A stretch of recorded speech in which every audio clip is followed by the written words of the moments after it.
step. I love using the phrase that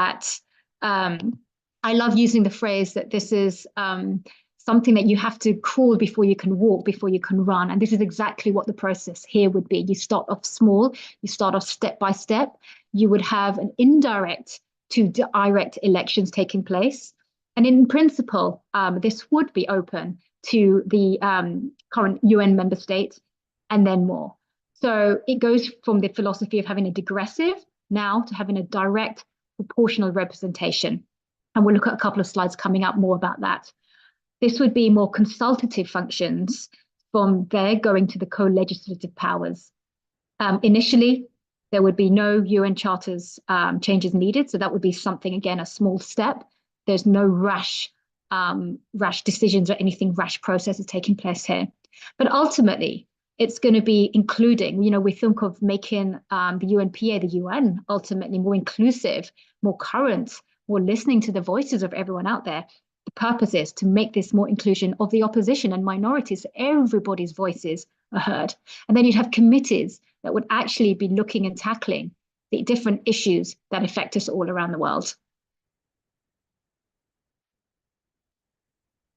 Okay. So possible rights and then functions of a UNPA. So this would fall below the threshold of the UN Charter change. Adoption of political resolutions. So this is something that would be really, really helpful in the process. But you'd also have the right to question UN officials. Now, that is a key point, whereas historically, as we know, this is something that you don't often get across. This gives you the right to question and hold accountable, as we've already talked about.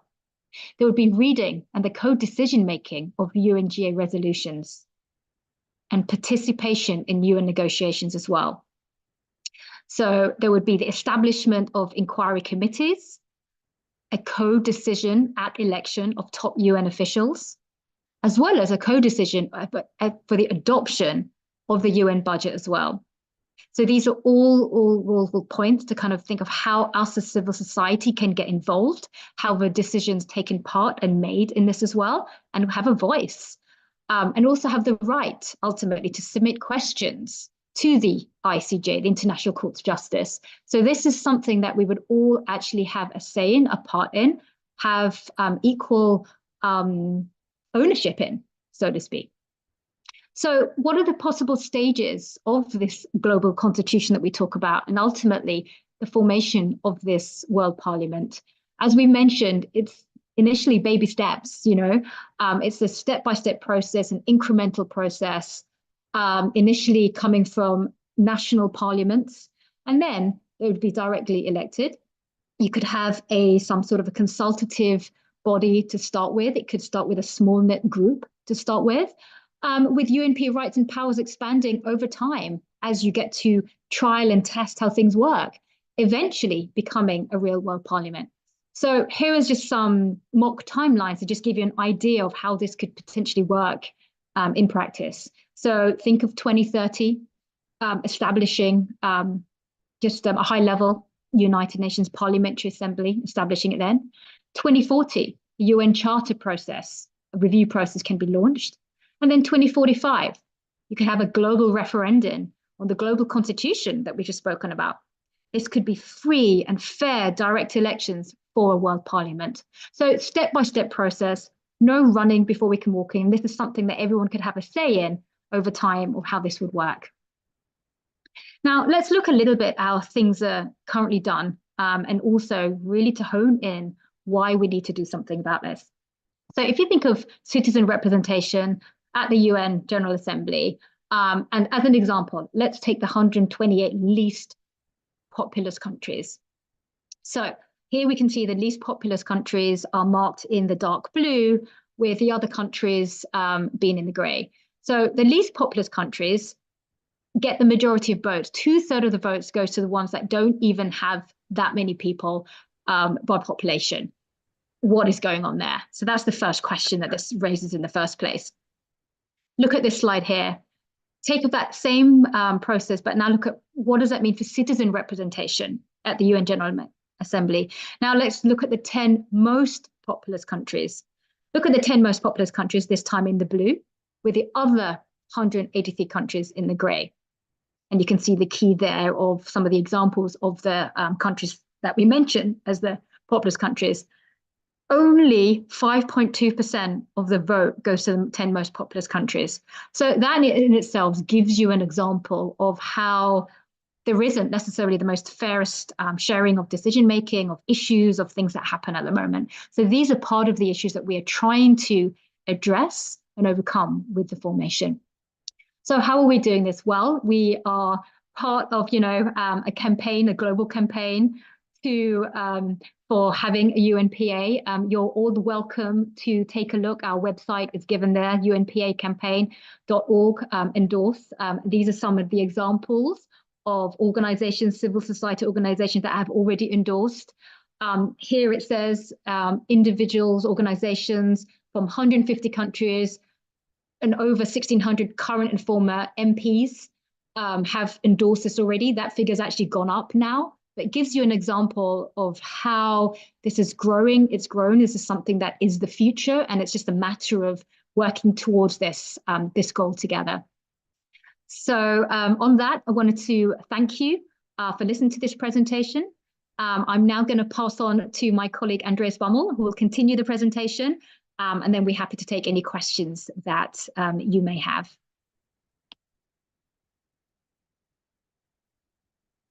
Thank you.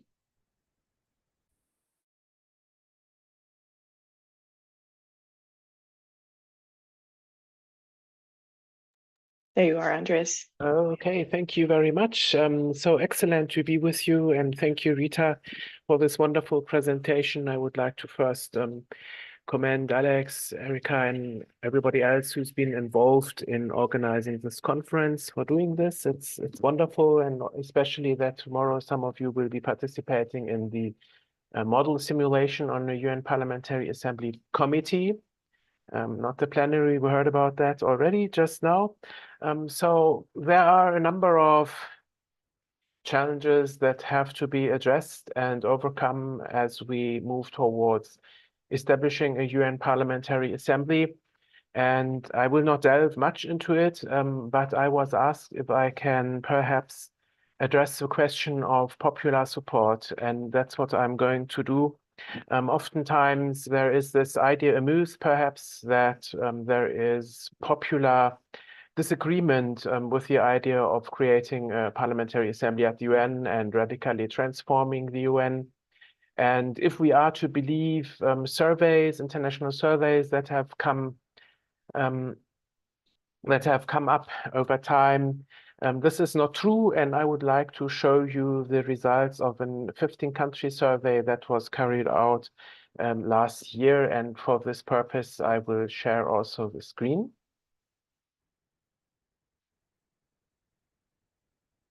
So what I'm talking about is the Friedrich Ebert Stiftung's Global Census, which they carry out annually since I think five years ago, and it's a 50-country survey, which last year included the ones that you can see on screen from different world regions: Argentina, Brazil, France, Germany, India, Indonesia, Japan, Kenya, Poland, South Africa, South Korea, Tunisia, Turkey, United Kingdom, and the United States. So it's roughly representative, I would say. And the interesting thing this year was that, or last year, sorry, was that they included in the survey a question about support of a world parliament.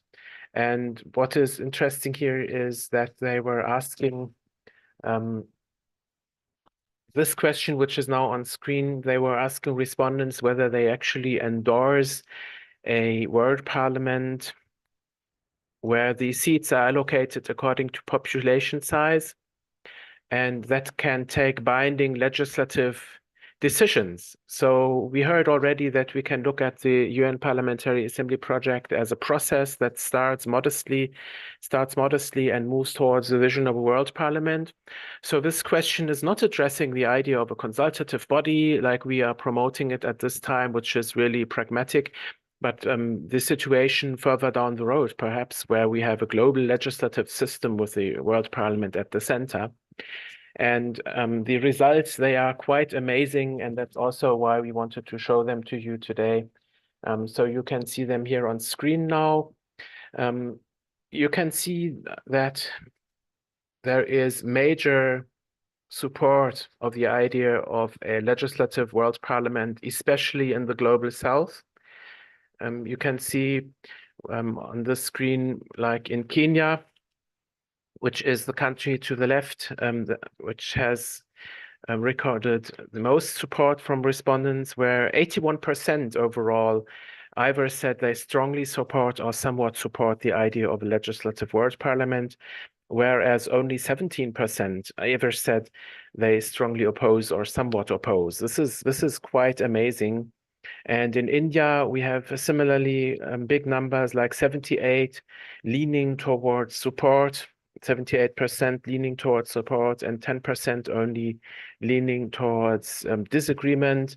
And in South Africa too, we have 73% leaning towards support and 21 only are negative. So in all these 15 countries, except two, a strong majority actually was leaning towards support, which I find quite remarkable. And countries in the global south are those where support was recorded the strongest. We have two countries, interestingly, that are at the lower end of the spectrum in this particular survey, which is the United Kingdom and the United States. This is not necessarily a surprise, given that the UK and the USA over time and historically and still to a degree have been dominating the international scene. And I would speculate, we can discuss this, that the skepticism comes from the fact that they believe they would be outvoted in many questions in a world parliament, although, as has been pointed out in the previous presentation, we would be dealing with a parliament of elected individuals. So UK, USA, India, etc. wouldn't actually be present in a world parliament as we understand it, because what we would be dealing with would be a body of elected individuals who would form transnational groups based on common ideologies and worldviews. So if we look at the global per country average, we can see that we have here 60% actually leaning towards support and just 21 are against this. So, of course,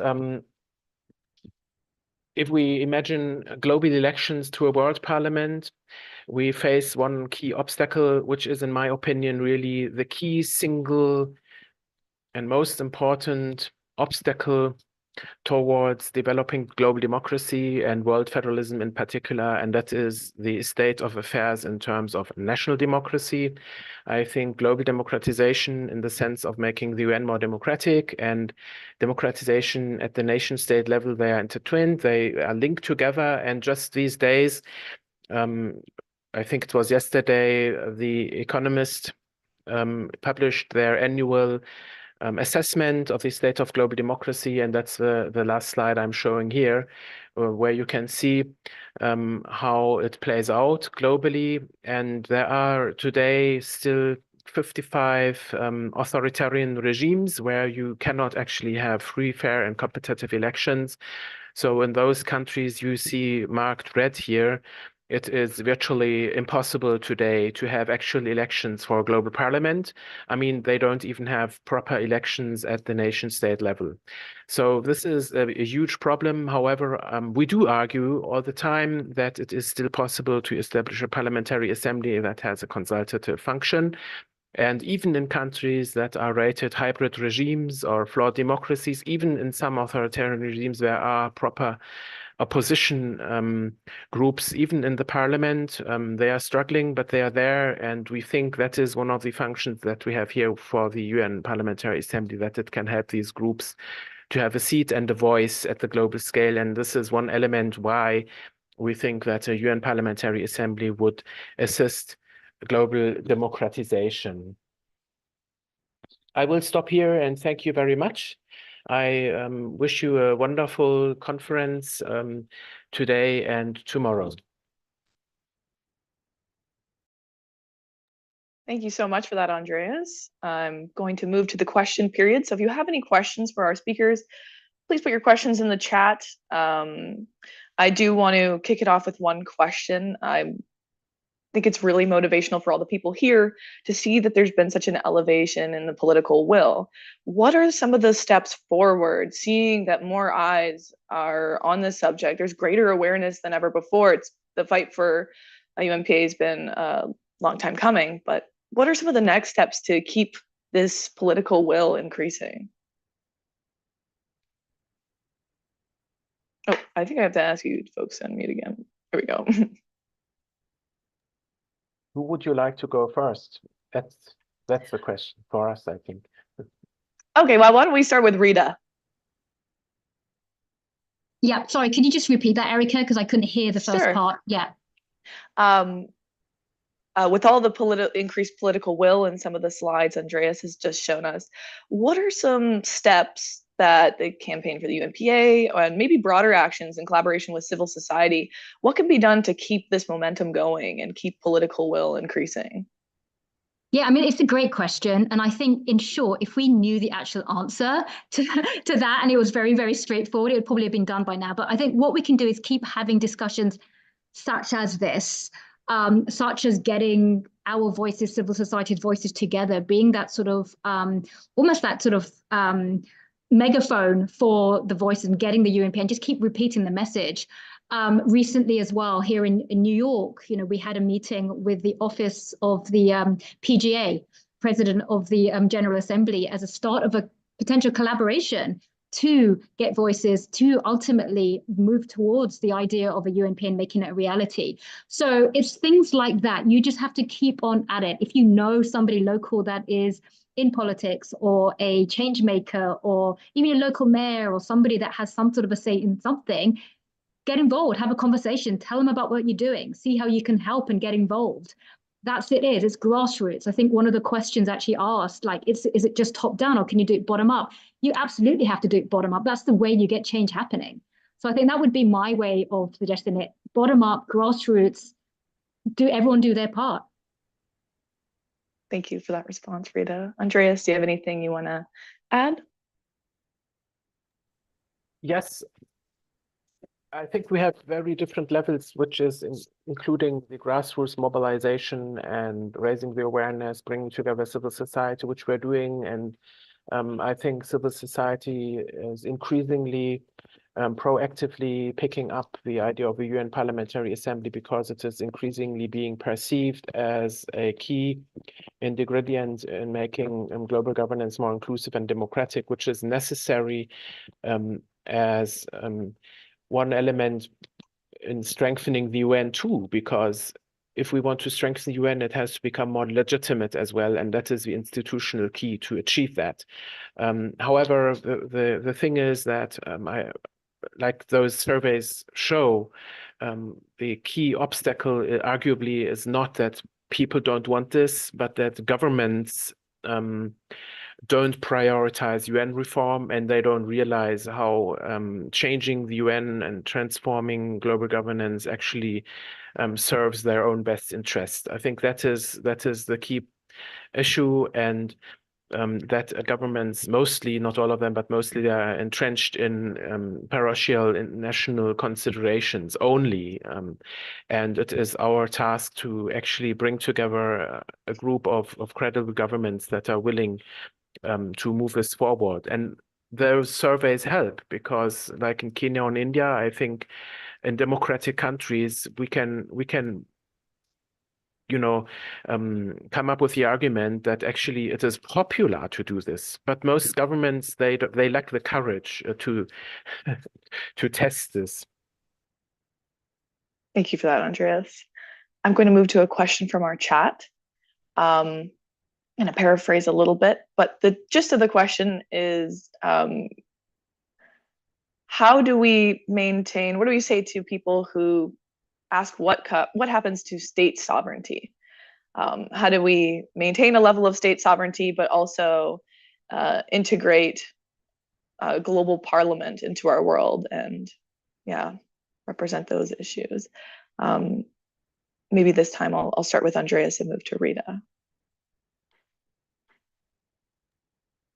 Well, yes, the vision is a legislative world parliament, the question that was also asked in the survey. So indeed, there would be a limitation of sovereignty, but we would argue limitation of sovereignty is a negative way to look at it. Actually, countries that work together at the global scale, they share sovereignty and actually win the sovereignty back. Arguably, the process of globalization, global interdependence, the poly crisis that is going on, it's undermining state capability. We can look at how, for instance, taxation has eroded in terms of corporations.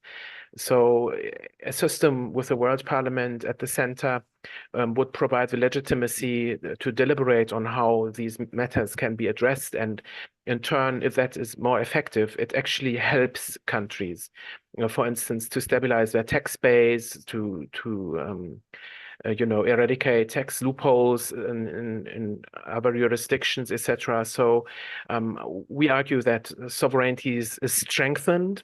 It's not diminished, it is strengthened, but at a higher planetary level. All right. Rena? You have to let me, oh, I can unmute now. Okay. Yeah. So yes, I would 100% agree with that. But I would also like to maybe just turn the question on its head a little bit. To think of it this way, each country, each state has its own different nuances. Climate nuances, demographics, language, food, everything has its own personality. We know that. And at no point is someone trying to change this and make everything unified and exactly the same. What you're trying to do is look at the strengths, look at potential areas for development, but work with other solution providers to achieve those. An example being that if there is a country that you're visiting or a country that you're from, and there is some sort of local infrastructure issue, why not speak to other counterparts in other countries that do things differently and swap and change ideas for the betterment ultimately of your own people, of your own countries? So what you're doing there is working together to strengthen yourselves. So as Andreas phrased it, this actually helps strengthen sovereignty by actually working together. So I think if you think of it that way and working together as global citizens rather than as competitors, as things like that, then it makes it a lot easier to work together and think of it that way. I love that. It's a very brilliant response. I think that it speaks also to the impacts of climate change. Coastal cities are going to have different challenges than those in rural areas. So those challenges and solutions to those challenges can be explored collaboratively. So thank you, Shimal, for that question. I'm going to move on to another question from the chat from Arthur Dahl. How do you balance representation purely on a population basis with the need to represent human diversity in such small island developing states?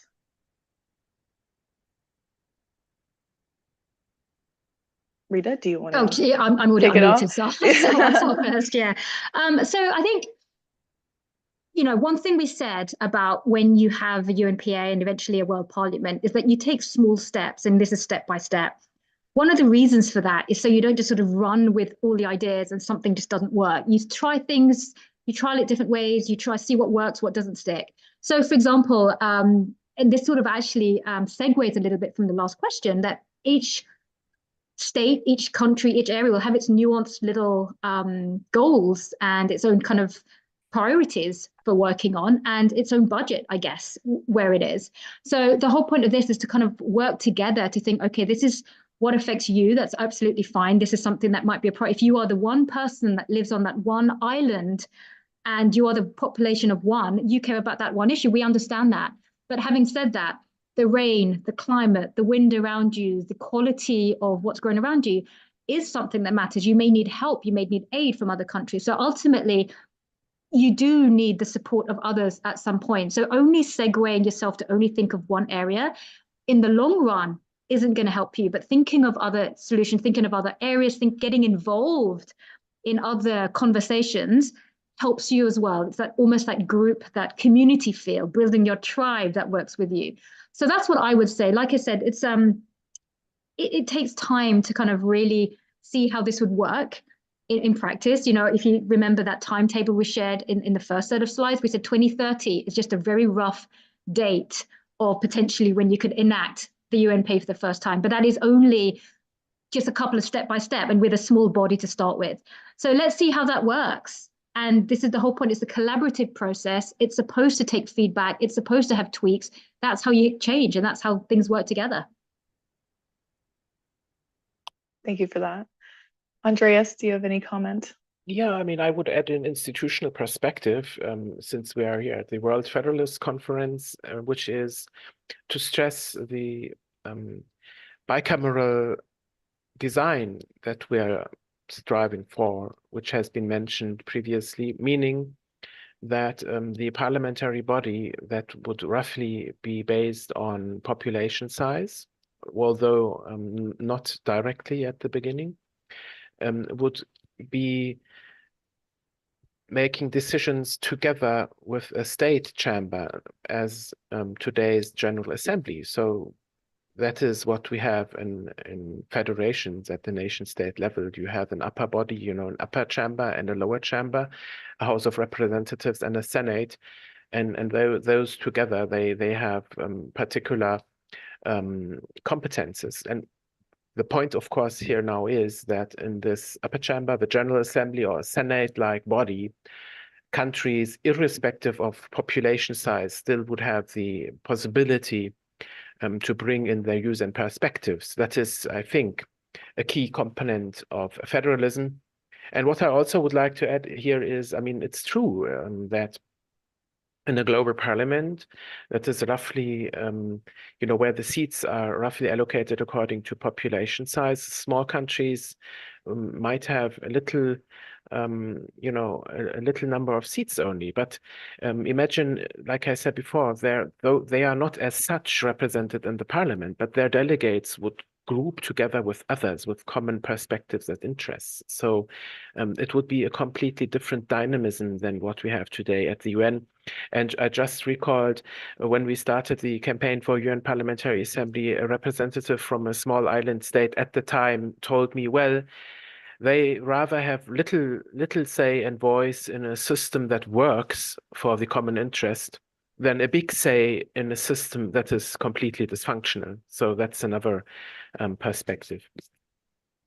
Thank you so much for that. I'm going to go to another question from the chat. This is from Leela Cotton. Welcome back. I remember you from last year. So what do you think of the possibility of countries bringing with them members of parliament to their delegation at the UNGA? Although it's rare, do you think developing this tradition could be seen as a first step in regard of having citizen representation at the UNGA in some way? Andreas will kick it off with you. Of course, that is excellent. I mean, there are innovative approaches, including, for instance, putting youth delegates on state delegations at the UN. That is wonderful and it's important. It is a way to break up this this idea that there is exclusive representation for executive branches of government at the UN. However, I mean, there are very grave limitations here because usually these delegates, if it comes to actual voting and such, they simply have to adhere to what the capitals want them to do, right? And there's also, in particular with regard to members of parliament, in some cases, it's a tokenism, and you would find especially parliamentarians from the governing parties there. Opposition would not necessarily be included, especially not such people who ask, you know, difficult questions. So I think it's a good practice that should be extended and further used, but it does not replace this institutional step to have an actual body that has oversight capability, for instance, as a body. Wonderful. Rita? Yeah, and just to add to that, really. So I think absolutely you need to hear the voices at each of these meetings and each of these committee meetings that take place from the different representations, whether it's sort of youth, whether it's other minority groups, whether it's sort of something of that sort, but also and something else that we actually work with some of the other civil societies, Democracy Without Borders, is having a civil society envoy potentially as a voice to the General Assembly. So this would be somebody that potentially could sit with the president or the General Assembly, or some sort of voice that would actually specifically, their task is to make sure they bring voices, viewpoints from civil society representatives. That, and separately having a World Citizens Initiative, having that where people can actually voice their viewpoints ahead of time, so that it's actually an agenda item up for discussion and deliberation at these UNGA meetings that take place, and others. So those are just some things that are up our sleeves and other civil societies right now. I love that. It's one thing to attend, it's another to have a seat at the table and discuss the issues at hand. Shimel has another question. I think Andreas has actually mentioned something that kind of alludes to it. This may be our last question before we segue to a conclusion, depending on the response time. But how does establishing a global parliament, how can it resolve problems of poverty and social inequality? Rita, why don't we start with you for this one?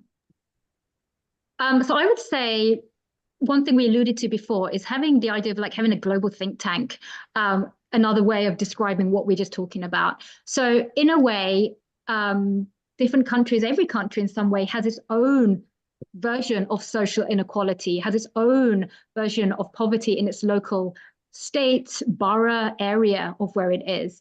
But you know, some work better than others. So I think having a little bit of a think tank, what works, what doesn't, and changing the ideas can help.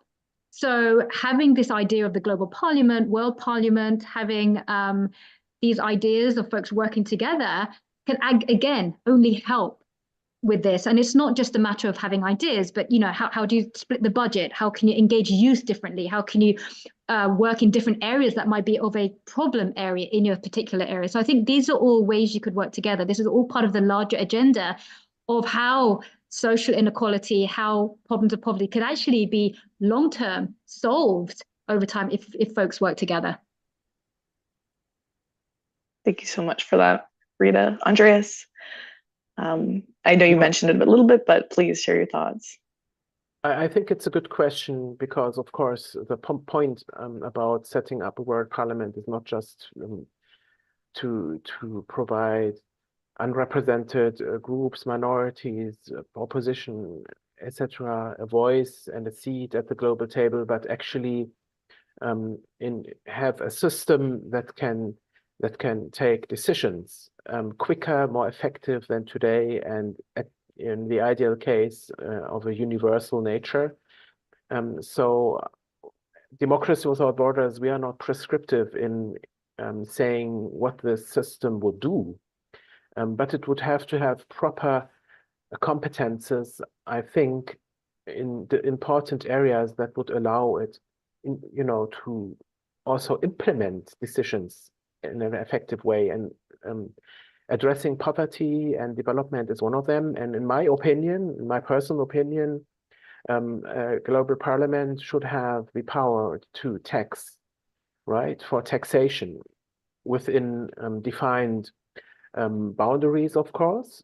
But I think that a wealth tax or other taxes, a carbon tax, are instruments that can be used, the proceeds of which can be used to manage economic redistribution, to address extreme poverty and inequality. So, but I mean, I don't know what the World Parliament specifically would do, right?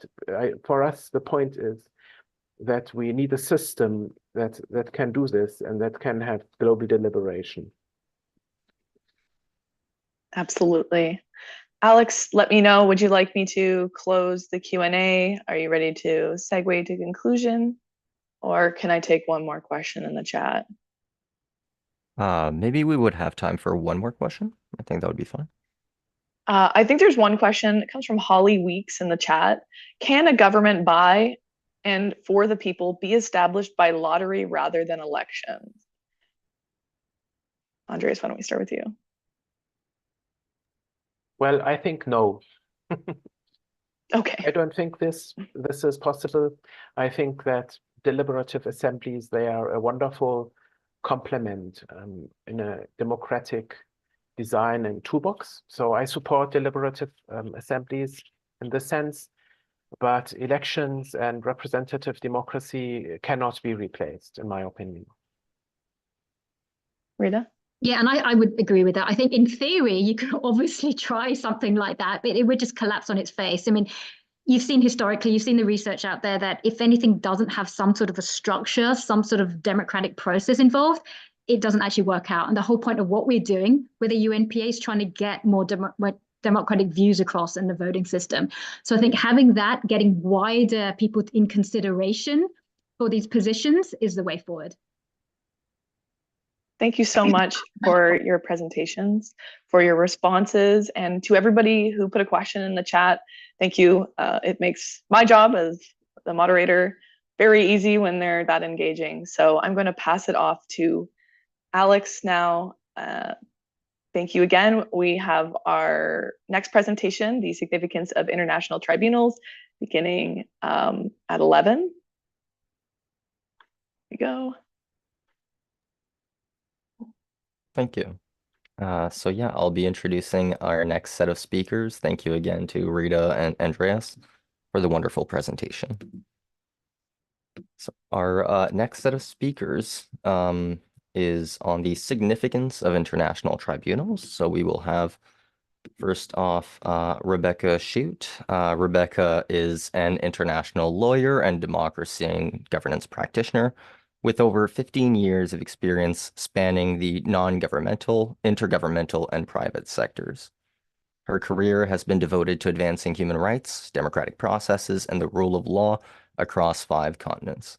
Rebecca's extensive background includes nearly a decade with the National Democratic Institute, where she played pivotal roles in promoting democracy and governance programs in Central and Eastern Europe, as well as Southern and East Africa. Nishan Gunasekera is a prominent international lawyer, educationist, leadership coach, facilitator, and environmentalist from Sri Lanka, with a strong commitment to environmental protection and holistic experiential learning. He's made significant contributions to those fields. He is currently serving as a visiting fellow at the Raoul Wallenberg Institute of Human Rights and Humanitarian Law in Sweden.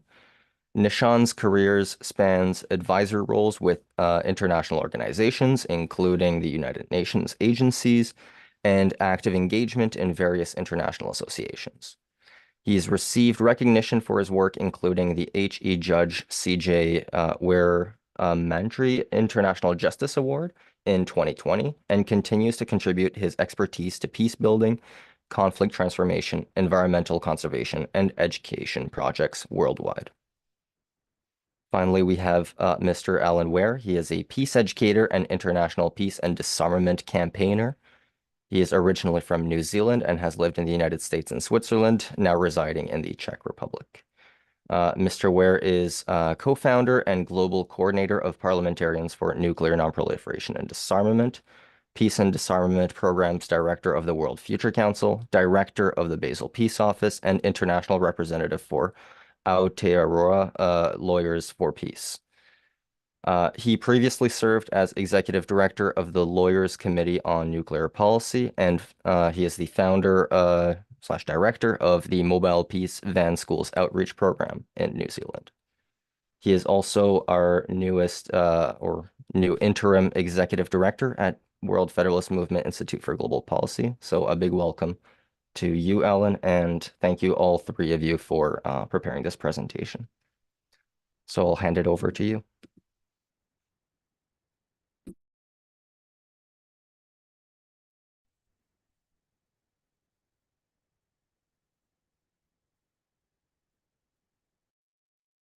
Thank you very much. I think I'll start and introduce. I've started the screen sharing, but it doesn't seem to be working from my end. Do you see the screen, the slides from your end? Yep. Give it a click. I think it's too zoomed in. Oh no. There we go. If that's Thank me. you There very you go. much. Okay. So I'll give an introduction to the topic, the significance of international courts and tribunals. Then we'll hear from Nishan, who will do a bit of a deep dive into the International Court of Justice. then Rebecca, who will look at the International Criminal Court, and then we'll have a bit of an overview of some of the other international tribunals and regional tribunals as well. Here you just see a couple, 3 of the tribunals that we're going to be addressing in the presentation today: the International Court of Justice, the International Criminal Court, and the International Tribunal on the Law of the Sea, and a little bit more about the 3 speakers. So as I mentioned, we'll have an introduction first about why it's important, international tribunals.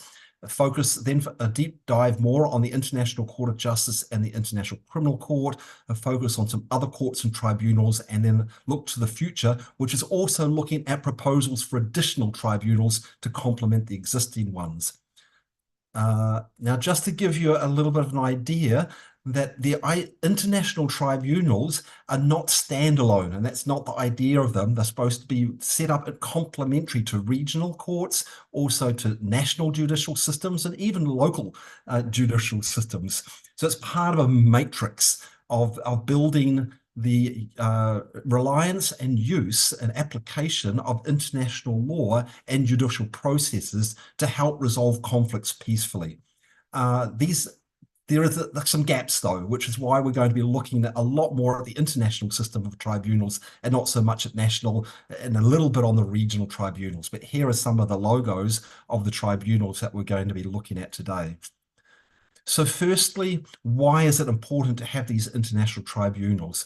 Well, because they are involved in applying law and legal process to the application of international conflicts and critical issues that are of importance to humanity.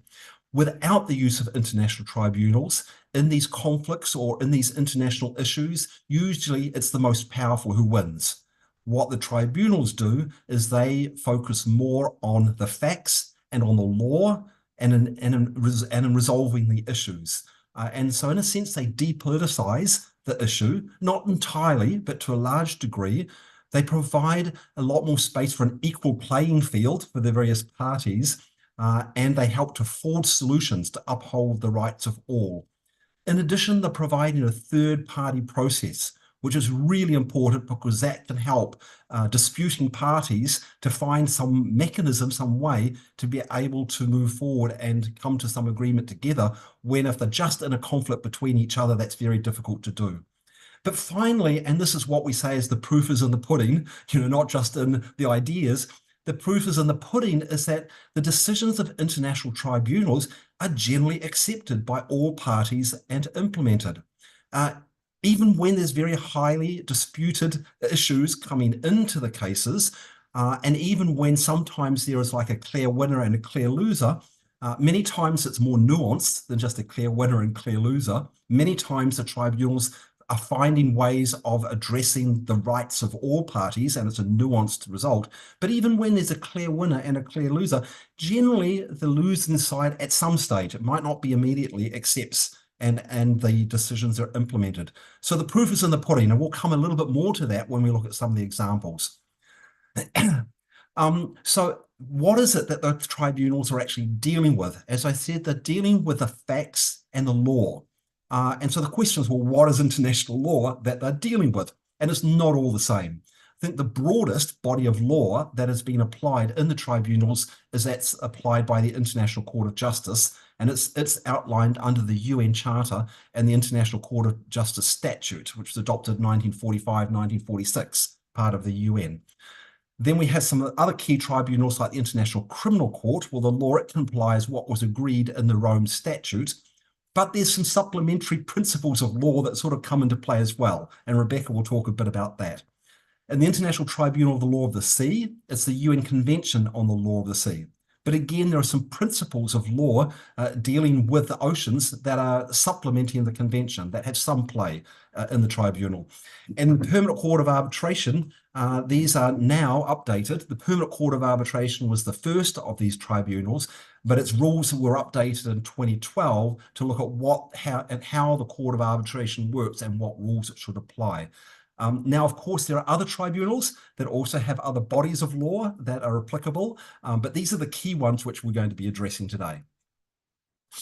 I'm going to just say a little about the International Court of Justice. It's the one that I'm most involved in, but Nishan is going to do a bit of a deeper dive.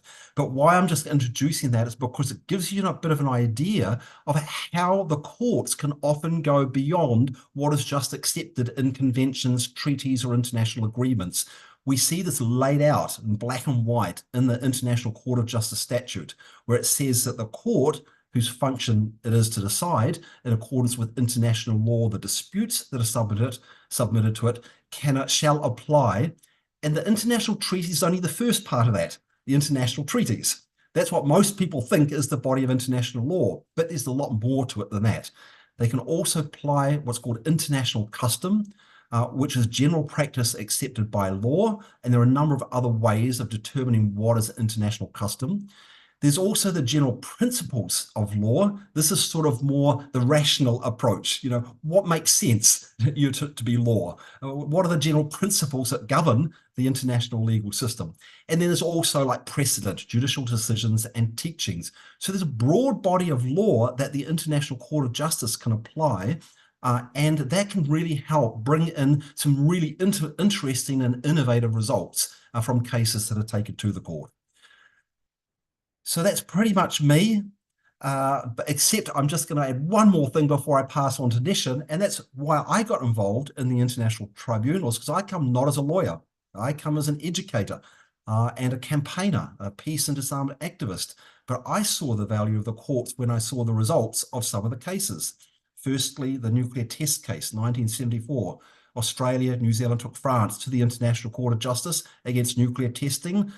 Firstly, the atmospheric testing, that was a 74 case. In 75, what happened? France stopped atmospheric testing. We went back to the court on underground testing in 95. The next year, France stopped the underground testing and closed the test site. You can see, as I say, the proof is in the pudding. The impact of the case achieved really what we wanted to achieve, ending nuclear testing. When I started then getting interested in this, I looked at Nicaragua versus the United States.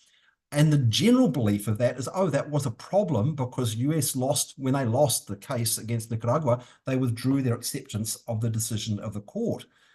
But really what happened in the years that followed is that case was instrumental in helping achieve the Central American Peace Accords. It was that decision was used by Oscar Arias to bring the leaders of the Central American countries together. It gave them the support of Europe, and it also gave the support of the US Congress and other legal developments in the United States, which helped to ensure that that decision was implemented, even though the US government wasn't really interested in the beginning in implementing it.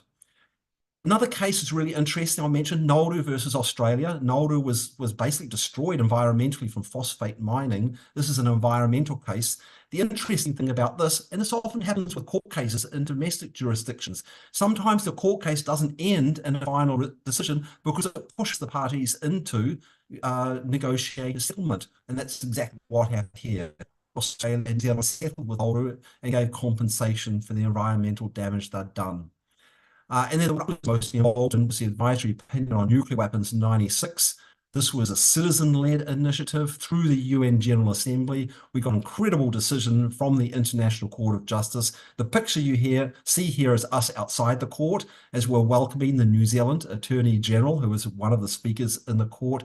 This has been very influential in putting constraint on nuclear weapon states to prevent them moving from a conflict situation to an actual use of nuclear weapons. And this has paved the way for the current advisory opinion, which we'll hear in the next panel, the advisory opinion on climate change.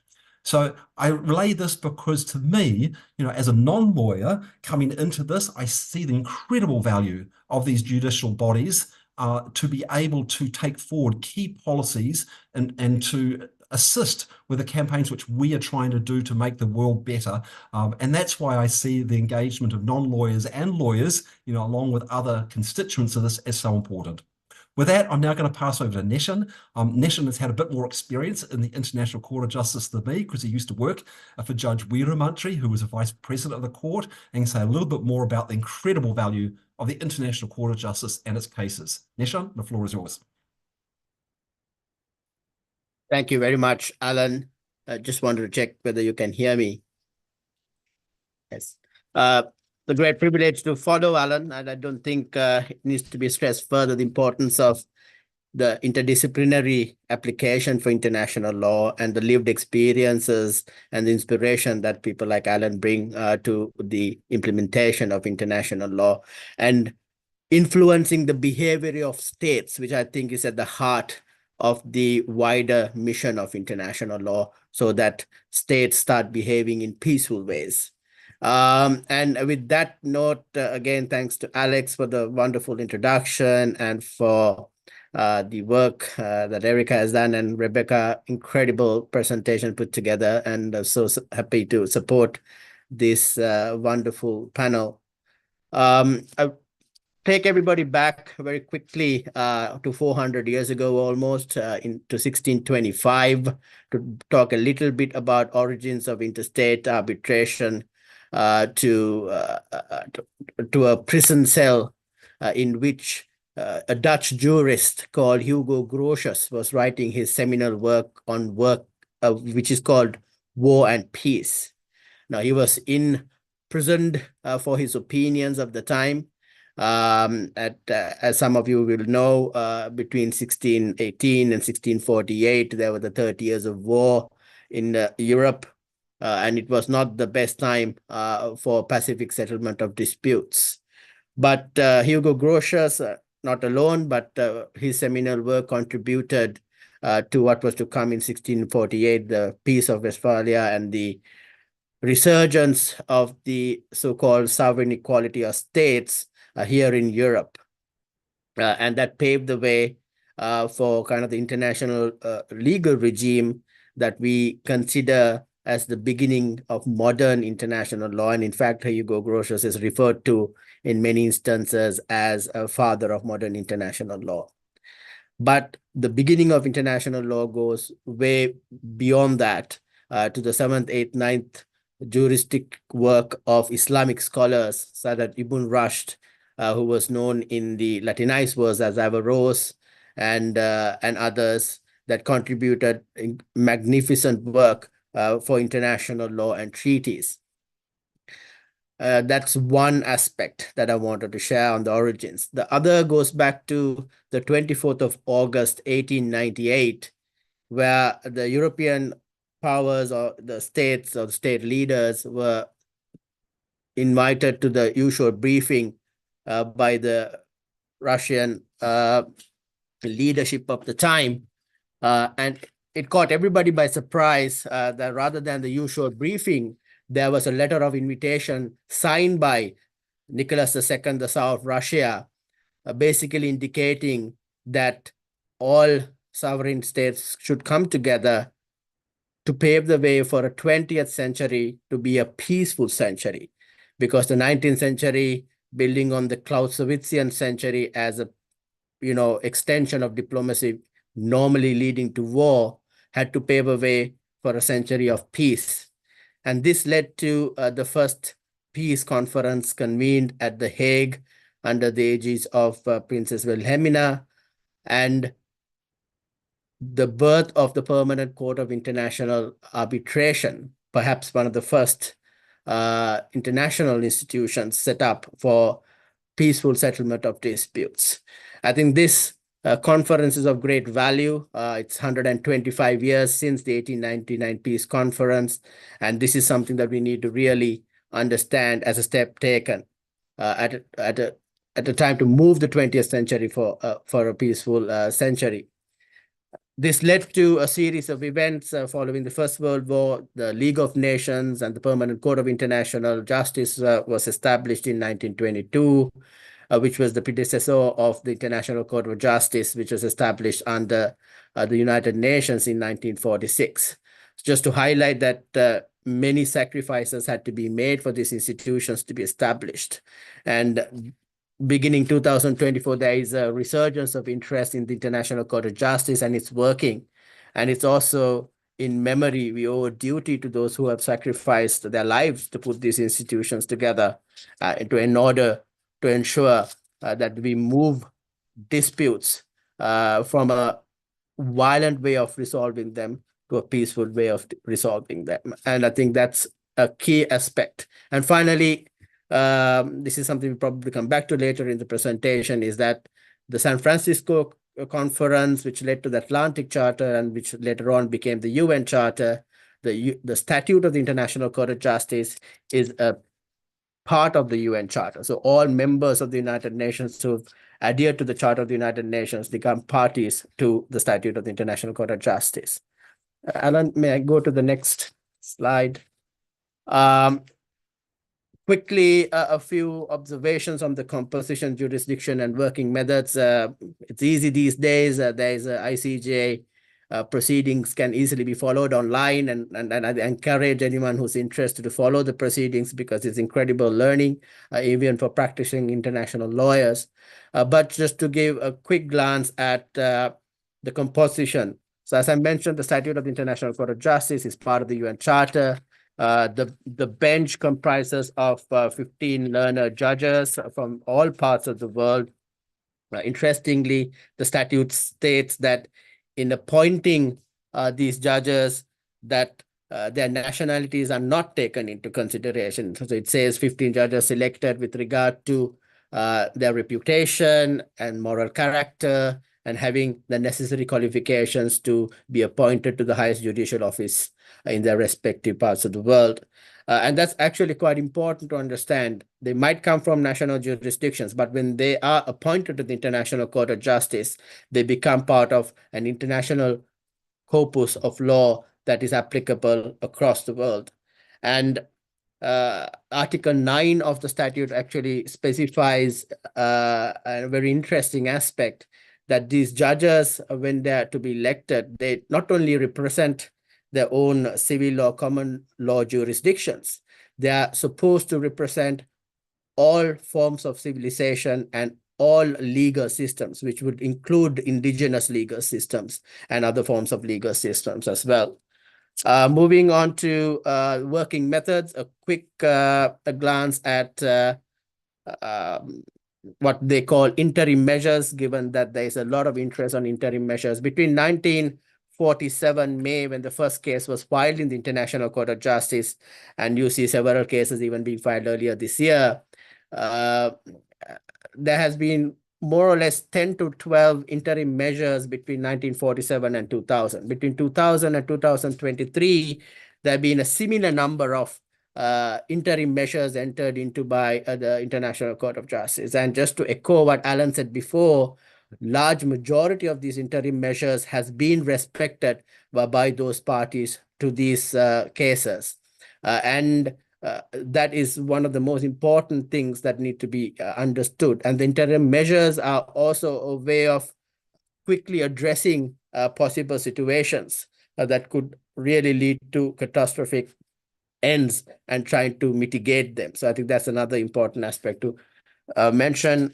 And on there's a series of cases that have been highlighted. I'm not going to go through all of that.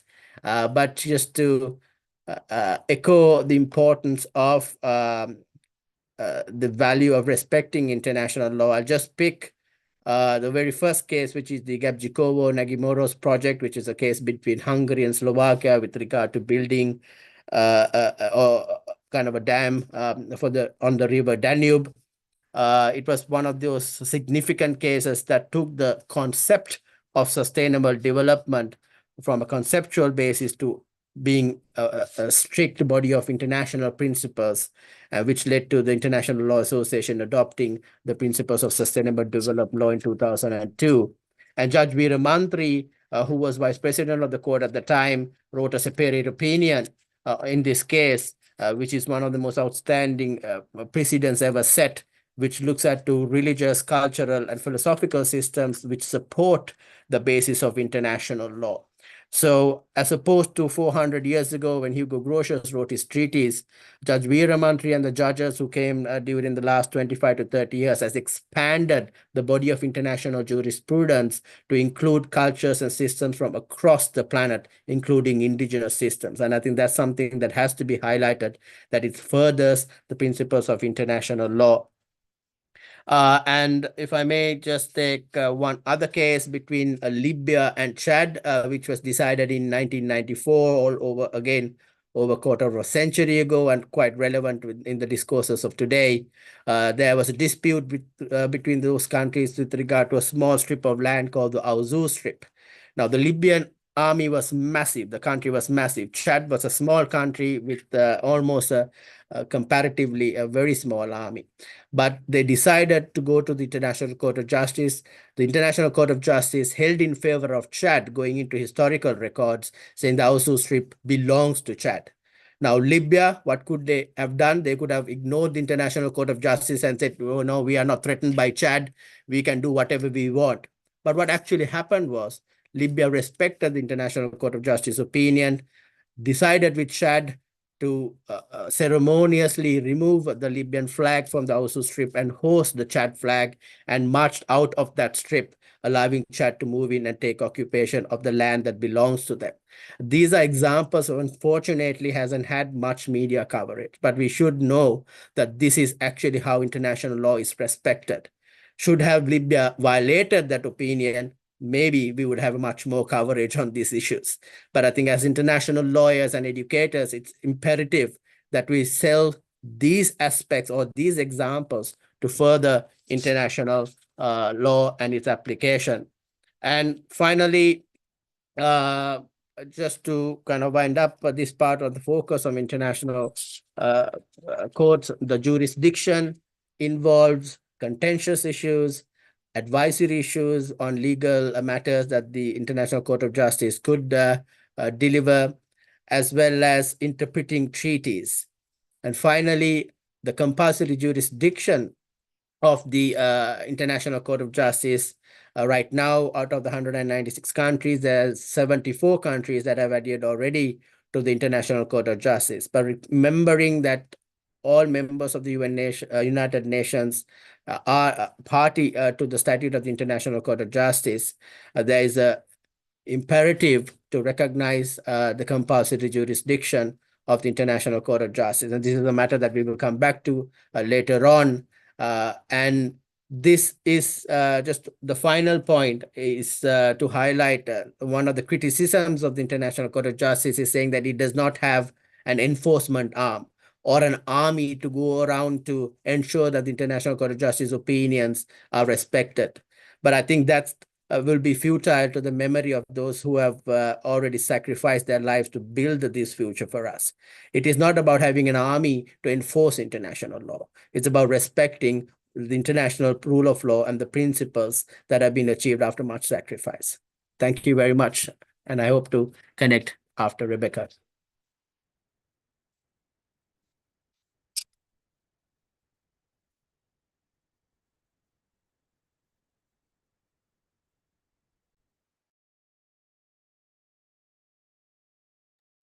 There she is. Of course, my internet went out just Yeah. queued up. Search my participants. I thought she escaped. Oh,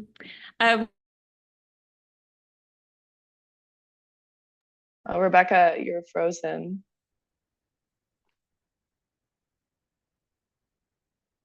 I don't know if she can hear. Hi, Rebecca. It's always a privilege to speak with my friends and colleagues, Neshan and Alan.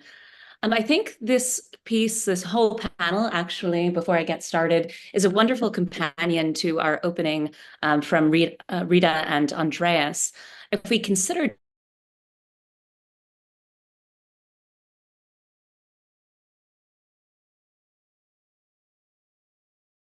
What wonderful timing. Rebecca's been in the whole time and had no problems, and she's coming in and out. I was saying that I think this panel is a wonderful companion to the way we started today with the wonderful presentation by Andreas and Rita on a UN Parliamentary Assembly. Because if we look at a democratic world federation as a totality, as a holistic system, we need the checks and balances that we're so familiar with studying in civics and in history classes and social studies and governance at the domestic level. And so if we look at the international governance system today as primarily executive driven, a powerful legislature and an equally powerful and accountable judiciary is paramount importance. If I have any goal for my section here, it is to dispel some of the misconceptions, which are pretty rampant and persistent, about the International Criminal Court, and hopefully we'll have a rich discussion.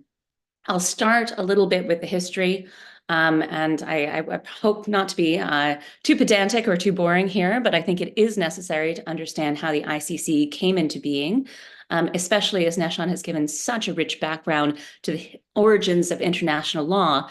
And by comparison to the International Court of Justice and its predecessors, the ICC is a fairly recent innovation, and I think gives us hope for how quickly actually international democratic governance can change.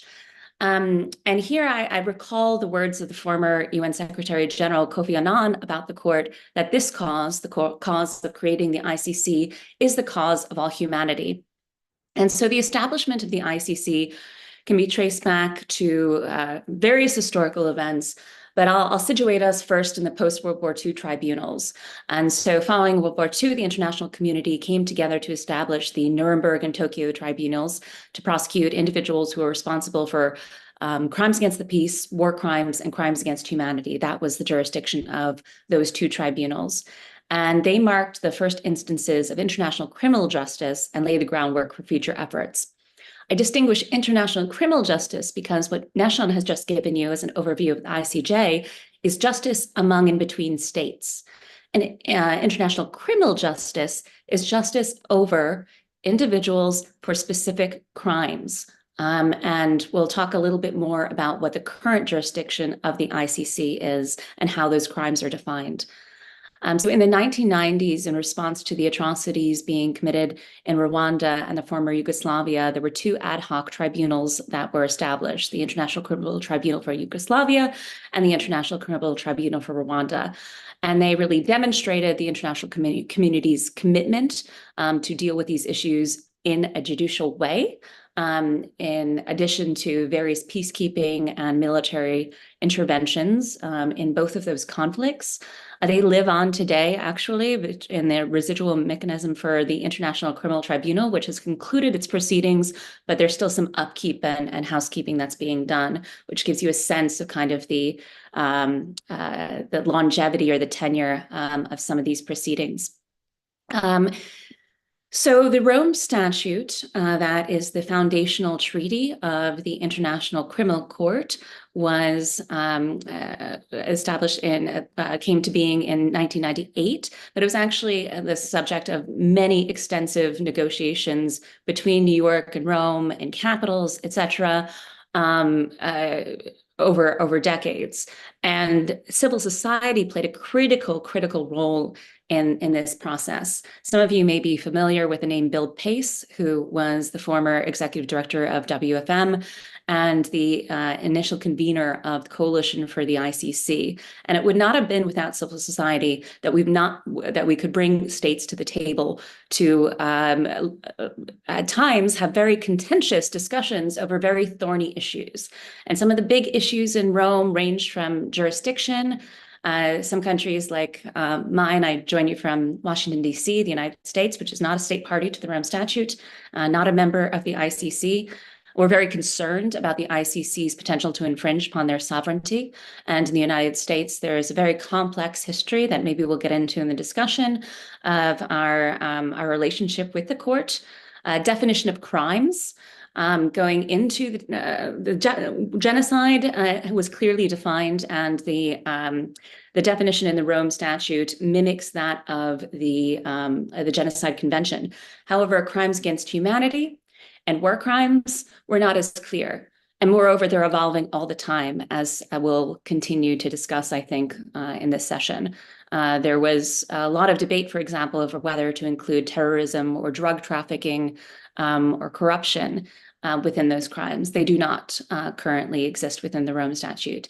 Another contentious issue was immunity, whether there should be immunity for heads of state. There is not. Another one would be the death penalty. The death penalty is not an enforcement mechanism or a penalty envisioned within the Rome Statute as such, despite the wishes of some states that that have capital punishment to do so. And the work didn't really end at Rome because the Kampala amendments, which were envisioned originally in the Rome statute, there was always going to be a conference to consider the crime of aggression, the fourth crime under the court's jurisdiction. But those did not come to be iterated until 2010, called Kampala amendments, because the conference took place in Uganda, and they did not come into force until 2018. And so these consider how the crime of aggression would be articulated.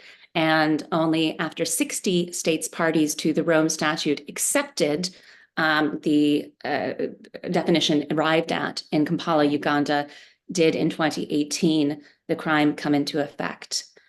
Next slide, please.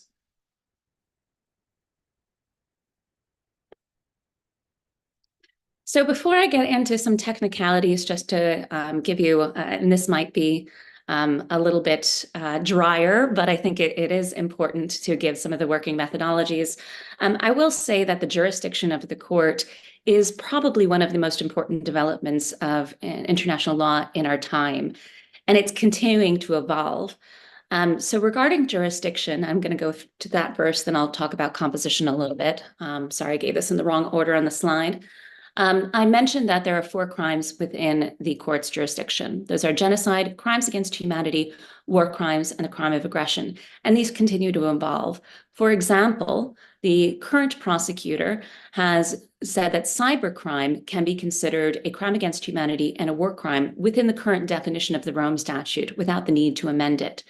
Crimes of a gender and sexual nature also continue to evolve in their iteration. There is also a movement to evolve and amend the Rome Statute to include new crimes altogether, such as the crime of ecocide. And here I think the next panel will pick up very well from where we leave off. Further from the subject matter jurisdiction, those 4 crimes, and each of them has elements and an articulation. We can share the Rome Statute in the chat so you can actually see what it is for yourself. There is the matter of territorial jurisdiction. So to date, 124 states parties have accepted the jurisdiction of the court.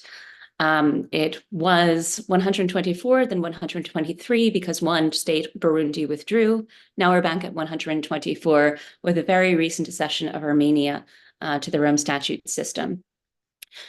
The cases before the court have to contemplate a situation that existed on the territory of a state party or was committed by a national of a state party, unless a state under Article 12.3 accepts exceptional, it's a tricky one to wrap your mouth around, jurisdiction, as was the case recently with Ukraine. The composition of the court. There are 18 judges who are elected to 9-year non-renewable terms. The prosecutors also elected to a 9-year non-renewable terms. And there are several stages of proceedings that may be a little bit unfamiliar to those of us from common law jurisdictions. So to reach the court, first, there are 4 ways to reach the court. One is referral by states, and often that includes state parties. So many cases, self-referral by states parties. It can only be referral by states parties generally, but I would say about 80% of the referrals by states have been by the states themselves that are concerned of the case. The second is by the Security Council, referral by the Security Council, and that's happened twice to date in the situations of Darfur and Libya. The third is a little bit of an asterisk on these 2, and it is about the crime of aggression. So since 2018, when the crime of aggression came into effect, the Security Council can refer cases exceptionally where aggression has been deemed to occur, where there is not a state party involved. So this is a big asterisk and is still being worked out, and it hasn't yet happened. And the fourth is proprio motu. And what that means is by the prosecutor's own discretion, opening a case. And this has been pretty rare, actually. I believe there have been 11 so far in the history of the court, as opposed to the number that have been by self-referral or the 2 by UN Security Council and 2 by states parties, the situation in Ukraine and Venezuela. Just by the numbers, there have been 12 investigations. There are 12 investigations ongoing, 3 preliminary examinations, 40 arrest warrants have been issued, 31 cases, as I said, brought before the court, 5 persons in custody, 15 suspects. The court has 900 staff members. That seems like a lot, but I looked it up and there are more than 500 staff members of my country's Supreme Court of the United States, more than 200 in Canada's Supreme Court. When you consider this contemplates roughly 2/3 of the UN states parties, the numbers kind of, you see a little bit of dissimilarity there. And the operating budget, because I get asked this a lot, for fiscal year 2024 or the operating year 2024 is about 187 million euro. I will just say a little bit about working methods. As I said, this might be a little bit distinct for those of us from some common law jurisdictions, because there are a number of phases before you even reach the trial phase. First, there is a preliminary examination that may happen by any of those methods that I just mentioned, which considers whether or not there's appropriate jurisdiction based on subject matter, based on territory, whether or not there is sufficient gravity, and whether it is in the interests of justice, that is the phrase that is used, to pursue the case. Next, if the prosecutor decides in his or her wisdom that those criteria are met, a pretrial chamber makes a decision about moving forward with an investigation.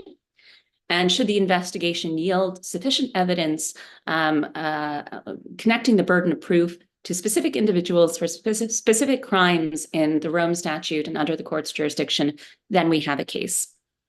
And this little photo, I think, is the case of, this was actually a post-trial proceeding in the matter of Jean-Pierre Bemba, former defense minister of DRC, who was charged and then ultimately acquitted of crimes against humanity committed in the Central African Republic. And if you can see that little clerk on the right in the front, that might be a familiar individual.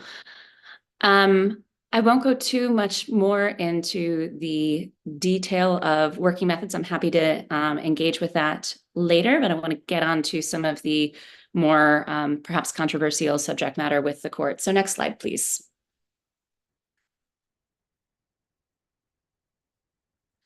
So some of the major contributions of the Rome Statute have been defining these crimes. As I said, while genocide has been defined, and perhaps the definition needs to be updated since that was iterated in the treaty more than 70 years ago.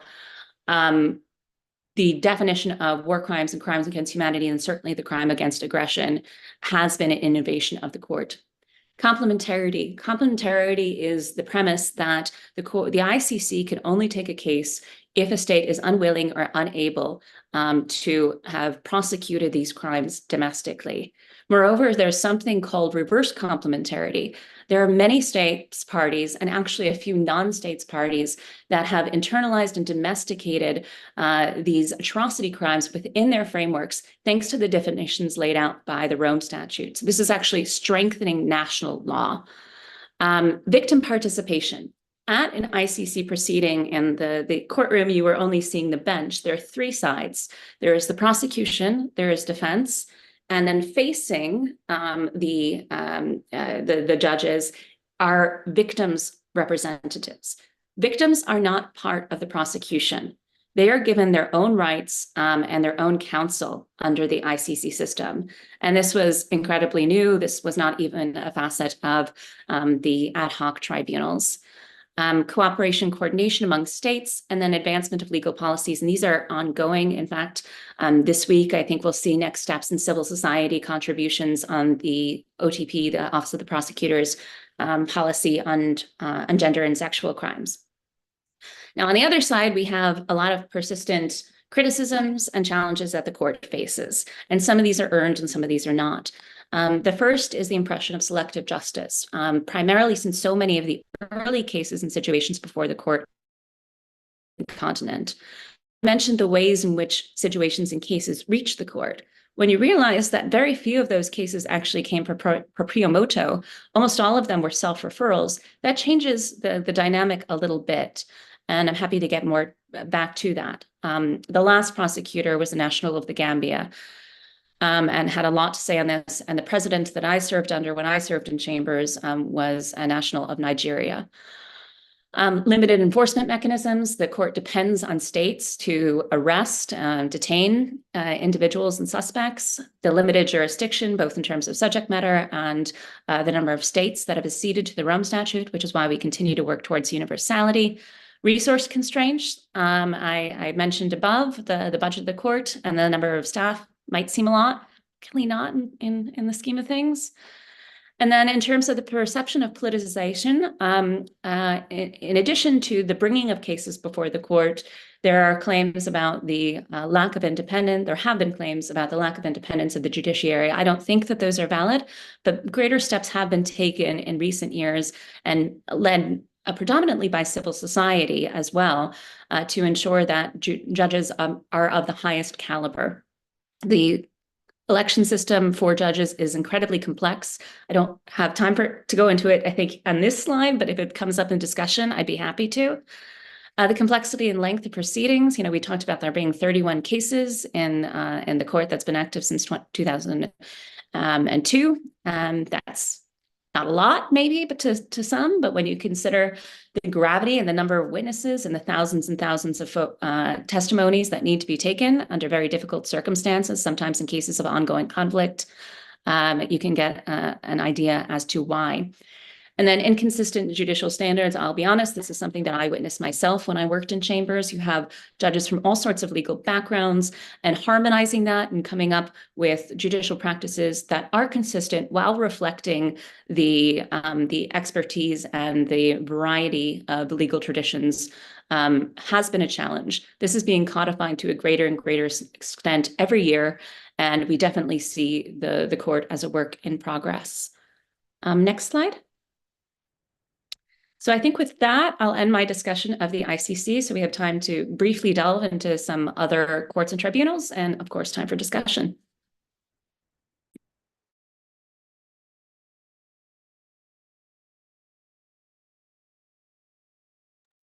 I think Alan needs to be unmuted. Okay. Thank you. Yeah, we can't unmute ourselves. Thank you. We'll have to go quite quickly through the last section because we need a little bit of time for questions and answers. But I think it was valuable to have this deep dive into both the International Court of Justice and the International Criminal Court, because there are a lot of myths and misconceptions about these two tribunals. And mostly these myths and misconceptions are spread by elites and powerful countries that want to avoid responsibility under the tribunals. So they spread these and people sort of pick them up because they don't know enough about them.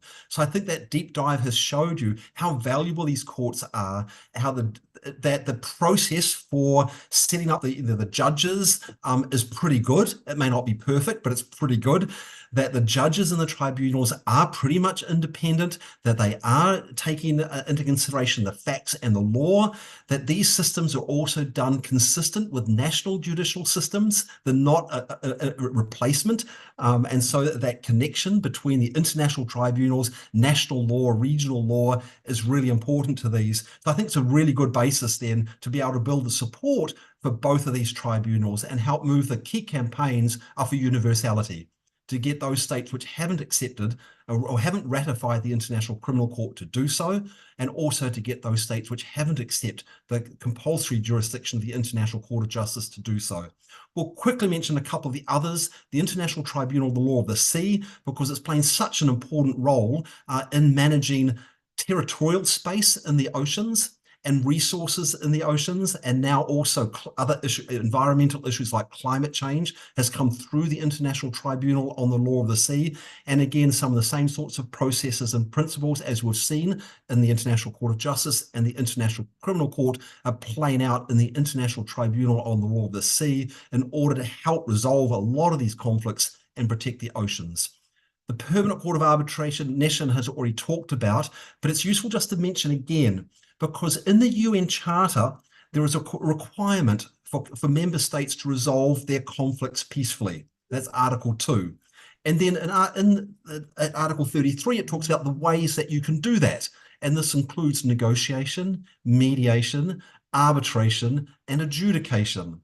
And as you see, they're at different levels. You know, the first step, of course, for conflicts is try to negotiate. If that doesn't work, mediation is really good for bringing a third party. If that's unable to work, arbitration is a slightly stronger mechanism because it's a binding outcome under the agreement. And the Permanent Court of Arbitration was the first international tribunal. So it's had a good track history of resolving conflicts between countries. But the most powerful, of course, is the adjudication. And that's where it's so important when conflicts aren't able to be resolved in other ways, or sometimes even to kickstart the process. If going to the International Court of Justice or the International Criminal Court is really, really important processes for that. What was the next part? I think this is Rebecca. It's just talking about some of these other courts and tribunals. We may need to segue to the Q&A. If you want to do a brief summary, I just want to leave at least 10 minutes. I'll summarize this in 2 sentences, a 3 sentences. So in addition to the standing bodies, and while the topic, or I think the session was titled International Tribunals, what we've been talking about actually is international courts. These are primarily international tribunals because they have a more specific focus, are of a hybrid nature. And what that means is that they incorporate elements of domestic law and international law and are based, they can be based in the country of interest, or they can be based elsewhere. 2 examples: the Extraordinary African Chambers was the first time that an African head of state had been found guilty of atrocity crimes by another African nation. This was in Senegal, where Hassan Habre was found guilty of crimes against humanity and war crimes when he was the Chadian dictator. Whereas the Kosovo Specialist Chambers is actually located in The Hague and applies Kosovo law for alleged war crimes and crimes against humanity committed during the conflict from 1999 to 2001. And it's a way for justice to be both domestic and close to home at the same time as applying principles and expertise of international law. And do we have 30 seconds for Nishan on the regional courts? We got 30 seconds for Nishan on the regional courts. Go right ahead, Nishan. Thank you.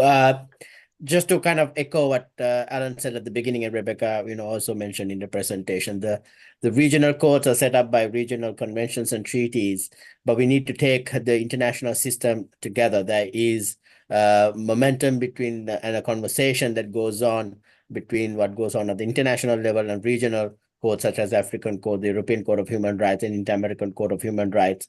And of the many ongoing overlaps, I think the number of advisory opinions on climate change has to be mentioned, because that is something that affects not only us humans as one species on the planet, but everybody else. Thank you.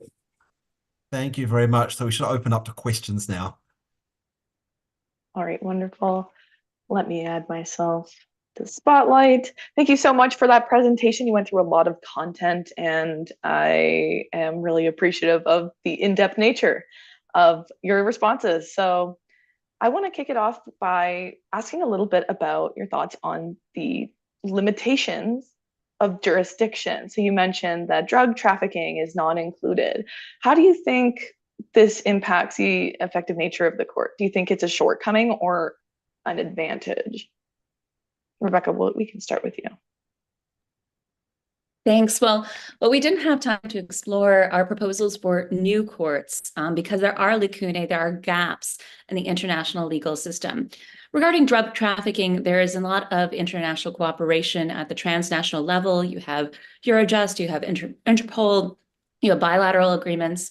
But when you take an area like corruption, for instance, which is a very complex crime where a lot of domestic jurisdictions both are able to prosecute and sometimes actually having worked previously with anti-corruption prosecutors and officials in unfriendly home environments, their own bosses are the ones that are that should be targeted. And this is not a crime under the Rome Statute. It is not generally a crime in the ICJ because it's not generally an interstate dispute. You can see how maybe it could be. Where do corporations come in as defendants as well as individuals? So there is currently a proposal, and we'll put links into the chat, for an international anti-corruption court. And this is gaining a lot of momentum. It's been signed up to by, I think, 30 or 40 states and numerous eminences from around the globe. It's championed by a federal judge here in the United States, Judge Mark Wolf, and Justice Richard Goldstone, who might be a name that's familiar to many of you as a champion of international justice from South Africa. There are other proposals on the table as well. We mentioned the regional court system that deals with human rights being distinct from either ICJ or ICC jurisdiction because they deal with the rights of an individual against their state. But those only embrace the inter-American system, and not all North American and South American and Latin American nations, the European system, and to some degree the African system. That leaves a lot of the world out. So there's a World Court of Human Rights proposal. And also, as we'll hear, I think, in the next panel a little bit, there are proposals for an independent climate governance commission or climate governance court or tribunal to deal with all the multivariate issues that arise in terms of environmental governance. Nishan, Alan, thank you for that, Rebecca. Anyone want to provide comment first? Nishan? Okay. No? Okay. I'll just, Erica, for people to look into the chat, because I put the links to the proposal for the International Anti-Corruption Court, and also the link to the proposal for the International Court for the Environment.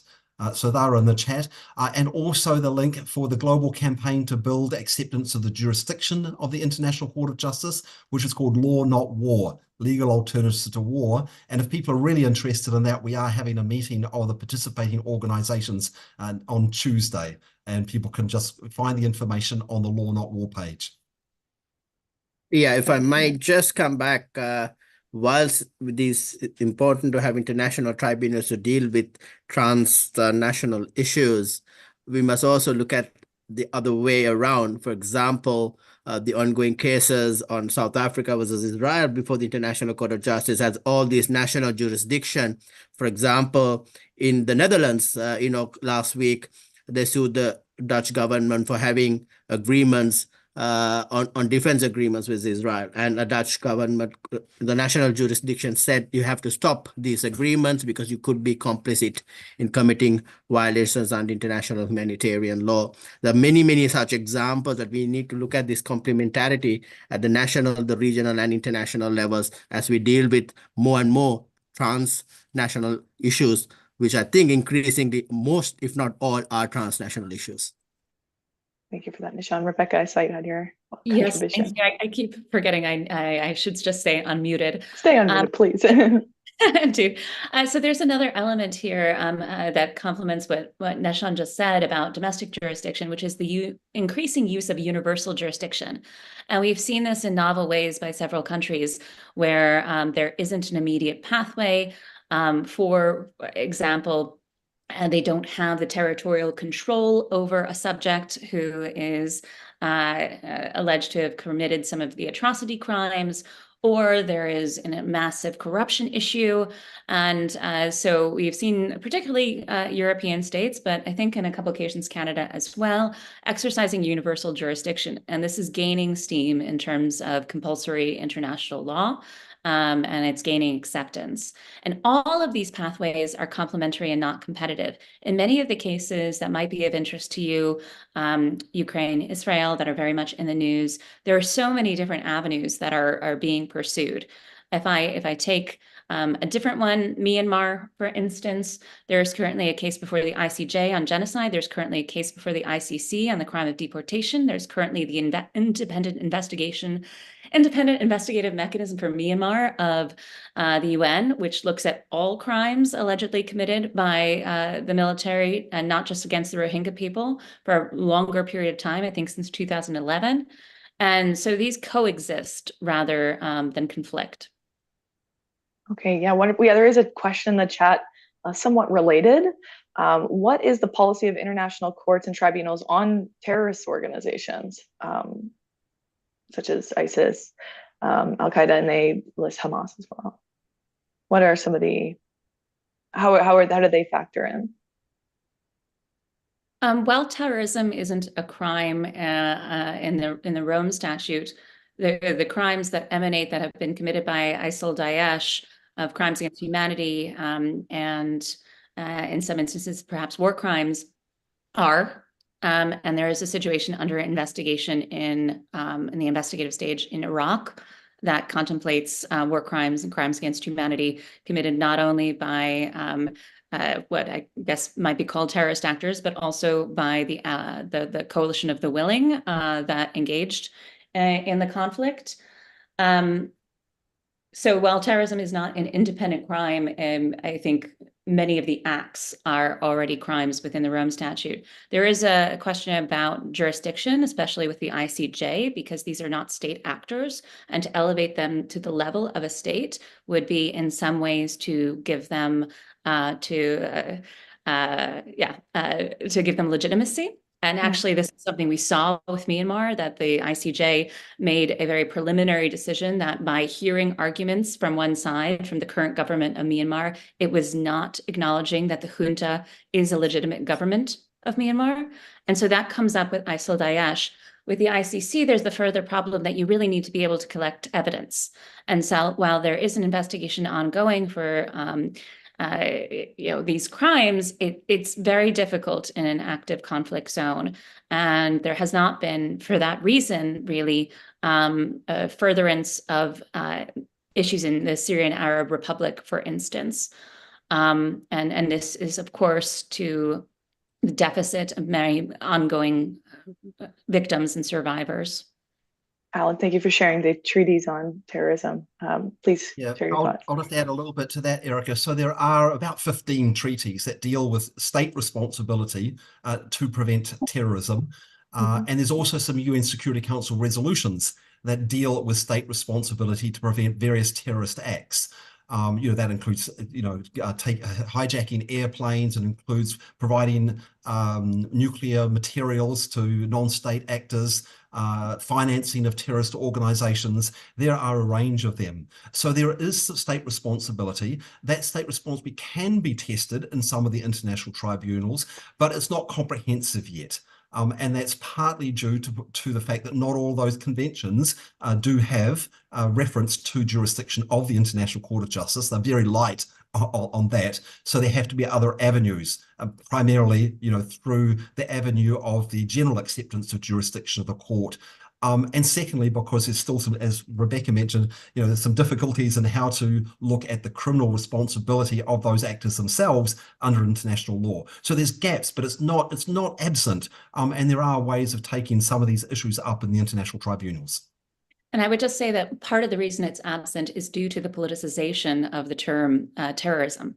And this is why it has been an incredibly controversial subject under international law. Thank you so much for those responses. We do have 1 minute till the next section. So thank you, Shimel, for that question. And thank you to our presenters. Again, a lot of really wonderful content. And I think there's still some questions in the chat. So maybe I'll try and field those and send them to you in a follow-up email, because I know you have a lot of links and a lot of knowledge to share. So thank you for all the work you did for your presentation. Thank you to everyone in the chat still asking really wonderful questions and keeping this discussion going. I'm going to move it to Alex. There you are. And slowly remove the spotlights. Okay, thank you very much again. So we're now going to be moving to the next segment as part of the World Federalist Conference. The next segment is introducing the MEGA Alliance, Mobilizing Earth Governance Alliance. So we're going to have two members from the steering committee for MEGA. The first one is Maya Groff. She is a convener for the Climate Governance Commission as well. She is a co-winner of the International New Shape Prize on Global Governance Innovation, an international lawyer, senior treaty advisor, Integrity Initiatives International, and co-founder of the Global Governance Forum. With her, we will be having John Vlasto, who is based in London, UK, and joined the WFMIGP Executive Committee in 2021. He is increasingly concerned that humanity is not looking after its planet. He returned to university to study global politics at the London School of Economics. He now works with fellow activists to realize the vision of a sustainable, just, and peaceful world through more effective and accountable global governance. So with that being said, I'll pass it on to you.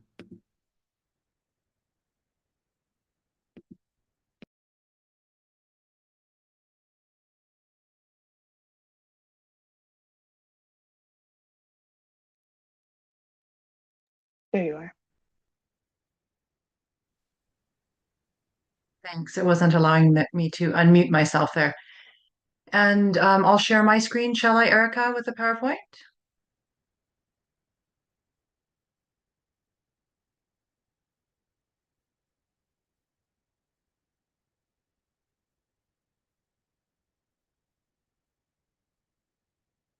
Just trying to get it to start. Wonderful. Okay, thank you, everybody. Lovely to be here with you. I'm joining you now from northern Sweden in the snow.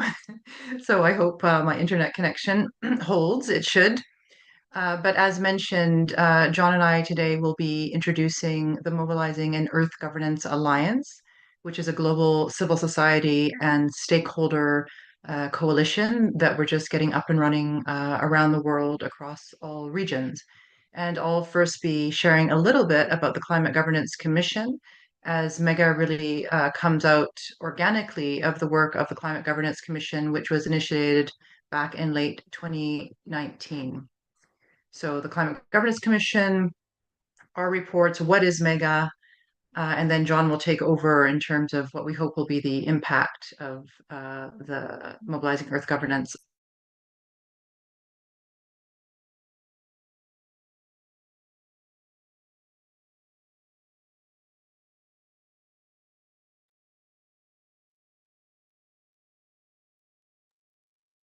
Yeah, can the host make sure that I have I'm able to unmute myself and stay unmuted just so we don't have any other interruptions? That would be great. So, Climate Governance Commission. This is a snapshot from one of our key meetings last June in the Villers Institute in Switzerland, bringing together commissioners from our high-level phase of the Climate Governance Commission, where we invited former heads of state, ambassadors, policy experts from different regions in the world that are advising governments around the world, on the African continent, in India and Brazil. You see here in this photo a picture of the permanent representative of the Maldives, United Nations, also my colleague from the Institute of New Economic Thinking in New York, from Sri Lanka originally, Mary Robinson, chair of the Elders, former president of Ireland, Maria Fernanda Espinosa, previously president of the UN General Assembly. So we're really trying to engage in the work of the Climate Governance Commission, which, as I said, was from late 2019 until now, and it's ongoing. Statespeople and thought leaders from around the world. You see also one of our youth representatives and commissioners in this photo, where we're really trying to develop material, new approaches, taking the vantage point of international governance, global governance, to actually tackle properly and effectively the climate challenge and the broader planetary emergency. So in 2021, we published our interim report, which is still available online. And from a policy and governance perspective, we really sort of tried to hone into a few notable gaps in terms of why we're not where we should be in terms of our climate action. So firstly, solution action gap. We have plenty of solutions with current technology. We can tackle the climate challenge, but we're not implementing these solutions at the speed and scale we need to yet. The policy gap. Most jurisdictions are still reinventing the wheel in terms of not learning from each other. They also do not yet, in general, have adequate policies to really stay in alignment with the Paris Agreement and the current science. And then lastly, the governance gap. There is a very fundamental international governance gap where our governance is very, very weak still at the international level to tackle the gravity of the challenges we face, which I'll talk about in a moment. And this is really why MEGA is so important, building this smart coalition building a platform where we can really raise awareness about this key international governance gap, which should connect to all the levels of governance, also regional, national, local. And this is just a sample of some of the policy papers that the Climate Governance Commission has published, in particular in its phase 1, more technical phase, where we looked at, for example, the history of proposals for global environment agencies or world environment organizations in the scientific literature, academic literature, what have been the proposals and what could be the key features of a new global environment agency, as many scientists and others have suggested. And there's a whole host of other areas we've done thinking and research on from this global governance and global governance innovation lens. I won't go through them at the moment just because we're limited in terms of our time. So the commissioners, as I mentioned, chaired by Mary Robinson, first female president of Ireland. And you see a list also to the right of other commissioners. Johan Rockström, noted planetary scientist. And we really try to get a full cross-section as much as possible within the limitations of numbers for commissioners of humanity. You see, we have a Chinese, a wonderful commissioner from China based in Beijing.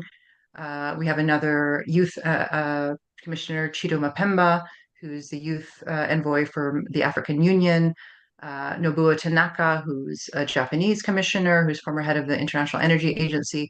So really, we think that we need to put our heads together at a very high level to think very seriously about improving international environmental and climate governance. And just to underline and emphasize, this inflection point in human history that we feel that we're at, which has been underlined by the UN Secretary General. He's suggesting in this quote, this is from his 2021 report, Our Common Agenda, we're facing our biggest shared test since the Second World War. I would argue that we are facing a challenge which is in many ways greater and bigger than World War II, because it's really about our basic planetary life support systems, which is a novel challenge. We need to use the latest science, the latest technology, the latest thinking, together with indigenous knowledge, traditional knowledge, local knowledge, to get our arms around this challenge. And we really have to involve every region of the world and get international cooperation right. So it's a massive challenge. So what does the science tell us in terms of this crossroads in human history? So I think somebody had shared the planetary boundaries framework slide earlier today, and I'm resharing it because it's so vitally important. Also to show, you see climate is one of the planetary boundaries, but it's interdependent, very closely interdependent with a number of the other planetary boundaries. For example, land system change, ocean indicators, just as two among others, biodiversity. So if we're going to tackle the climate challenge, we need to tackle a whole host of other global ecological issues. And moreover, have as a key reference point, we've been arguing this planetary boundaries framework where we need to stay in this safe operating space, the green area you see in this chart, and we've overstepped, unfortunately, 6 of the 9 planetary boundaries. So we need to think in very different ways about the necessary planetary governance that will actually be effective to get us back into that green area. So this requires a lot of imagination, entrepreneurship in terms of our thinking, in terms of, how we engage with diplomatic processes, how we engage experts, how we get experts thinking in line with the most current and up-to-date science, which is system science. All these different pieces interact with each other. So to this end, we published a major report in November, the end of November, just before COP28, and it's available online. It's easy to find. And the goal was really to put together a list of priority international governance reforms and improvements. We have a top 10 near-term proposals and then 5 medium-term upgrades that we've sketched out in the report. And this report is really an outcome and consolidation of the work we've been doing since late 2019, talking to countless experts, stakeholders, civil society across every region of the world. This is a slide with the top 10 near-term proposals that we're going to be now working on. I won't go through all of them, but I would just underline that all of these are important, and there are probably more, because this is such a profound, all-encompassing kind of challenge, the ecological crises that we're facing, they really cross-cut across all sorts of different various policy areas. So, for example, trade and finance, our global economic, financial architecture, the levels of indeed international finance we need to tackle the climate and planetary emergency. So this is why we have, this array of 10 different tracks we think are very important. You'll see at the end, business needs to go through a fundamental systemic change as key actors, powerful actors in the international system. Cities are also absolutely crucial. Then if you look at, kind of 1, 2, 3, there are more 4 classical international governance issues: urgently improve the COPs to be more results-based, outcome-focused, to declare a planetary emergency by the General Assembly, 4, enhance international scientific capacity for full Earth system governance. Right now it's fragmented. We're really flying blind, in fact, as an international community with respect to all of the planetary boundaries. And then I'll just mention some of the medium-term proposals, as I referred to before: a global environment agency to consolidate really fragmented and weak international environmental governance, international court for the environment, which we have already. There's a group of lawyers, citizens, others who are working in a coalition for an international court for the environment, and some other sort of major international system reforms. And just to close and to end, I also had a slide again of all of humanity in one composite face. that this is really our challenge, and this is really what MEGA hopes to do: is how do we bring humanity together at this point, at this juncture, this key juncture in our history, to really realize the urgency, the gravity of protecting our common home. This is a slide from Common Home of Humanity, which is an organization based in Portugal, around the world, with cross-disciplinary experts, which shows really the software of the Earth, those planetary boundaries, the biophysical systems that keep us safe, all of humanity safe on Earth. So this is our task. It's planetary. We have to understand the science, and then we have to mobilize to make sure the proper governance comes into place. So I'll stop there and turn over to you, John, and I can change the slides if you wish for you, if you just tell me when to change them, if you prefer. Oh, that sounds wonderful. Thank you very much, Maya. Thank you also to the organizer of the conference. And Maya did warn me on her way to snowy northern Sweden that she might not get to her destination on time, and I may need to cover her side of the presentation for her. So I'm very glad she spoke to the last slide, because I had no idea what that was about, and now I know. So thank you, Maya. I should start my presentation by pointing out that MEGA actually stands for Making Earth Great Again. This is a post-MAGA movement, and that's what we're trying to do. So we're back to the agenda slide. Technically, we've covered 2 out of 5 agenda points, but I can reassure you we are more than 2/5 of the way through the presentation. So by way of introducing my comments, before getting directly into MEGA, I'll just tell the story of where MEGA came from, what motivated me to get involved in this. So before I was a World Federalist, I was just wondering what to do next in my life, and I was thinking what bothers me. And what bothers me is that humanity is not taking good care of the planet. And this is so obviously monumentally stupid. You just think, what on earth is going on? And with no background in politics whatsoever, you sort of rapidly come to the conclusion global politics doesn't work. It wasn't built to deal with this actual real problem. It was built not to bother the P5 too much. So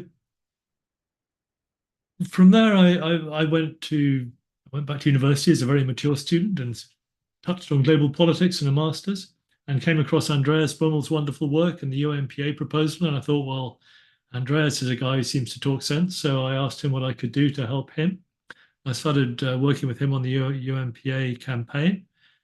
And what I found talking to people is that if you're a governance geek, then UNPA is very exciting. But for the man in the street, it's quite difficult to translate it into language that's appealing. And it sort of took me back to my roots. I didn't start this work because I thought, oh, the world needs a parliamentary assembly. I got involved because we're trashing our planet and it's stupid and we need to stop it, and we need to stop it urgently. And that framing of what we're trying to do, let's address an urgent problem. On that basis, I went to COP26 in Glasgow 2 years ago. There I had an introduction to Maya from Andreas.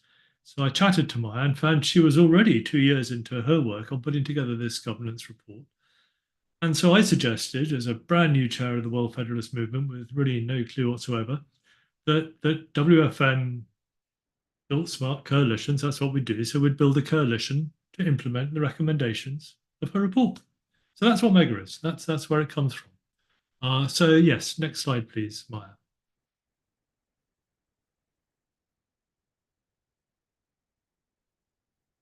Okay, so this is the Mega website. And I mean, a lot of the people who have presented today are all deeply involved in this, more so than I am. So Alan Ware built this website. Rebecca Shute and Maya Groff are the two other co-hosts of this project. It's the World Federalist Movement, Citizens for Global Solutions, and the Climate Governance Commission are the co-hosts of this project. So Alan built this website. What is Mega? Strengthening global governance to protect the environment. That's exactly what it is. And in a little more detail there, that's essentially the mission of the program. So Mega is a coalition of civil society organizations working in cooperation with like-minded governments and other stakeholders to strengthen environmental governance. So the URL for the website is in the top right. I'm not sure if you can see it. It's earthgovernance.org, and you'll find all sorts of information about the program on that website, which is in development. This is the first iteration. It will continue to develop. The link is also in the chat for those interested. Thank you, Erica. Next slide, please. What this slide shows schematically is how Mega is looking to translate the proposals from the Climate Governance Commission report via smart coalitions into actual changes to global governance. So one thing I noted when Maya very kindly invited me to her commissioners' meetings is that the commissioners are uniformly extremely keen that their report isn't just a report sitting on a shelf. They're involved because they see the urgent need for action and they want to see the report turned into action. And so that's where Mega sits, turning the recommendations into action. And the smart coalition technology is the next slide. I'll come to that in a moment. But you'll see here a number of recommendations from the report. So there are something like 30 proposals on the website and half a dozen campaigns. You can look at the website, what's there. Just to pick up the first couple here, establishing a global environment agency. We've talked about that a couple of times. The idea of such an agency is it would have deliberative and legislative functions. Well, that immediately makes me think of a parliament. And there you see establishing a United Nations Parliamentary Assembly. That is more than a proposal in that it's a long-standing campaign. And that, again, is part of Mega. And Maya ran through the 10 short-term and 5 medium-term highlight proposals from the report. All of that is part of what Mega is trying to promote. Next slide, please.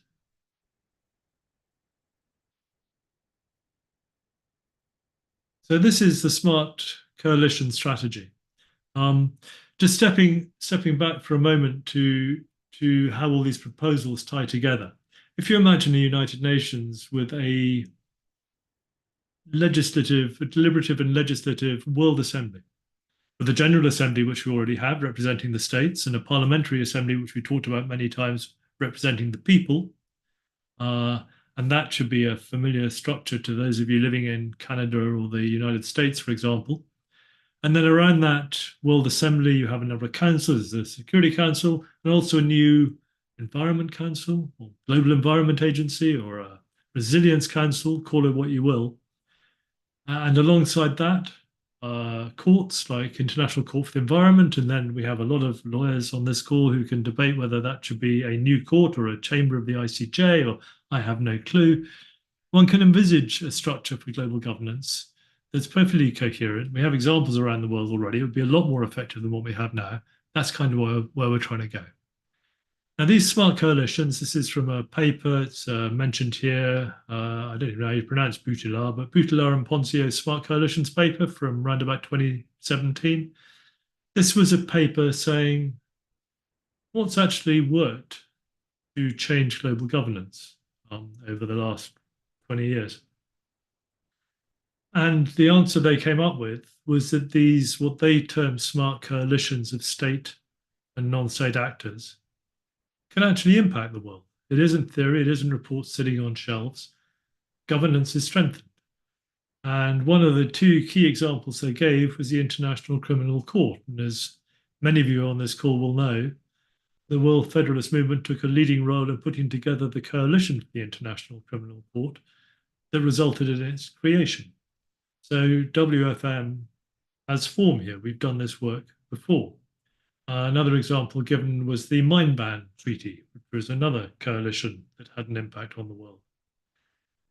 So the very simple thinking that went into the foundation of this mega project between Maya and myself was Maya's already doing all this wonderful work with the Commission and the report, and Mega will simply apply this smart coalition technology that we've used before to implement the proposals. Next slide, please. Oh, this is embarrassing. I didn't prepare this presentation, I hasten to add. I wouldn't put in a quote from myself. It is an excellent quotation, of course, and it kind of nicely summarizes what Mara and I have been talking about. So at root, it's not an environmental crisis. Humanity's created a global governance crisis. Resolve this and we can unite to live in harmony with each other and with nature. And that's very much the theme of world federalism. I think an important point here is humanity's created a global governance crisis. It's not like some external event that's out of our control and we can do nothing about it. The global governance crisis is of our making. Humanity is perfectly capable. There is no reason that we should not sort this out and come up with governance that makes sense. The Star Trek world, if you will. So that's the big goal. So if you would like to get involved in this process, you can go onto the Mega website, the link in the chat. You can join as an organization. You can reach out. We're building an alliance. If you've got a lot of detailed questions here, I'm not sure if Alan is still on the call. He is the master of the program development here. He's developed such programs before, but we have the 3 co-host organizations already mentioned. We have about 20 co-sponsor organizations on the steering committee, which is meeting on Monday. And then we're just about to have a launch in March and then reach out and build up with participant organizations, reach out to nations, get the environment movement on board and change the world. Next slide, please. Really, it's just a question. This is questions, but that is a boring slide. And the next slide is more interesting. I have no idea what it's about, but I think we should have the next slide and then questions.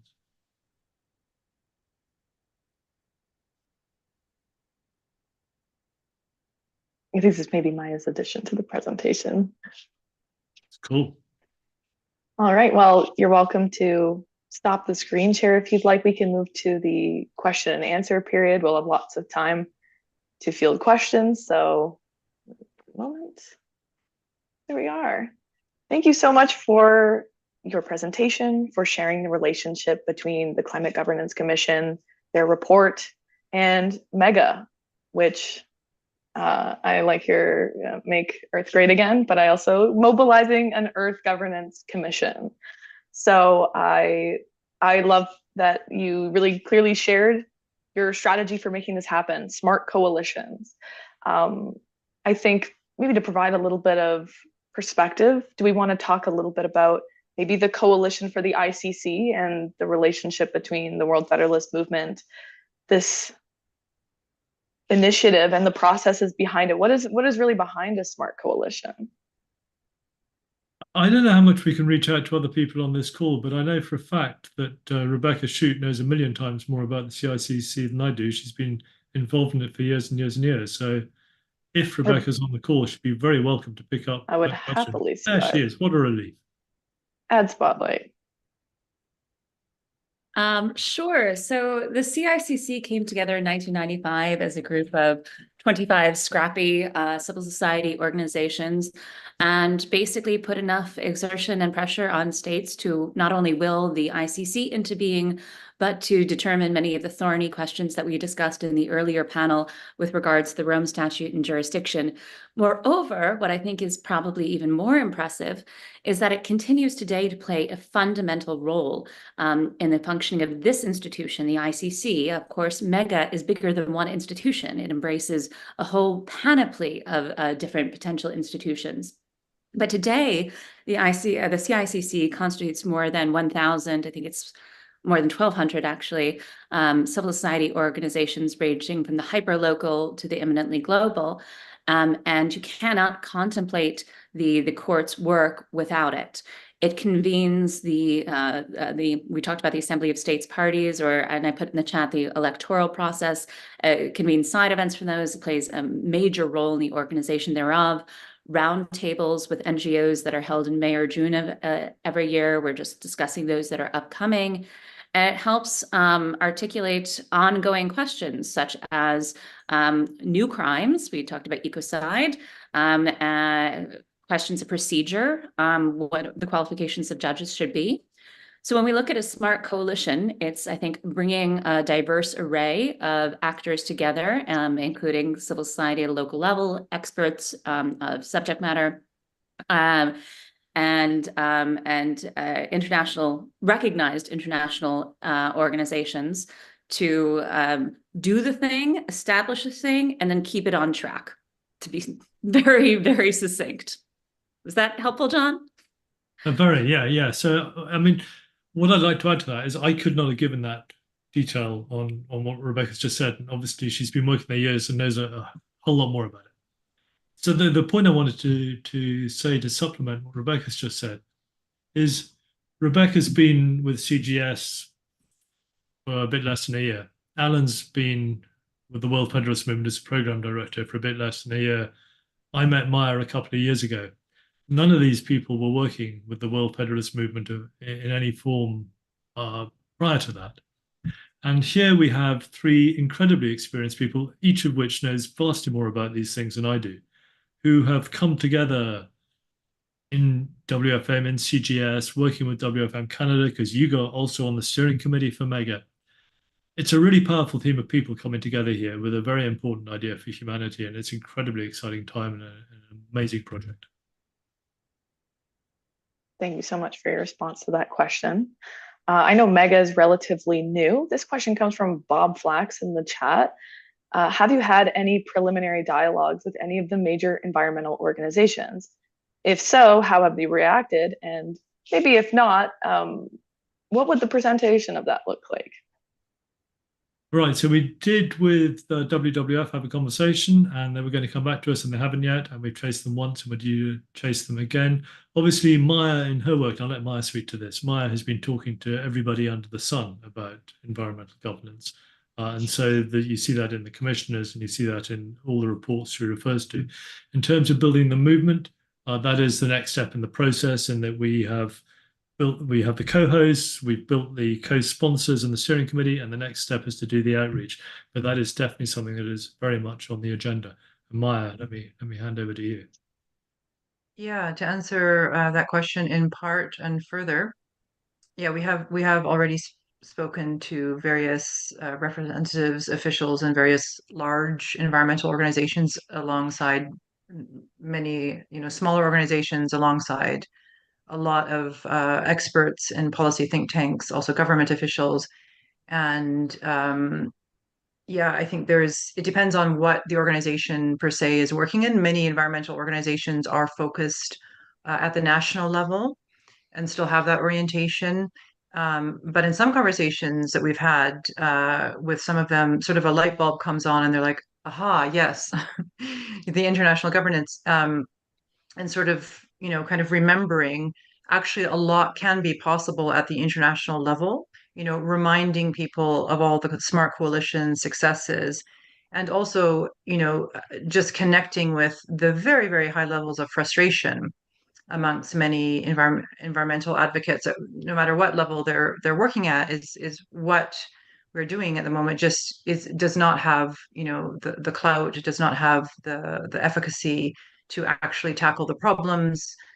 People are very disappointed with the COP processes, for a whole variety of reasons, backsliding in countries that were going forward, and then seeing sort of really chaotic and uneven grappling with the climate challenge and the related ecological challenges. So yes, we've had those conversations, but we want to also really work on refining the proposals, refining the content, and to be very strategic and focused on the various different proposals, and then have those, discussions with larger environmental organizations where we can join forces, so it can be, very focused in terms of that, getting that implementation momentum, getting the implementation momentum and dialogue, with like-minded states, etc. So all of this has to happen strategically.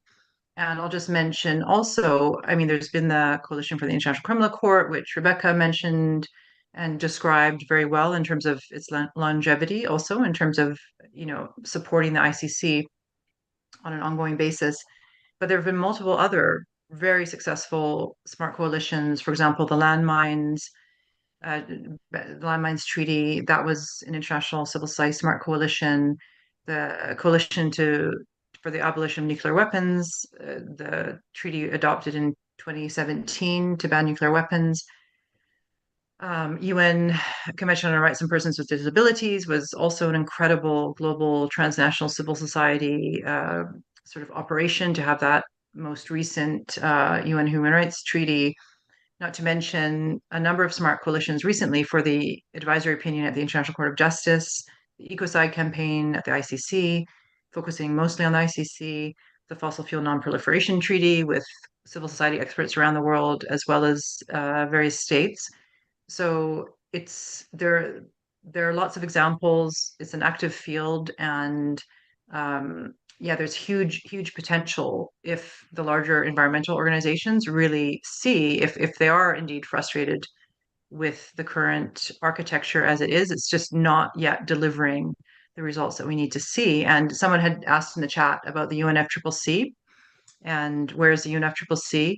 If you look at our top 10, the first proposal deals with COP reforms, which of course climate COPs are creatures of the UNFCCC.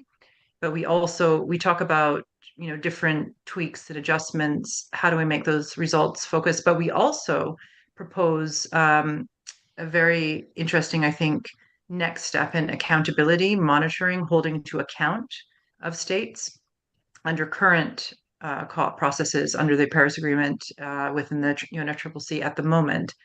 So we're focusing on that, absolutely. People should be pushing as hard as they can under that current architecture, but we will also, there's almost no doubt that we're also going to have, very significant action across multitude of different international policy areas. And then we'll have to, very likely, have these next generation governance institutions to really tackle the challenges that are in front of us. And just one last little comment on that in terms of the challenges. Someone talked about, the fear-based narratives to cooperation.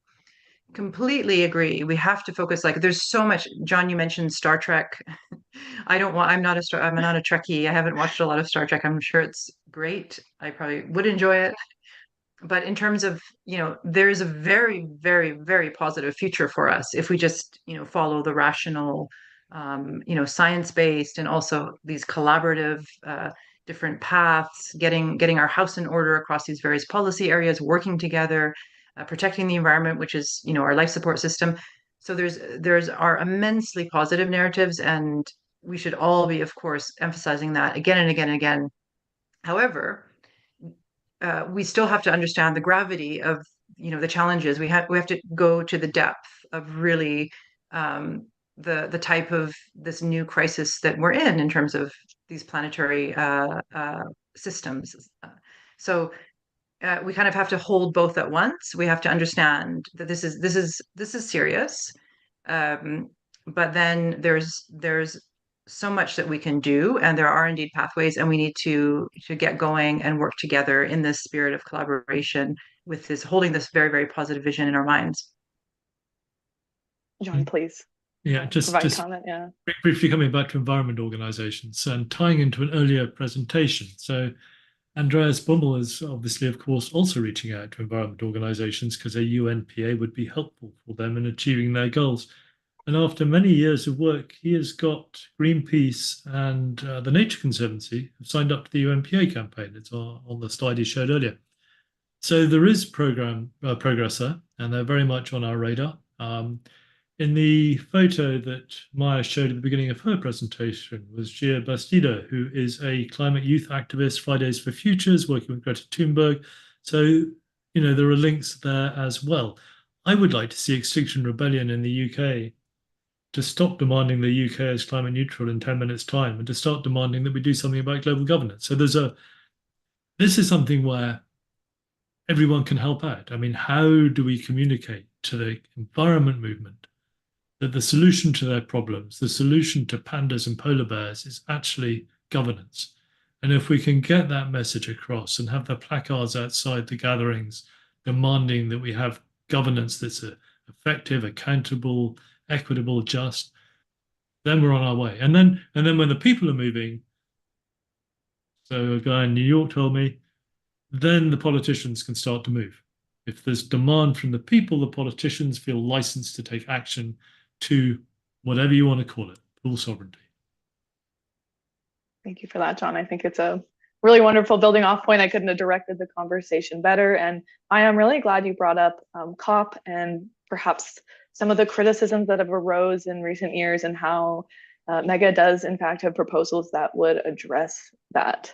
I want to address comments in the chat, but first I do want to ask, there's the relationship between how Mega plans to foster collaborations and partnerships among governments and international organizations, civil society, private sector, but there's also the political will, having the awareness at the citizen level, which John, you just brought up, and having people actually call for this. I'd love to hear a little bit about the strategy for additional partnerships and maybe even education campaigns. What is getting this topic, the gap in governance that Mega really addresses, in front of the public?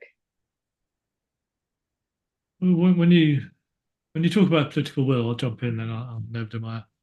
When you talk about political will, there's a quote from Friedman. I'm sorry, every presentation I want, I go back to the same quote, so people will be fed up hearing it. But I mean, he said it takes a crisis to catalyze change. What's done in a crisis depends on the plans that are lying around at the time. And our job is to write the plan and keep it alive in the mind of policymakers until the politically impossible becomes a politically inevitable. So I don't think the catalyst for change is going to come about because we do such a wonderful job of educating people.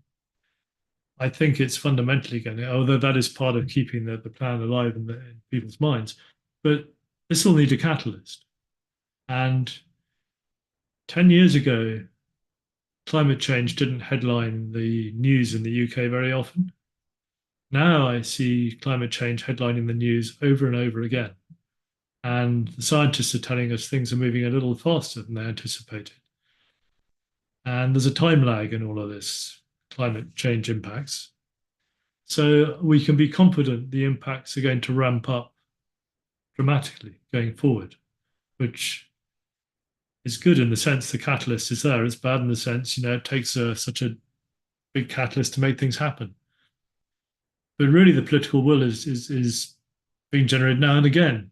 As I've said, I have less experience in this field than my colleagues. And, Maya has said to me at COP26, she feels the political will is building because people can see the problem. So with that said, I'm going to hand over to Maya.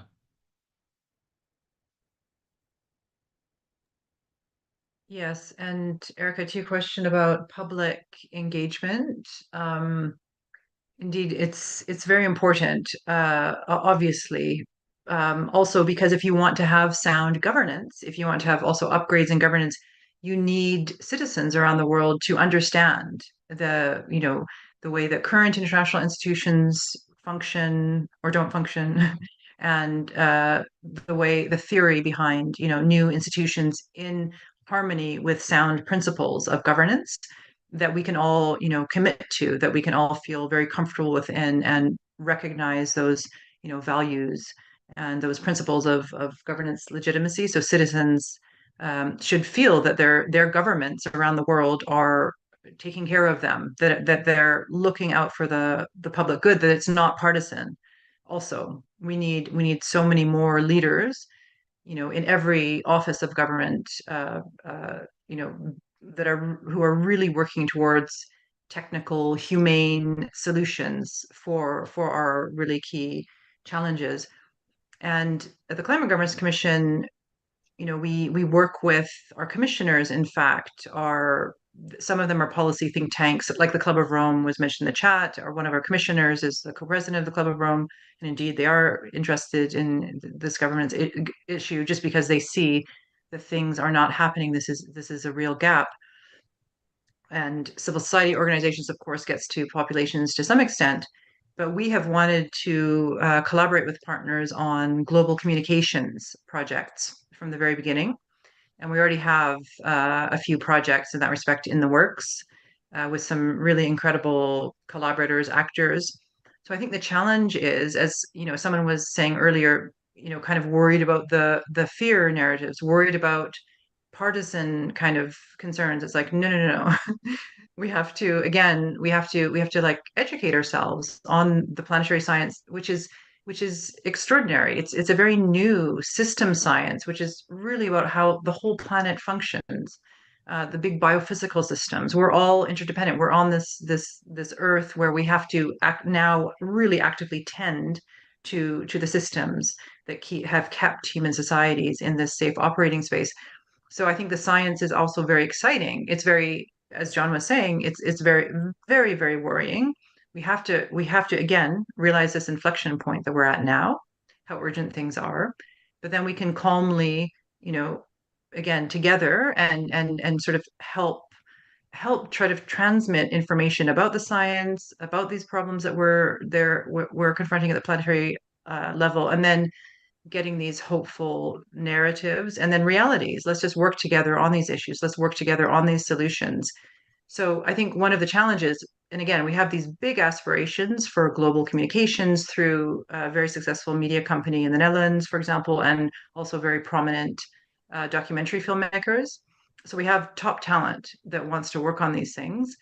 But I think the challenge is, how do we get the messages out that properly inform, so everybody understands the situation and then stays updated, for example, in the science, because it is fast changing, but then also gets inspired and has some hope in terms of our capacity for collaboration, in terms of our capacity for good governance, because I think also that's part of the destructive nature of the very hyper partisanship we've seen across, for example, mature democracies, and of course other terrible trends across various countries.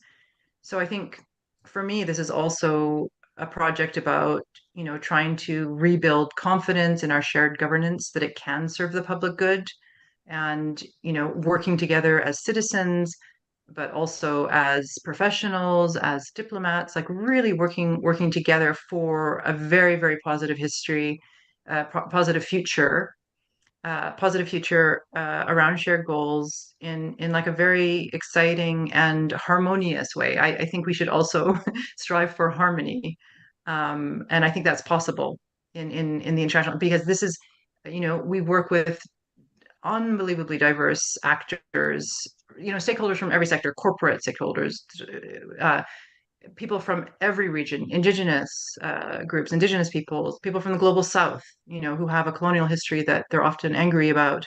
We're talking together, we're working together, we're so enthusiastic about working together and finding solutions.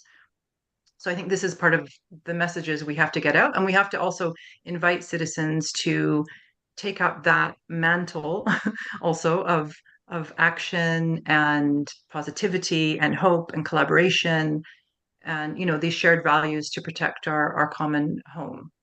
Yeah. So everybody has to also kind of pitch in and get excited and work together.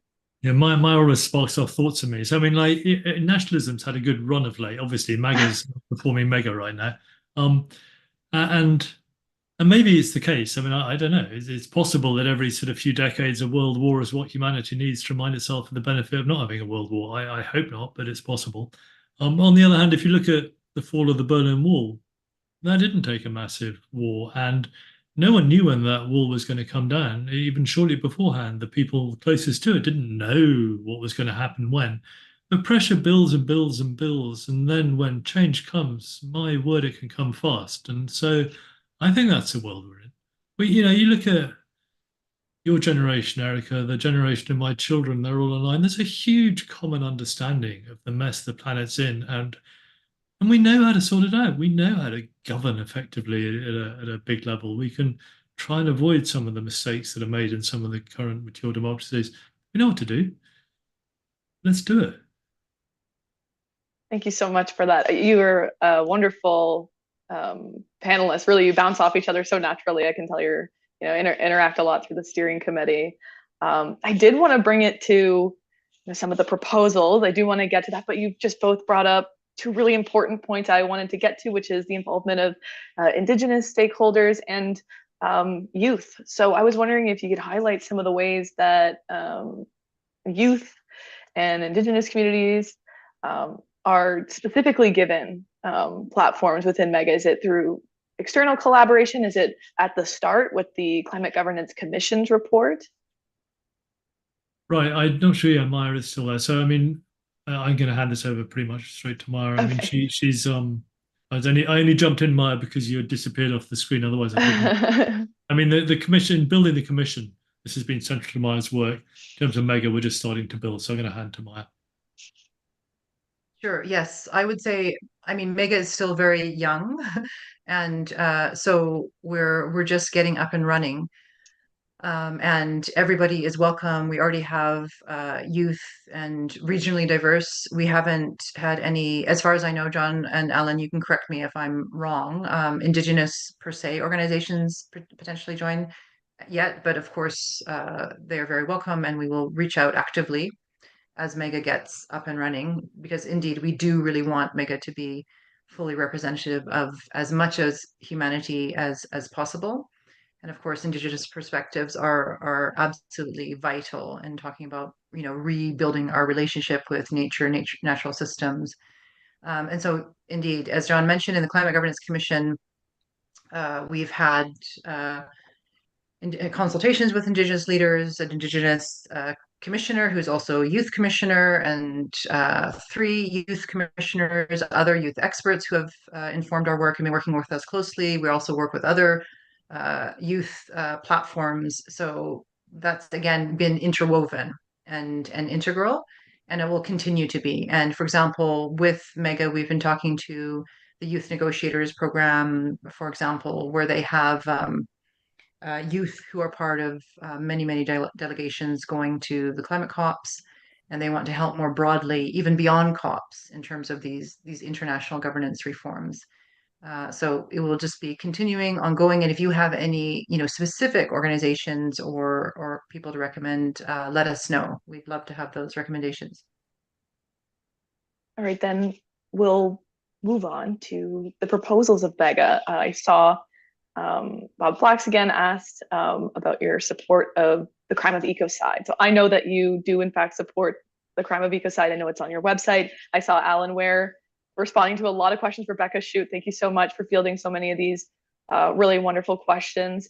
I want to give you space to talk about the Crime of Ecocide, but I also want to broaden this and have you speak about some of the proposals you find to be the most salient under MEGA. So I know there's the anti-corruption court, environmental governance agency, a lot to speak on there. So feel free to jump in on what you find to be the most salient proposal that MEGA has going on. Maybe what has the most traction given how new the alliance is. John, do you want to first give your thoughts on that? You don't? You don't have any opinions? No? You go. It's your turn to go first, Maya. A little bit of gender balance and who speaks first.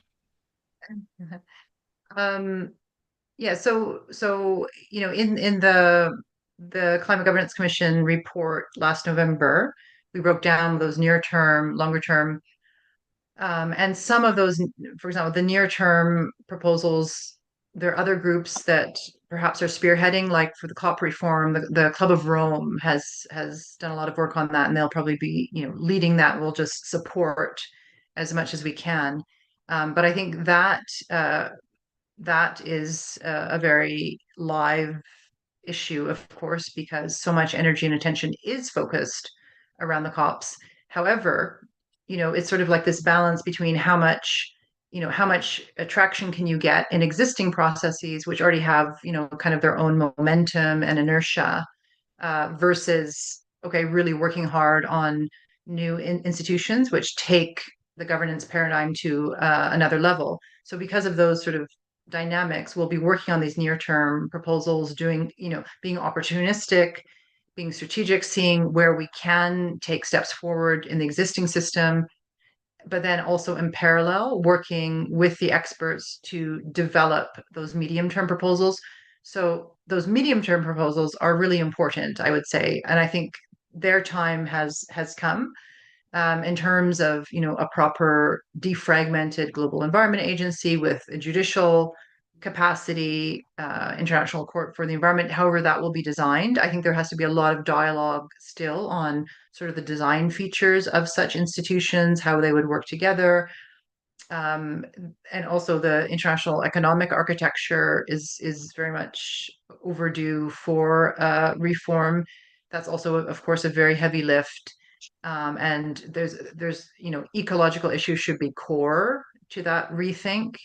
But there's a multitude of other issues that will be, relevant there. We also talk about international law in the medium term, and now how it has to shift again to take account of these call them global commons, call them the common heritage of humankind, which the Common Home of Humanity has proposed that this operating system that keeps us, safe, human civilization safe.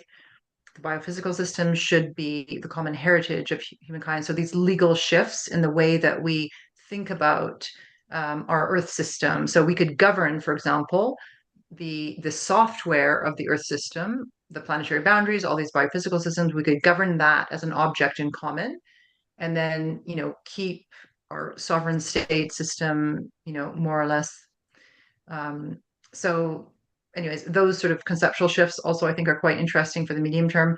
The near term, mentioned, of course, trying to push COP to its maximum in terms of the effects they can have at the moment. But also a declaration of planetary emergency at the General Assembly, we think is important to focus the attention of the international community about really where we're at this inflection point in history and what the latest science is really saying, alongside potentially the convening of an emergency platform to consolidate international efforts, to coordinate them, to have much higher levels of efficacy in the international response as soon as possible, while we're trying to figure out these new institutions. So those are just a few. One more, I mentioned it in the presentation, but the international scientific capacity for monitoring and advice. We should have, at the intergovernmental level, sufficient and high enough level, very robust, scientific Earth system risk assessment and monitoring. Right now, we're flying into these really extreme risks, but we're flying mostly blind because we're thinking of older paradigms, and we're not scientifically at the international level caught up to where we need to be to stabilize the Earth system, to stabilize our situation. So that's another really important one. And there's, there are bits and pieces you can scan through the report at your leisure.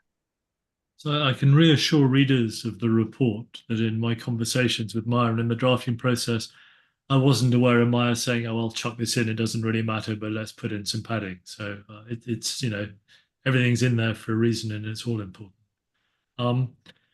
Where the World Federalist movement is headed in the longer term, or maybe sooner, but at some point, is Democratic World Federation. And for Democratic World Federation to be fully functional, we need the countries of the world to be democratic. And what we can't do with the environment is wait for China and Russia to become fully functioning democracies before we take action to look after the planet. So it's necessarily the case that we do what we can in the meantime. We hit the low-hanging fruit, we do the urgent things. So, for example, I've been to 3 COPs now, and they're just an absurd circus. And I mean, I'm not sophisticated and experienced maybe to gather all of the benefits of the COP process, but it sure as hell ain't an efficient governance process. So there are commissioners, as Maya mentioned, who are very keen to reform that COP process, turn it into an implementation process. That's something we can do sooner rather than later. Global governance reform as a whole is holistic. So if we get something that works for the environment, it'll work for peace. So, there are also work ongoing on revising the UN Charter, and there it's just like, add a parliament to the General Assembly, and you've got a bicameral body, and then you have councils doing stuff, and it's all quite. People say how complicated all this, but really, if you have sensible governance, you can govern, and governance itself is complicated, but putting the machinery in place is not that complex conceptually. One thing that occurs in the Climate Governance Commission report, where I perhaps have a slightly different emphasis, just to throw in a different view. I used to work in finance. I have buddies who work in hedge funds. I have buddies who trade oil because it's quite an opportunity to make profits because it's an unfashionable asset. Personally, I don't have much of a problem with that. I think it's up to government to regulate the corporate world. I think the really fundamental problem in the corporate world is it's globalized and the governance hasn't. So the corporate world can dance rings around the regulation because it's not coordinated at the global level. Can I just interject? I just want to, on that note, it totally relates. It's a question from the chat, and then we'll have to wrap it up in about 2 minutes. But the question of capitalism has been brought up, and how Mega intends to reckon with some of the aspects of the system that are not interested in environmental reform and very interested in never-ending profits. Right, I'll jump in, then I'll hand over to Maya to wrap up. So I think Thank it's absolute nonsense that corporates are interested in never-ending profits, and corporate leaders are people, and people have children, and generally speaking, corporate leaders do care about the future. And I'm sure there are exceptions, and Putin personally may have an agenda that's different from most of us, but on the whole, the corporate world cares very much about the future. And basic structure of capitalism, as I understand it, and I'm no expert, is that people own companies, shareholders own companies, and managers manage them, and their job is to make profits for the owners. That's the basic structure.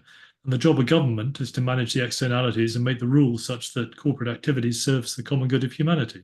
And if you don't regulate capitalism, it's a disaster. And as I mentioned just a moment ago, the fundamental problem is that capitalism has globalized and regulation hasn't. Let's just globalize the regulation, have a minimum corporate tax, have a price on carbon, et cetera, et cetera. We're going to have to shift to Maya, if it's okay. We just have 1 more minute before we have to conclude. Thank you so much, John.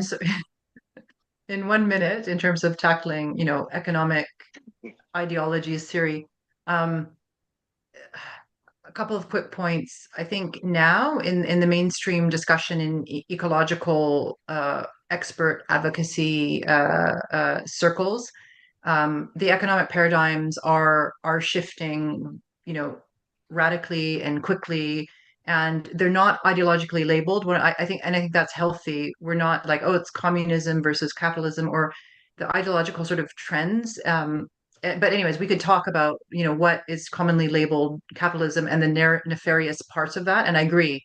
I agree with John. Of course, we have to ensure we have proper international regulation and international law. But I also think that, of course, we failed at the national level to tame some of the really unhelpful predatory excesses in our economic systems, and the sort of extractive, wasteful ways of using resources and not respecting people, et cetera, et cetera. So I would just say that this is a very active, live, vibrant field in terms of discussing, what holistically should our economies look like at the national level, at the local level, at the international level. How do we rethink a lot of our defunct and outmoded theories. There's just a whole host of economic theory that is no longer fit for purpose. Maybe it never was. Maybe some of it was.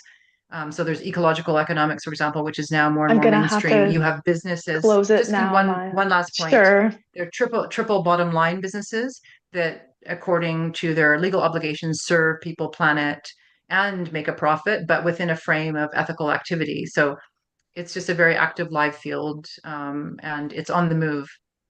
Right. Okay. One thing is how we measure GDP, and another is I agree with Maya too.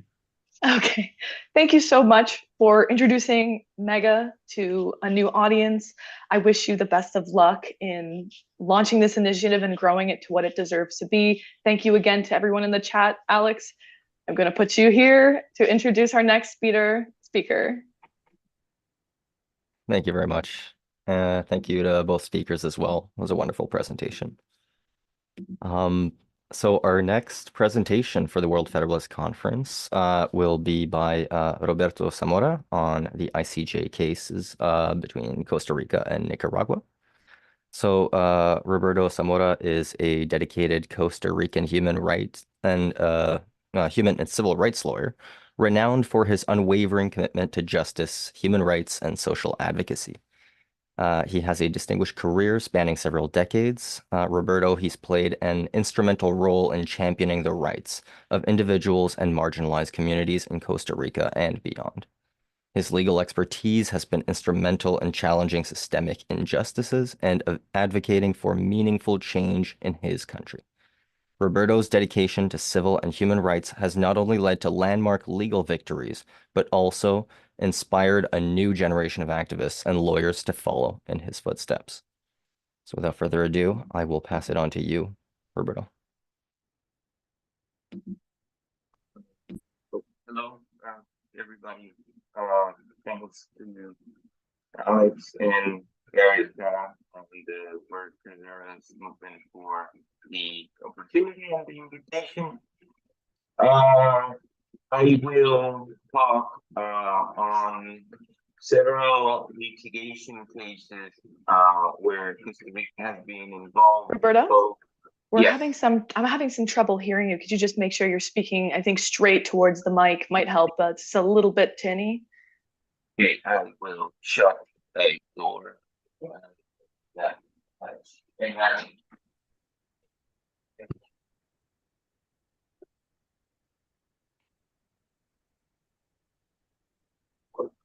Yeah, maybe better now. I think it's better.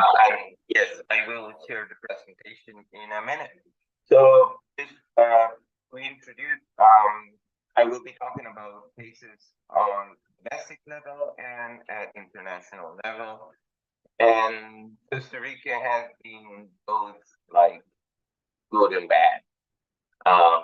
However, one of the presentation is to highlight the importance of the existence of international law mechanisms. So let's see how it goes. Now it's a lot of material and it's only 20 minutes for the presentation. So I hope everybody had a coffee or a power drink because it's gonna be rushy. So let's try to keep this, and I will share the presentation in a second.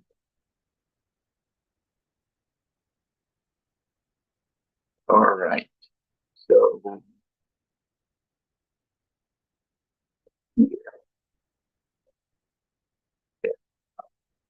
So there is a few things that are important to mention. One is the legal framework of Costa Rica, because it's very important in terms that it's very unique. And then we will deal with these 4 cases that, as you can see, have been introduced international domestic level. So first thing that is to be said is that Costa Rica is a non-militarized democracy since 1948. It has the most extreme case of a monist legal system. A monist legal system is where you don't make any difference between international law and domestic law. So you can go to a domestic court and directly invoke international law provisions. This is much very linked to the fact that we abolished the military in 1948 and the coming of the UN and the International Court of Justice in 1945. So with the end of the Second Great War and the coming of the UN came the scope for a new international system that would be based in peaceful settlement of disputes and the rule of law. And Costa Rica decided to make basically a leap of faith, very extreme, and decided to abolish the army. Costa Rica accepted the compulsory jurisdiction without any reservations in the ICJ. And Costa Rica has actually, of course, with some mishaps in history, pretty much tried to abide by international law. As a result, we are a country with a stable democracy, very stable international relationships. We don't have enemies. We have into place the cheapest defense policy in the world because we don't need a military to defend ourselves because we don't have enemies. So this is part of the framework that Costa Rica has and makes it very unique. Also, international law, human rights instruments have a supra-constitutional hierarchy, which is also a very important thing to take into account. So a becoming or ratification of a international human rights instrument can bring to, for instance, the derogation of a constitutional rule. Costa Rica is also a neutral country since 1983, and here, yes, there's a little problem. I thought I had corrected this. This is not a case of Costa Rica versus Iraq. This is actually me versus Costa Rica regarding the decision of the Rican government to support the coalition of the willing that invaded Iraq.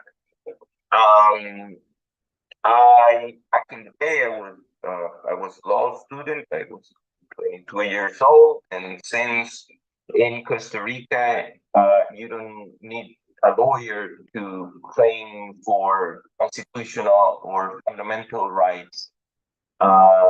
So I decided to file a case for the Constitutional Chamber of the Supreme Court.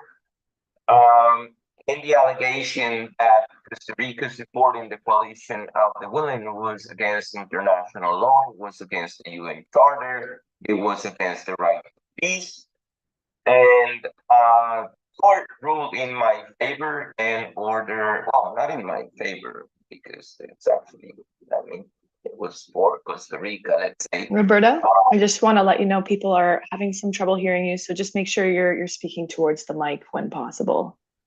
I'm not sure where the mic is on your laptop.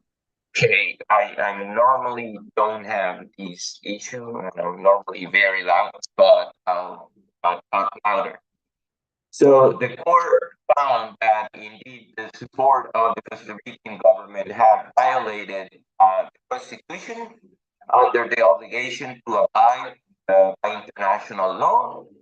And this because the decision to support the coalition was against the UN Charter, since the Security Council had never authorized the invasion of Iraq. Also, the court found that his support violated the obligation of neutrality and principle of peace as understood by the Supreme Court. Okay, so here. Okay, so okay, thank you. Then it seems there's a little bit of mix up. Well, anyway, the second page we have to revise is the invasion of Portillo's Island. This is a case brought before the International Court of Justice by Costa Rica against Nicaragua. The San Juan River is suitable for navigation, and it connects to the Nicaragua lake that it's only separated to the Pacific Ocean by only 20 kilometers of land. So making a canal there, it's actually a very good idea. It hasn't been done for political issues throughout the history of Nicaragua. In recent years, Nicaragua decided to start trying to build a canal, and they faced the problem that there, as you see in the map, in Punta Castilla, you can go to the next slide. That's perfect, in fact. So in the yellow area, which belongs to Costa Rica, and as the court determined, makes that turn, and where you see Punta Castilla is exactly where is the mouth and the inland waters connect to the ocean. Now, because of particular positioning, the mouth would create sediments that would make it impossible for the ships to get into the canal. So Nicaragua found that if they could straighten the course of the river along that red line, there will be current enough to eliminate the sediment and let the ships in.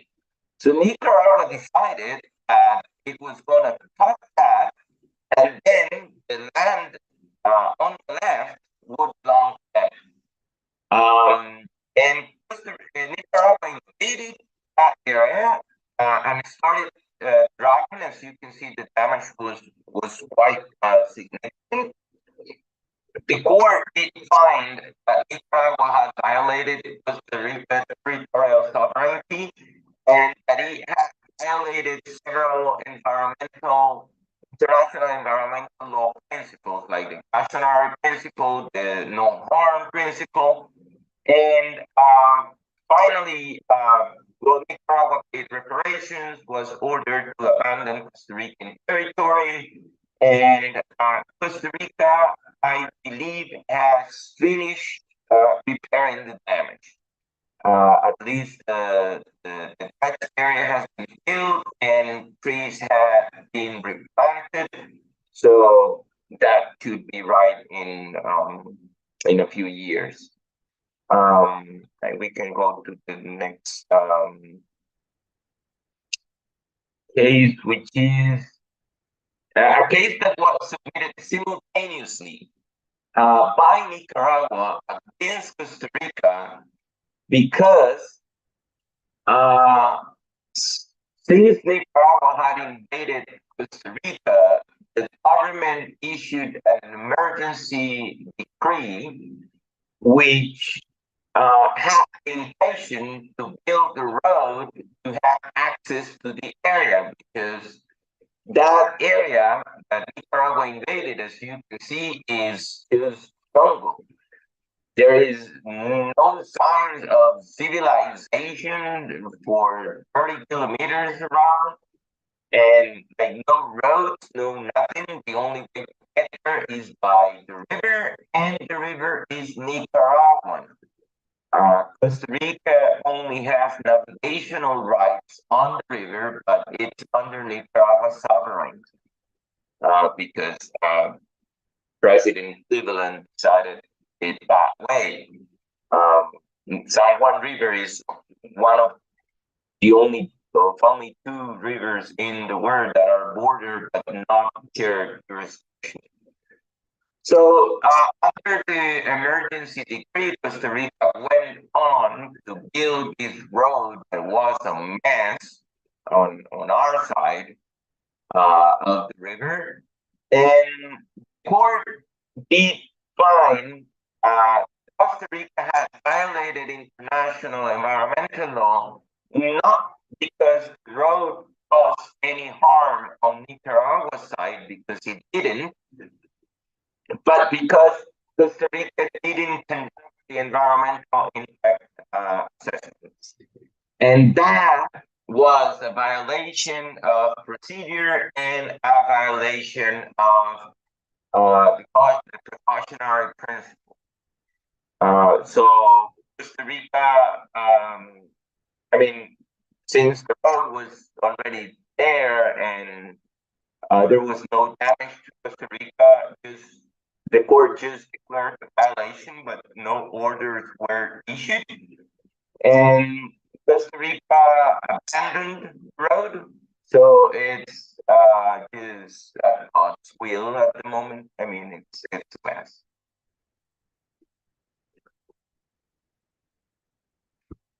We can move on.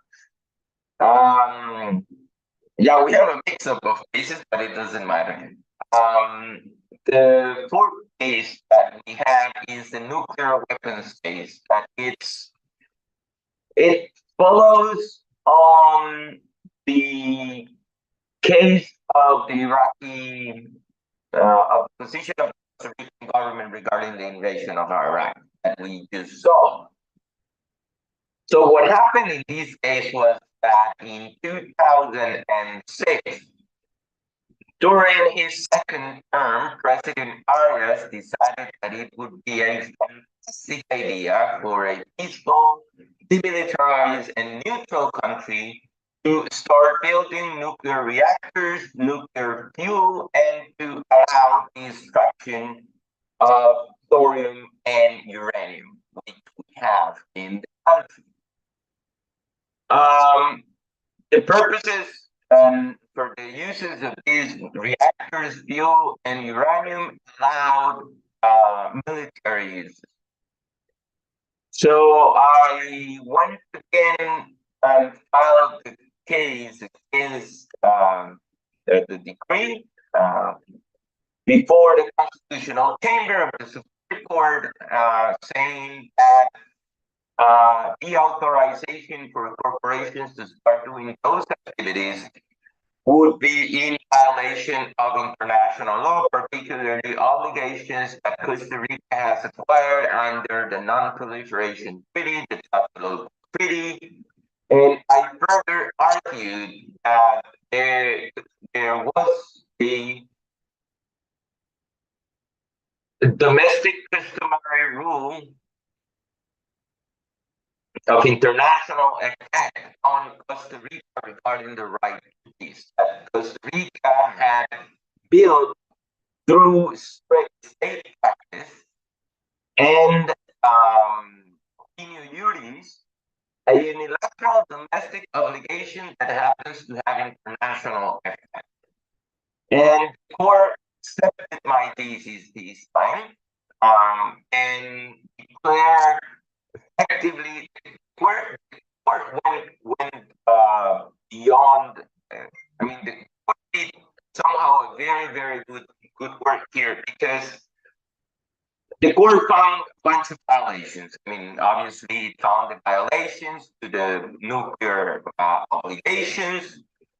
It did a very, very interesting exercise in accepting my thesis that states can build unilateral customary obligations of international law. In this case, the right is that Costa Rica recognized of a constitutional dimension. The court were further to find that pretty much in the lines of the advisory opinion of the ITJ, that the use of nuclear weapons is against environmental law, the right to health, and the right to life, that it violates the principle of discrimination in attacks, and that nuclear weapons would be against the right to a healthy environment that we who have constitutionally recognized in Costa Rica through the Constitution and by the Inter-American Convention on Human Rights. So the court found that I did not argue, but I'm very, very happy that the court went to that. And finally, that I don't know if I already said this, that it would be a violation on the right fees. Furthermore, the court went on to determine that the Constitution implicitly included a full and absolute ban on any activity that has as a purpose its use in a war. Whether it is designing, stockpiling parts, entire products, transport, import, export, like any activity was pricing that the Supreme Court used in that ruling. So this case was very important. It was the first. I mean, the Iraq war case was the first time in history that a court told the government that you cannot support a military action. And the nuclear weapons case was the first time in history that a Supreme Court recognized as a derivation from the constitutional principles, an absolute ban on nuclear weapons, and for the particular case of Costa Rica, military, other military goods. I don't know how. Yeah, I think we're just on time. I don't think there is any slide left. Yes. Okay. I will try to go as quick as possible with this case. This is a case also domestic. I did not participate in this case. It was handled by an environmentalist group. So Costa Rica decided to allow a Canadian corporation to extract coal from that area that you see there with the red star. Now, the area, as most of the northern part of Costa Rica, is just jungle and forest. So it happens that in that particular area grows a very particular tree that produces a very particular fruit that is the only food that a very particular bird eats. And the government didn't give a nickel about that. So in a very, very, very dirty move, on a Friday at 4:30, just before everything was to be closed, President Arias and the Ministry of Environment signed a decree authorizing the corporation to start its activities. By Monday morning, the environmentalists had made it to get the administrative court to have a cautionary measure halting the activities of the corporation. The results, I don't know if we have an image, like results were terrible. So all that devastation plus another area that is pretty much the same size happened in just the span of 2 days, which were also Saturday and Sunday. So they had everything ready. It was so dirty. It was typical Oscar areas. So anyway, finally, after many years and after appeals and after the case reaching the Supreme Court confirmed that the authorization for the project was against the right to a healthy environment and a series of environmental law principles that should have applied. No harm, precautionary principles. There was a lack of impartial and procedural obligations, like the impartial environmental assessment. The court also found the violation of several international legal instruments that Costa Rica has signed regarding environment, like the Convention on Biological Diversity, and several principles included in the Rio Declaration. It has to be noted that there was one specific species of bird that depended, its existence depended, the bird is endemic to the region. It depends on the existence of that tree. So, as you can see, Costa Rica has been a very good and bad example of environmental law compliance, but in the good way, it has allowed room for legal mechanisms to start showing signs of advance. And when it comes to climate change, we already know what's going to happen. The countries know what's going to happen. Allow me 2 minutes for closing. And it's big powers know it so much that if you read their defense papers, they rather invest in security and weapons to prevent migration, climate migration, than tackle and prevent the effects of climate change. So it's either the courts or the streets. In Costa Rica, in this regard, by showing how law can be a mechanism, I think it's very important. Whether in the cases where it has failed in its initial action, but has then complied after the court ruling, or when it has had to act, like in the case of the Nicaraguan invasion. And with that, I think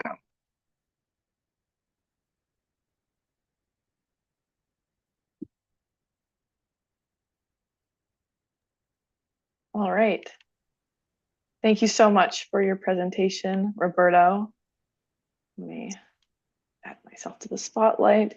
Yes, thank you for elaborating on Costa Rica's unique relationship to international law, its interesting legal context. I now invite our participants to put their questions in the chat. So I think the first question I want to ask is, through this sort of relationship to international law, we've seen, not just environmental protection, but also, turning around and no longer supporting the US 2003 invasion of Iraq.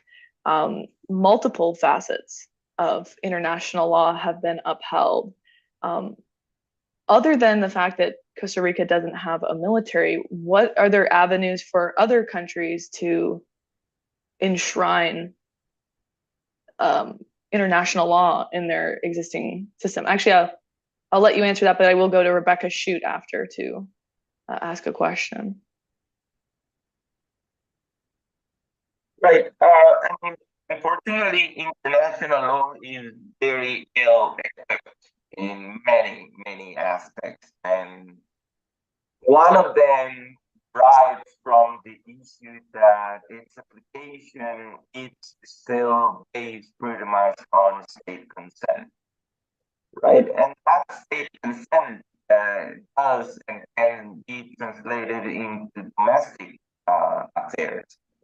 So, for instance, Costa Rica not only had consented to pretty much every single international treaty that is there, like line, but Costa Rica also consented to decide that it makes no sense accepting obligations for the state, but are only for the state outwards.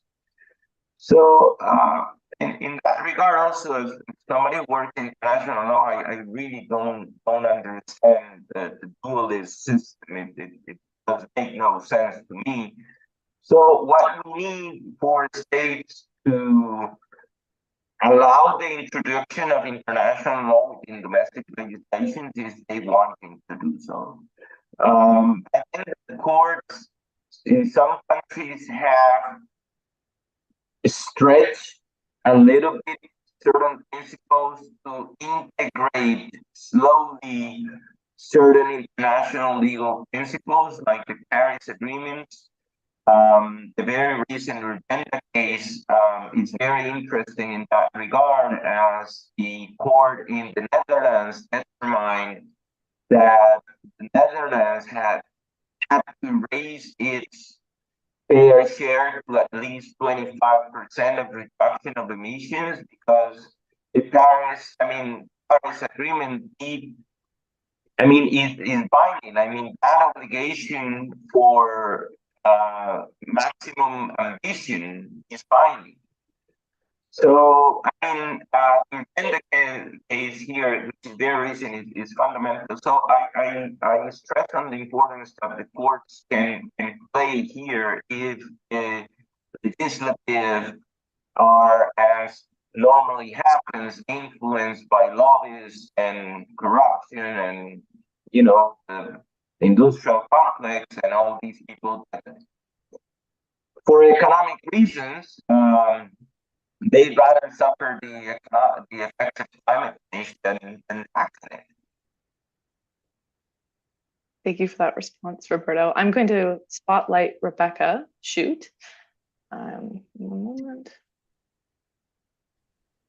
And thank you so much, Erica. My apologies for violating protocol a little bit by asking my question in person, but it's mostly to see my friend Roberto, with whom we co-lead this project, Legal Alternatives to War. And I learn from you, Roberto, every day, and I'm inspired by you. I guess my question stems from something that we ruminate over quite a bit. I come from a jurisdiction in the United States at one end of the spectrum of martial perspective, pugilistic kind of bent, and you come from Costa Rica. And often we see, and tomorrow, I think in particular, this Congress will be joined by a lot of young people from diverse jurisdictions around the globe. And we often hear like Costa Rica is a unicorn. This is so unique that you have this Pacific notion baked into the Constitution, into your identity. What lessons can be extrapolated for those of us who do not hail from such jurisdictions, who do not hail from legal systems and orders that put peace first?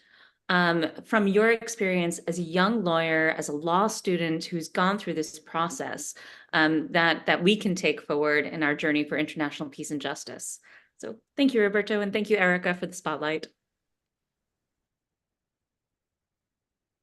It's a very difficult question because it's very difficult what it means to live in peace, like without any relationship with the military, or like that didn't exist in my life until I was older and I was aware that armies. I thought it was an issue of cartoon, but I never thought it was the real thing until I was like a little bit older. And this is something I say often, like this is right. The only way you enjoy the right is by living in peace. And of course, this is not just the fact that we don't have a military or we don't have any association with that, but also when I grew up, we were an agrarian society living out of this crazy consumerism, neoliberal world. And we didn't have much, but we didn't have wants. We had everything. We had education, we had a decent lifestyle, we could eat, we had a house, I could play in the coffee plantation nearby my house, and it's And then it makes part of your of your identity as a person, right? So there, I mean, to be honest, Costa Ricans don't really care much about many things, but when it comes to peace, they do care. And it does mean the impact it has on us as a society. Now, the thing we can get from the Costa Rican example is that this is not a fairy tale. I mean, it's not. Could you repeat that last part? Sorry, Roberto. It just cut out for me. If you have any other tabs open on your computer, you can close the presentation tab. It might help with your connection a little bit. Otherwise, it's just a little echoey. Sorry to interrupt your speaker. So what we can get from the Costa Rican experience is that this is not a fairy tale. I mean, it's a real thing, like we do exist. Hello, Costa Rica, we are here, like, let us be seen. I mean, it is possible. I mean, it is possible, and we've been doing it for 70 years. So, there's the other technical part of it. When Costa Rica decided to abolish the military, we also decided that we were going to divert the funds of the military into healthcare and education. And that's when the human rights development indexes of Costa Rica began to separate from those of the rest of Latin America. Costa Rica has one of the highest human development indexes in the region, as is and the average of most developed countries, in fact, by 0.86 or something, which is considered high. And we don't have the money that these rich countries have. So how do we do it? Well, we don't waste money in arms. I mean, we just don't waste money in arms. We don't make enemies. We understand national security in a completely different way. I mean, it's not arming to your teeth that you're safe. The other guy's gonna do the same because now he's afraid of you. And I mean, and that just shows how the Cold War never ended. I mean, we are still in the same dynamic. So I sometimes say that Costa Rica is actually a very, very, very important country, not because it's my country, but because it represents where the highest bar is. And in that regard, it should be of the interest of the international community to keep an eye on Costa Rica so we never lose track. Because we cannot lose the higher bar, the highest bar. So I think that's what we can take from the Costa Rican experience. Rebecca, thanks for the question. I find it very interesting. Thank you for your response, very thoughtful. I'm going to go to our next question is from Alan Ware. It came in the chat. Can you compare the experience in Costa Rica regarding the Costa Rican Peace Constitution and the experience of Japan with regard to Article 9 of their constitution? Sure. The fundamental thing that makes the difference between both these constitutions, and for those who doesn't know, has Article 9 in its constitution that in principle, Japan shouldn't have an army, whether they call it or not self-defense forces, which is a redundancy because the purpose of an army is to defend the country as an act is illegal. So anyway, setting that aside, but Japan nonetheless has an army. So what happened was that, and Japan also has a lot of American military that also shouldn't have, according to the text of Article 9 that says that Japan shall not maintain any sea, land, or air forces without making any distinction of they are domestic or foreign. Nonetheless, Japan has both. So in 1950 something, sorry, China and the United States signed the security treaty known as APO. And this guy, Sunakawa, entered a military facility, was arrested, and then argued that the presence itself of the US military was illegal in Japan because APO was against Article 9 and the Constitution. And there, the Supreme Court wrongfully ruled that the Article 9 was to be interpreted that Japan wouldn't maintain land, sea, or air forces, but domestic, and that it didn't make any specific regulation about foreign military forces. And on those grounds, the Supreme Court of Japan in the Sunakawa case upheld the validity of AMPO, which, if you ask me, the decision is absolutely wrong. Furthermore, the Japanese court also bought this stupid idea that you can rename the army as a self-defense force, as if by nature armies weren't self-defense forces. And under that very stupid argument, Japan has managed to maintain both a domestic army and the U.S. Army there. So what we see is the difference is that Japan doesn't, at least as it regards the specific cases, like my case and the Sunakawa case, well, Japan didn't show a functional judiciary, and Costa Rica did. And that's why it's also so important, again, the role of courts and the role of having a functional judiciary that will not be subject to political pressures or interests and will upheld law as it should. Thank you for that response, Roberto. I want to ask you, I have a question. One of the cases had to do with a mining operation, a Canadian mining company operating a subsidiary in Costa Rica. This is standard practice for Canadian mining companies. Canada has one of the lowest tax rates for mining companies, so a lot of them are based in Canada, and they operate subsidiaries all over Latin America.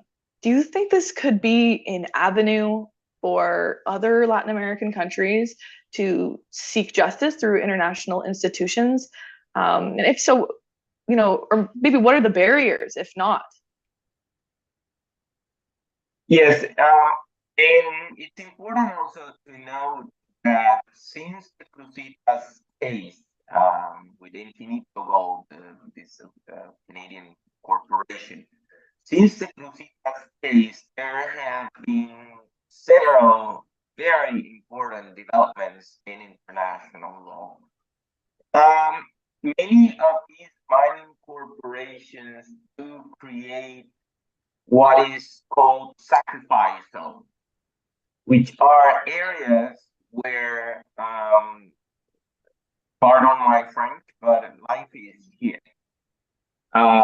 Like the effects of the mining corporation and the pollution and so on undermine the living conditions in such a horrendous way that the lifespan of these people is dramatically reduced, and their life quality and every single right is affected.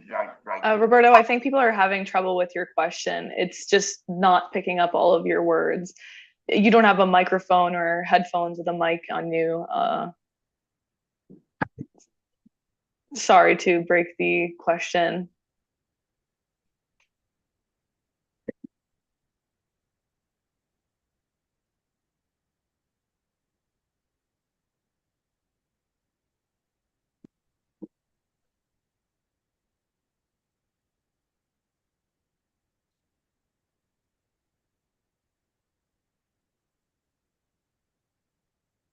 Just give Roberto a moment here to try to correct the sound issues we've been having. if this works better. Much better, much better. Yeah. Oh, okay, okay. So, what was I saying? The question was about other Latin American Sacrifice countries. zones. Yeah. Yes, sorry, sacrifice zones.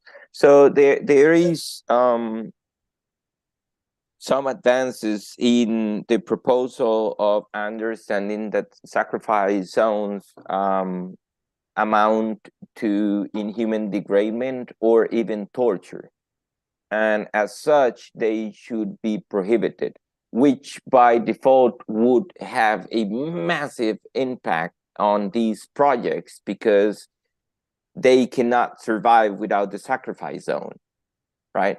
So I do believe there is also, at least in Latin America, and it's also important to link that in Europe and Latin America, there have been specific advances regarding procedural regulations and environmental rights, access to information, participation, and consent for certain specific groups through the Aarhus Convention and the Escazú Agreement, which are instruments that grant people rights of access to information, participation, and legal protection in environmental issues, which is fundamental. The Escazú Agreement furthermore adds a provision concerning the protection of environmental defenders. So there have been very significant advances that can be incorporated on top of like the Cruzitas case, for instance. But yeah, it's stepping stone. In fact, and beyond any doubt, it's a stepping stone that can help in the progress of international law. Perhaps there's even some room for the proposal for an international anti-corruption court, since you mentioned there was quite a bit of corruption involved, and that wouldn't be the first case I had heard where Canadian mining companies were trying to abuse countries where they felt that they could pay their way to do whatever they wanted. Yeah, that happens a lot in the region. It's still an issue we are trying to deal with, and that's where the access to information, governance, and transparency play a significant role. It begs the question of accountability, but not just for some of the Latin American countries that Canadian companies take advantage of, but for the Canadian companies that have their modus operandi. They know exactly where they can exploit these weak spots. Yep. This question comes from Alex McIsaac, our executive director. Thinking of countries that also don't have a military like Iceland, Andorra, are there strong cases of any other countries that have tried to follow Costa Rica's model for resolving international disputes? Yes, there are plenty. I mean, because Costa Rica is not an isolated case. It might be maybe a extreme case of adherence to international law and peaceful settlement of dispute mechanisms. But no, if you check, for instance, the website of the ICJ is full of cases. The regional courts of human rights on very, very few occasions have also intervened there. I think with the African Court in a case of the Democratic Republic of Congo against Uganda, in the Inter-American Court, there was one case of Ecuador against Colombia. But no, and then there is also a lot of countries go to other softer mechanisms like high offices, diplomacy, negotiations, conciliations. There is also arbitrations. So yeah, I mean I mean in the end the use of force come to very limited scenarios, right? In which countries, well, feel that they are beyond international law because there is no way to sanction them. And that's how we have seen the Americans, the Britons, the Russians invade at will, because in fact, the only way to stop them is through a world war. And we don't, well, I think we don't want that to happen. So yeah. What about in domestic Supreme Court cases where international, these are a lot of international courts that we've mentioned cases, but within domestic Supreme Court citing international treaties that they've signed on to, is that something that there's a lot of precedent for?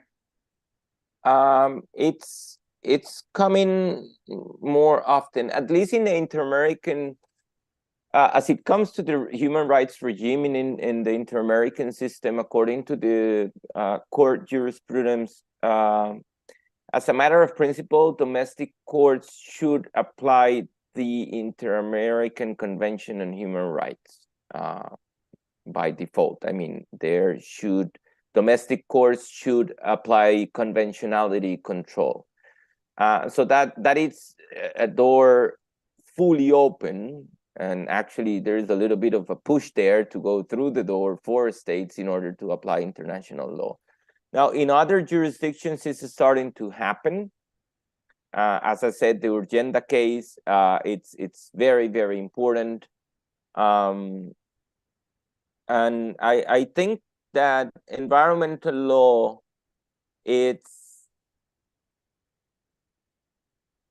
I have the hope that environmental law is going to bring a little bit to an end of the fragmentation among international law and between domestic and international law, because I mean, the environment is everything. Like we are in the environment, the environment is the planet itself, right? So, and whatever is in it. So the environment as an issue is transversal to everything. I mean, and there is no way you can detach currently any issue from the environment. It's there everywhere, like it's omnipresent. So no, there are advances there. I, as a lawyer, have many hopes that finally lawyers will do some good. You know, like we don't have the best reputation, but I hope that changes if we start like growing a consciousness as a group. Yeah. So yeah, I mean, I'm a little bit of a rocket man, but I do have the hope that that lawyers will finally do something good and play our part when it's the most needed. Thank you for that response. I'm going to go to a question from the chat. Let's see. This one comes from David Flores. Just reset it. He's interested in knowing your standpoint on the conflict-sensitive reportage of the dispute between Palestine and Israel, and any insights you may have there.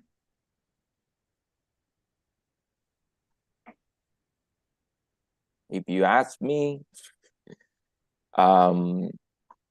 it's very concerning, because here is where the cookie crumbles.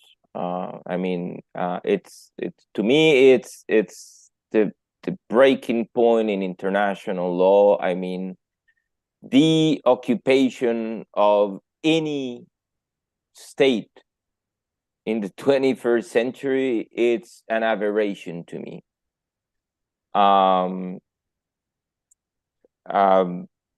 The United Nations doesn't really want to acknowledge its fault on the issue. That partition, I mean, even if the partition should have happened, it should have happened under two states. What Israel is doing, under my opinion, it's in fact genocide. I believe that the developments since the issuing of the cautionary measures from the ICJ have only added enormous amount of evidence, the daily videos of what the soldiers are doing in the ground and their joy and happiness after every bombing, explosion, killing, or torturing of innocent civilians. They had already pushed them to Rafah, and there is no more south there. And if they move to Egypt, it's certain that they will not be allowed to come back, and Gaza will become a settlement. Rafah is, as of today, a concentration camp. Israel has violated every single obligation under international humanitarian law to provide for those displaced. Among many other violations in international humanitarian law. So I hope, because the court allowed a month for Israel to report on compliance with the cautionary measures, and I'm eager to see that report happening, what South Africa will bring to the court with all the evidence that comes forward. And I do hope that the ICJ orders the Security Council to take measures to enforce the cautionary measures issued. And here is where we see, I mean, the future of the UN as we know it will depend on what the Security Council decides if the ICJ refers enforcement to the Security Council. I believe that for the interest of the United States will have to yield and actually order Israel to stop. Not because they care of the Palestinians, because it's on the interest of the United States to not put themselves in a position where there's absolutely no defense for a genocide. Thank you so much for your presentation, Roberto. We are closing the Q&A now, so I just want to say we appreciate your time, and to everyone who put questions in the chat, thank you for keeping the discussion so interesting. I'm going to turn it over to Alex. Thank you very much again, Roberto. It was a fantastic presentation. Sorry about the sound issues there. So now we'll be moving on to the next presentation for the World Federalist Conference. It is a presentation on ICJ cases on the environment, presented by... No, you're reading, it's the World Youth for Justice, Climate Justice. There are ICJ cases on the environment. That's right. So we have 3 speakers from the World's Youth for Climate Justice. We have Nicole Ponce, Mert Kumru, and Yul Schnackenberg. So Nicole is an environmental activist and human rights lawyer advocate from the Philippines. She recently completed her work for the Centre National de la Recherche Scientifique, the French National Center for Scientific Research, under the Normandy Chair for Peace in France as a research fellow engineer. Her primary focus is on the application of international law in areas such as climate justice, climate change law, international environmental law, human rights, peace and security, as well as the recognition of the rights of future generations. She is a founding member of the World's Youth for Climate Justice, a global youth-led campaign which aims to bring climate change and human rights to the International Court of Justice for an advisory opinion. The World Youth for Climate Change, in solidarity with PIS-FCC, played an instrumental role in the historic unanimous adoption by the United Nations General Assembly of the ICJ advisory opinion on resolution on climate change on March 29th, 2023 at the UNGA headquarters in New York. During the American Society of International Law annual board meeting 2023 held in Washington, D.C., Nicole was selected as one of the new voices in international law by the organizing committee. She participated in a panel discussion on the theme, "The Reach and Limits of International Courts and Tribunals in Resolving the Climate Crisis." Nicole is determined to use the law as a tool for social change, especially in the field of climate action and human rights. We also have two of her colleagues, Mert Kumru. He is a former UN Youth Representative, Human Rights and Security. He is also a campaigner for the World's Youth for Climate Justice, and he has an LLM student in Public International Law. We also have Yul Schnackenberg, who is a member of the core team of the World's Youth for Climate Justice and has an interest in using international law to further progress on climate justice and intergenerational equity. The World's Youth for Climate Justice, of course, is a great organization that we are proud to be partnering with, and we are proud to accommodate within the World Federalist Conference. Jewel also is studying, by the way, for a master's in international human rights law at Oxford University. So again, without further ado, I will pass it on to you three.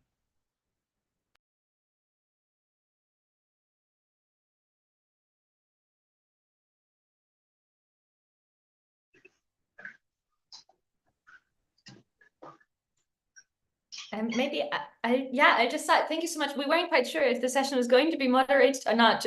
So please do feel free to jump in if you'd like to, if the organizers would like us to kind of go in a specific direction. But maybe first, just a big thank you for inviting us, for having young people on this. And I think with kind of the diversity that we all kind of already, the three of us bring, we can show some of the incredible work that young people have done on climate change and human rights. And the international, I think, legal and civil society community have done on many different cases, really trying to bring together human rights and climate change.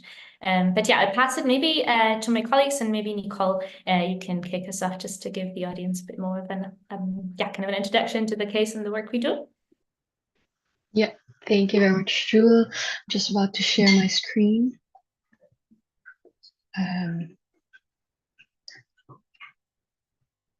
Do you see my screen? Does that work? Yeah. Okay, wonderful. Yeah, just to give a brief backgrounder on the work that we're doing, I'll quickly, give an update on what's been happening for the past few months. I think most of everyone here knows that on March 29, the UNGA at the United Nations General Assembly achieved a landmark consensus by adopting a resolution to request an advisory opinion from the International Court of Justice on Climate Change. And this is significant because never before has the UNGA requested an ICJ advisory opinion through a resolution adopted by consensus. And this represents a significant diplomatic victory for the government of Vanuatu and also a great moment for multilateralism. And this unanimous agreement emphasizes the universal recognition among states regarding the seriousness of the climate crisis and the crucial role of multilateral cooperation in addressing it. So that's the UN Secretary General Antonio Guterres and also the permanent representative of Federated State of Micronesia, both recognizing and acknowledging the important role of youth on that day in bringing the historic UNGA vote. The meeting was organized, as you can see here, the meeting was organized by Ambassador Tevi of Vanuatu with WICJ and PIFCC Youth. This was before the UNGA vote. There was high-level dinner reception organized by the government of Vanuatu and core group of countries. You have the Blue Ocean Law, who represents Vanuatu in the historic victory. So the reason why I'm showing this is because, and we're showing this because I guess it represents how the civil society campaign that first persuaded the Republic of Vanuatu and through their leadership, governments throughout the world has since its obsession been propelled and energized by students and young people. And the Prime Minister Vanuatu described the upcoming ICJ as the young generation's call for justice to the world's highest court. So just a bit of a background on the journey. You have us here, young people from different parts of the world, from the Pacific, from Asia, and from Europe. It all started with the Pacific leadership and global solidarity, which was again led by the government of Vanuatu and then the core group of countries. So 27 law students in a classroom in Vanuatu started the Pacific Island Student Fighting Climate Change to bring the world's biggest problem to the world's highest court. And as one of the most vulnerable countries to climate change, Vanuatu has experienced cyclones of catastrophic proportions. So this propelled them to start the campaign for an advisory opinion before the International Court of Justice to finally clarify what are the duties and obligations of states in protecting the present and future generations. Just a bit of the structure, because now our movement is growing, our organization is growing, and we're very happy to share that. We have different fronts in Asia and Europe, Africa, the Pacific, Caribbean, Latin America as well. That's the steering committee and our members from different parts of the world. One of the things that we really wanted to emphasize in this presentation as well is meaningful participation of youth. So what is our goal? Our goal at the end of the day is to encourage states to submit written statements together with an annex containing the statements of those most impacted by climate change. So we have a youth climate justice handbook for that, which can be used as a tool to strengthen state arguments before the court and for crafting witness statements. And these witness statements are to be attached to state submissions that contain arguments centered on intergenerational equity and more broadly human rights. So these are basically just, it's an annex of lived realities of people from different parts of the world. Talking about and telling and sharing how the climate crisis has affected their lives. So this is the court, WICJ at the ICJ in bird's eye view, written proceedings, oral proceedings, and then the implementation. So the main objectives is really for the court phase is from youth to the courthouse, from courthouse to the streets, from case law to global impact, from momentum to movement, and then galvanizing global attention for climate justice and intergenerational equity. Now, what does this look like? So these are our members from the Asian front, handing out the Youth Climate Justice Handbook before the Ministry of Environment of Sri Lanka on the left side, and then in the middle side, that's our youth representatives from Nepal handing out their petition before the Ministry of Law of Nepal. And here we have our members as well from the Latin America handing out a handbook to their Ministry of Environment. And of course, there you have our amazing Jula and Mert giving a copy to Professor Philip Sands during the ITLS proceedings. And for now, I'll hand it over to Mert just to expound more on our global AO efforts and what are the main pillars for this ambitious global youth movement. Hi, Mert. Thank you so much, Nicole, and thank you so much, everybody, for being here today. So good morning, good afternoon, and good evening, I would say. And yes, so the pillars of WICJ, and it helps to explain in a bit more in-depth how we as an organization operate and what our goals are for the upcoming ICJ advisory opinion on climate change and human rights. So let's start at the beginning. Pillar 1, the courtroom. When you look at the campaign, we've always said from day one that we need to make sure that the court, the International Court of Justice, is an institute, an instrument that has the power to influence and shape global policies. And it has always and still is seen as a very conservative bench and a very difficult institute to enter, especially as young people or especially as civil society organizations. So what we need to do is make sure that with our campaign, we want to amplify the voices of young people, and especially young people from the global south, to be present at the court when the hearings take place in The Hague. It is at one of our core principles from day one that it should be them that are heard at the court. And instead of seeing all of the fancy lawyers with their wigs, we want to hear the true stories that are so often unheard. And those that are living on the front lines of the climate crisis, those that face the brunt of the climate crisis right now, we want them to be center stage. So that's the courtroom phase. That's pillar one. Then we look at pillar two. We have national campaigns, and national campaigns basically revolve around advocating for global solidarity. And as you can see in the picture, this is mainly how our steering calls look like. It's young people from all over the world in different time zones, updating each other on the fronts on what we've done in our specific countries or regions. And when we talk about national campaigns, we're trying to persuade our governments within the regions that we operate to submit a progressive submission to the International Court of Justice. Some of you already know, but every single country that's a part of the UN has a right to submit to the court regarding the ICJ advisory opinion on climate change. And we've created the Youth Climate Justice Handbook. Thank you, Alan, for sharing that in the comments as well.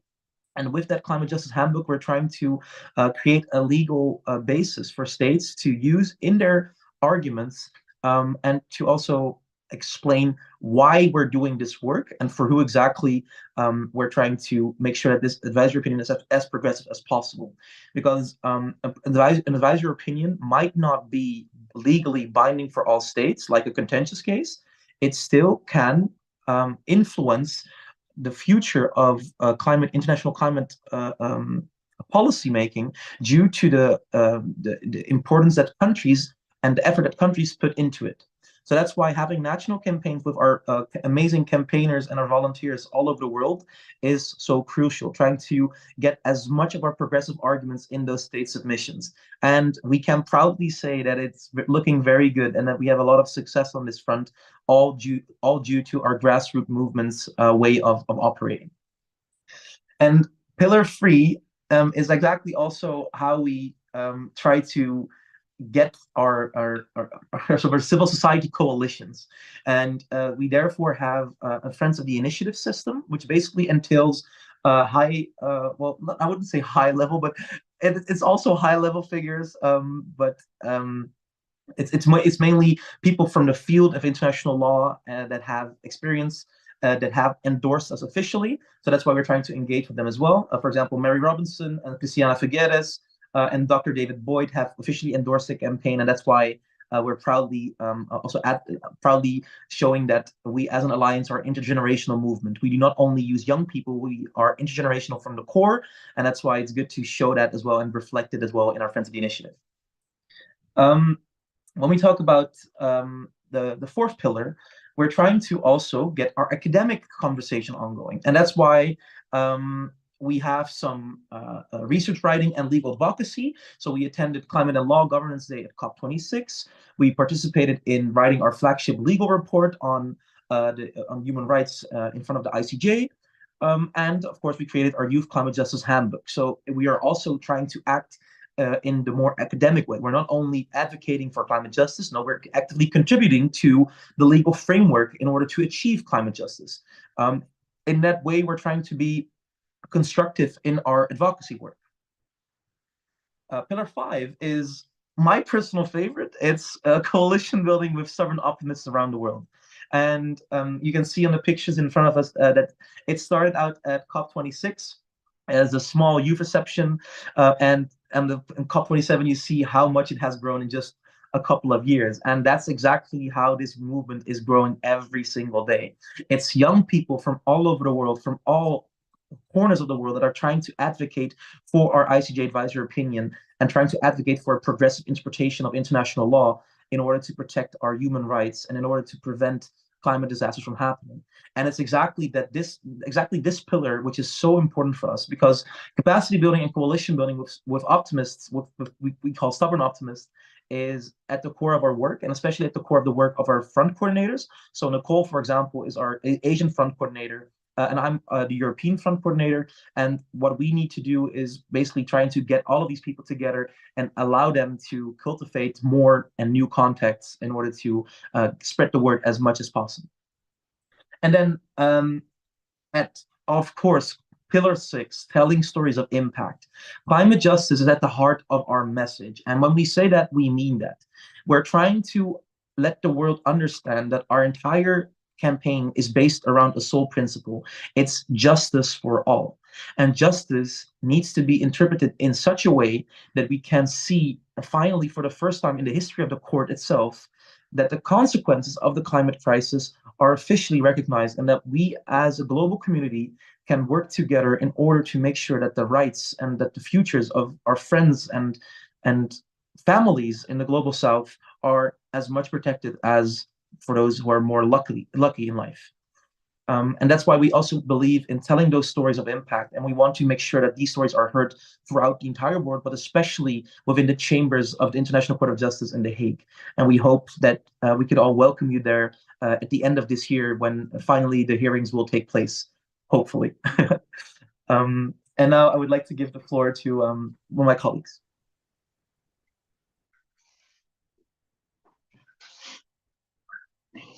Hi, Drew.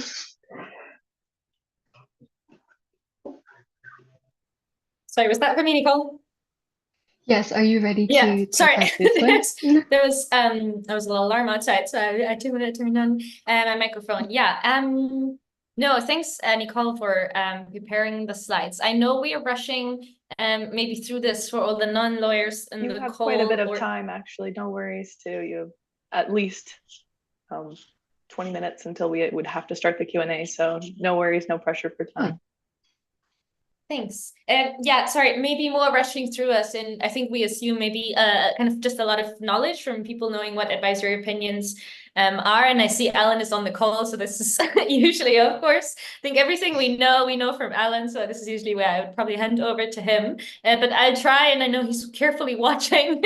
Yeah. So the as my colleague said, advisory opinions kind of can give advice to states on their international legal obligations. And the question currently, so it kind of has two elements to it. So it asks about the obligations that states have in relation to climate change. And then the second part of the question is, okay, what consequences or legal consequences could there be if states don't comply with these obligations that they have? And it mentions in both parts of the question, present and future generations, which kind of hints to the kind of a concept in the kind of the climate justice space, which is where the three of us are at home, to the concept of intergenerational equity. But that's, of course, not something that just the climate movement has invented, but the idea that there's kind of equity or justice between generations, and we don't leave the world in a worse state than what it currently is. There's a precedent for this concept from the ICJ itself, or at least from judges who've mentioned it in the past in their dissenting opinions. A lot of courts around the world have recognized the principles of rights of future generations, and there's constitutions that recognize the rights of future generations. So what specifically the young people in this campaign have always been pushing for, and may I just say that at this point there's a lot of people with a lot of toes, as a colleague said recently, a lot of toes are in the game. And there's a lot of people who are trying for this case to be something. But something that young people have always advocated for is that really would push for the future generations angle and the idea of intergenerational equity, because it's not new to international law. So yeah, I think, Nicole, I'm good to move to the next slide, but really just wanted to say that this is a key principle that young people have been kind of engaging on. So what specifically we're asking, well, so the handbook has kind of specific asks, but the handbook is also a resource for states that are often limited on capacity, and they might not have a mission in The Hague or an embassy. They might cover loads of different issues. that might have never engaged with the ICJ. So we're hoping that with the handbook, we can provide them with the resource. But of course, we do have, as kind of young people who are supposed to speak on behalf of future generations and children, and kind of, really focusing on intergenerational equity. We are hoping, as Matt said, in our advocacy, that states will really include youth perspectives, and that can be in formal ways, that they annex a specific kind of youth submission. It can be that they meet individual youth organizations in the process of drafting and completing their written submission. It can be that they just have a meeting and kind of listen to the young campaigners. It can kind of be all sorts of kind of, there's lots of different ways to engage young people on this.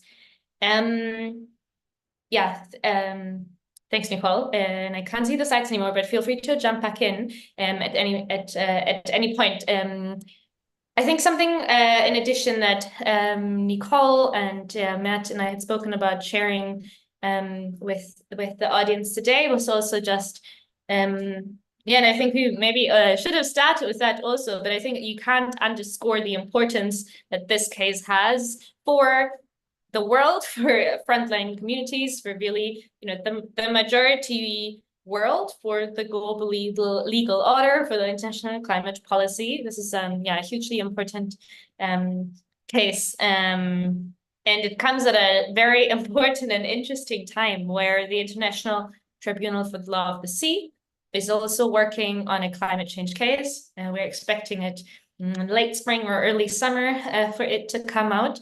And the judges are going to look at what their colleagues in Hamburg, so that's the International Tribunal for the Law of the Sea, they sit in Hamburg, and they've also dealt with a question on state obligations in relation to climate change based on the Law of the Sea Convention. And so the judges in The Hague will look at what their colleagues in Hamburg have said. And interesting, in the same year, the Inter-American Court on Human Rights is also looking at a climate change advisory opinion, with the hearings expected to be this spring. We don't have dates yet or a place, but they're very interesting in format, that it allows civil society who've been able to submit something, allows civil society to also engage in the oral hearings and address the judges, which is not something that wasn't possible in the other two hearings. So and of course, the judges in The Hague are going to look at what the Inter-American Court have said. So a lot of regional international cases are coming before the judges in The Hague will look at it. And a lot of national cases are also being decided.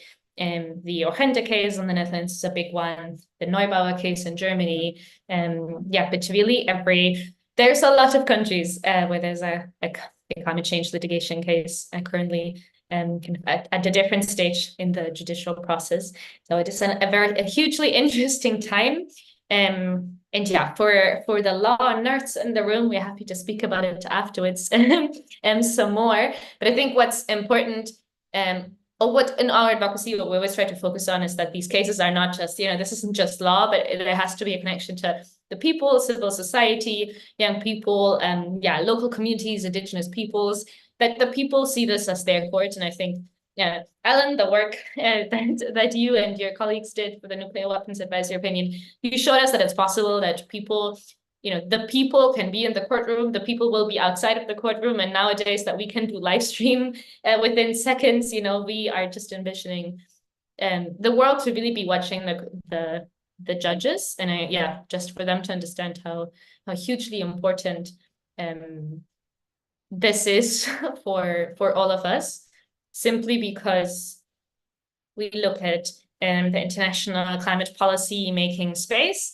And most recently in Dubai, for example, the big United Nations climate change negotiations took place in Dubai, and states couldn't agree on what they wanted to do. For example, on phasing out fossil fuels, which is, there's huge consensus that needs to happen very fast and equitable, and it has to be funded. And yet states weren't able to agree on this. So with the ICJ advisory opinion, we are hoping to have an additional tool in this fight, considering that the other process is so slow and simply not delivering. And so, this is, I think maybe the two takeaways from my short contribution should really be the importance of this case and at the time that it's coming. And then the second one is the call to action. Because, and thanks Ellen for sharing that, the deadline for states to submit is March 22nd. That's very soon.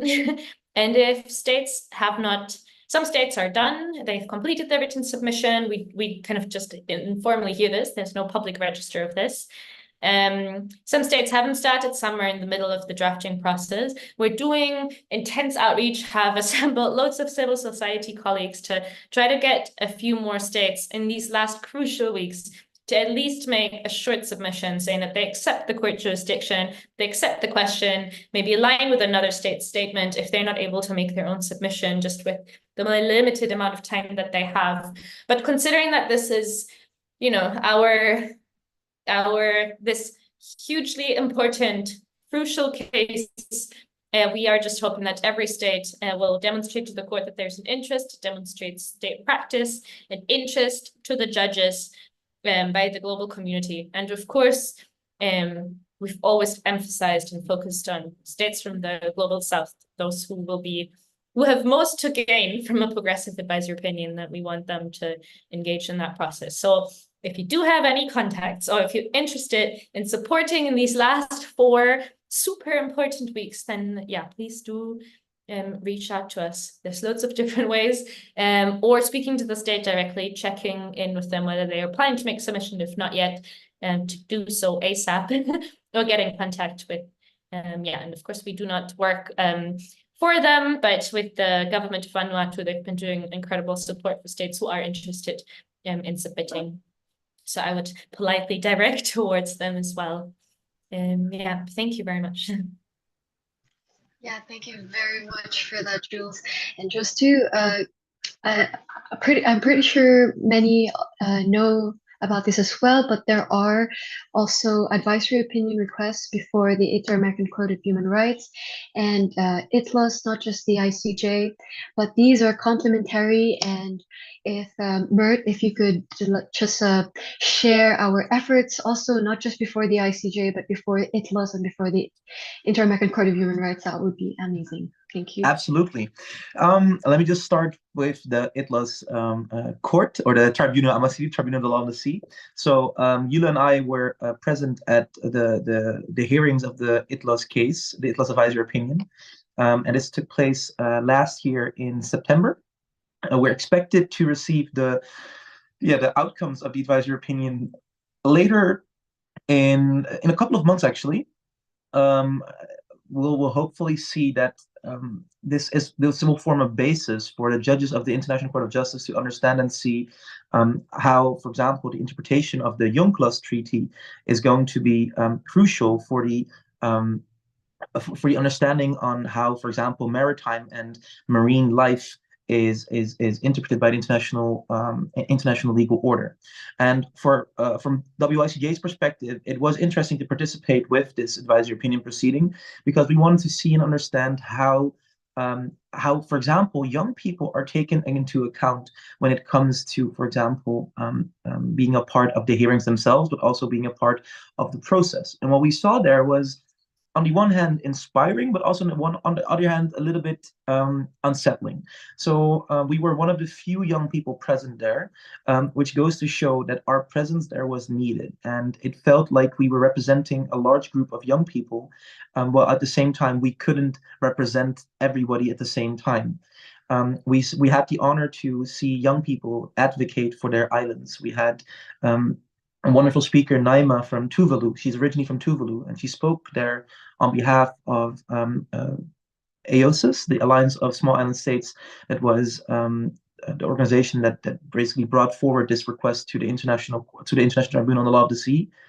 And what she said in those during her moment during the hearings was that she explained to the judges that it was for their families and for their people not only a case of climate justice, but it was also the fundamental basis of what their people's life has been up until now. That they wouldn't call a place home anymore due to the fact that our climate was changing so much.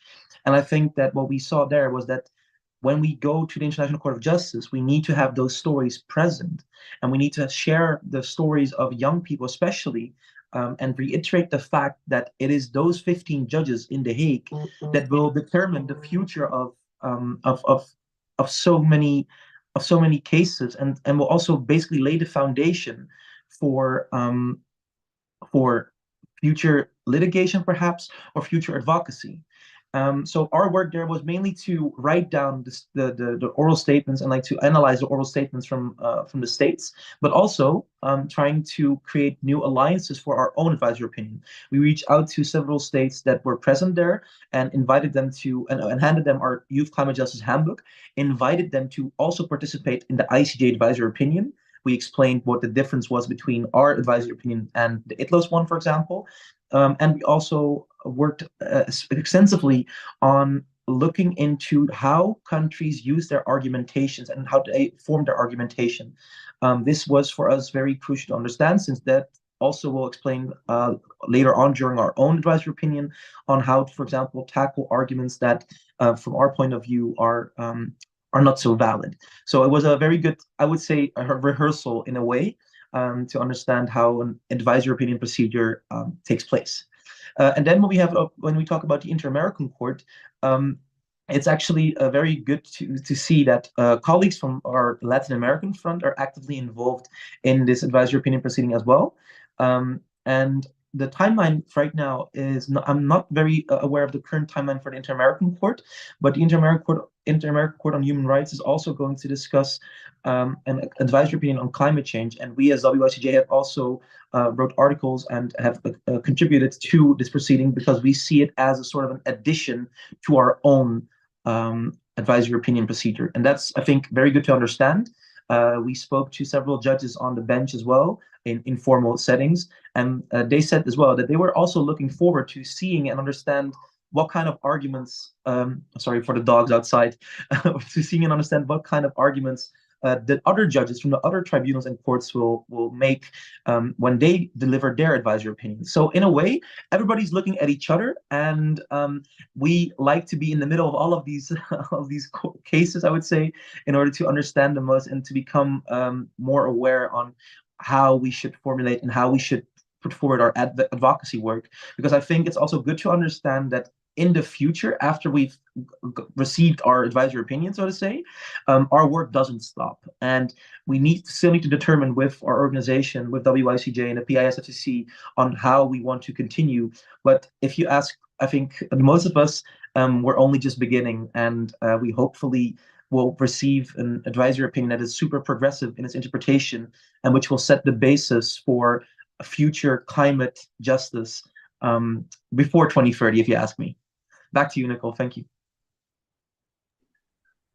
Thank you. That was excellent work. Jules, if you have anything else to add as well, please. I know how much you've been supporting everyone, the efforts in different regions all across the organization. So please do share. Yeah, no, sorry, maybe two small things to add. I think with related to the Inter-American Court, we also, because civil society organizations can make they were able to make written submissions, and they'll be able to participate in the oral hearings. How do we get young people, and maybe we had some law students who helped draft the brief? How do we build their capacity, their confidence, their skills, their knowledge to actually appear in the courtroom, which can be hugely intimidating, or in front of the judges? So we're doing some capacity building or planning, because we don't yet have the dates for the hearings. But yeah, preparing to do some coaching of these young people who will be appearing. And I think in general, thinking that kind of being that bridge between this hugely kind of secluded bubble of international law, bringing it to young people so that those who are studying see, oh, this actually does relate to me, and it can be helpful to this kind of the small community that I call home. I think it's being that bridge builder is something that we're just, trying to do every day with the work that we do. And I just wanted to add, maybe to be a bit more specific, when Matt said a progressive opinion, and for the ITLOS advisory opinion, and for this one as well, and the Inter-American Court advisory opinion, the question is always on legal obligations and state obligations. And at ITHOS, what we've heard is that states have said all the legal obligations states have in relation to climate change originate from the Paris Agreement, because that's where, within the UN climate change kind of space, that's where the state said, okay, every few years we'll kind of see what we can reduce and what we can mitigate. And then on a voluntary basis, share that with everyone. And then that's how we should somehow get down to 1.5 degrees of warming, which of course I heard the horrifying news just I think last week that we've already exceeded this last year. So it's obviously not working. So states saying in Hamburg in front of the judges that the only obligations that states have is to every few years review of what they voluntarily might be able to do, and then continue even the very weak NDCs, the nationally determined contributions that they made, even then not performing those. That's dangerous. And so lawyers call this lex specialis. So that just means kind of the very specific law that applies is the Paris Agreement, the UN climate change regime. It's the only place where legal obligations are found, which is what states said in Hamburg to the judges, saying that way, as long as they engage in the process, that's it. That's really dangerous. And so what we're trying to push here and in front of the Inter-American Court is that no, states in fact have legal obligations in loads of different treaties and loads of different human rights conventions, in the two covenants, the kind of the human rights, like the big two kind of really big human rights conventions, but also the Convention on the Rights of the Child. There's so many places, and customary international law, where these legal obligations come from states. So you can't say, well, we go to COP once a year, and we every once in a while review our NDC that we aren't going to follow through with. That is not enough. And so a progressive opinion is for the judges to say, no, in environmental law and international human rights law, you have obligations to, for example, use the best available science, or the precautionary principle that you can't do something, if you know, have to be maybe going a bit too much into detail, but kind of saying that there's loads of different places where states can sort, or where we can find the other obligations that also apply in the context of climate change. And so just wanted to kind of put a bit more color on the words of a progressive advisory opinion. Thanks, Nicole. Yeah. Thank you so much, Jules. Eric, I'm not sure if we still have time, or we can go to the Q&A. It's 3 minutes where I'm happy to pivot to the Q&A. And if you have more to say, any concluding notes for the presentation you want to provide, please do. Oh, okay. Yeah, if I just wanted to add on a bit. Thank you, Yuri. Those were excellent. Yeah, excellent presentations. I also wanted to emphasize the focus we give to the domestic and national context, and how we encourage our campaigners to participate or get involved in legislative or policy and different policy processes in their countries in terms of the ICJ, is to make sure to contextualize it to what's happening in their country. So, for example, recently there was the Clean Air Conference, and it was attended by different countries' representatives in Asia. And one example there that we gave and we discussed was that for young people in Nepal, for example, when conversing with their governments and their representatives, maybe they could suggest or recommend that the brief or the submission of the Nepali government to the ICJ could involve the poor state of air quality in the country. So these are one of the ways that we could make sure that what's happening in the domestic setting or in the national level really gets amplified, and there's a clear picture of what's happening in different countries and states, and not just and not just principles, but really what's happening on the ground, and how we can use these principles of international law to forward these, especially before the ICJ. And we're happy to discuss this further in the Q&A, because I see that we have just a minute before that. So yeah, Erica, please. Thank you so much for your presentation, for sharing all your thoughts. I also particularly like Pillar 5, as I think this is a group of, optimists when it comes to our international system and believing that we can deliver better. I am going to actually go to the chat for our first question. It comes from Alan Ware, which I'm pleased to know you're familiar with. What role can the UN Summit of the Future play in building momentum for the ICJ case?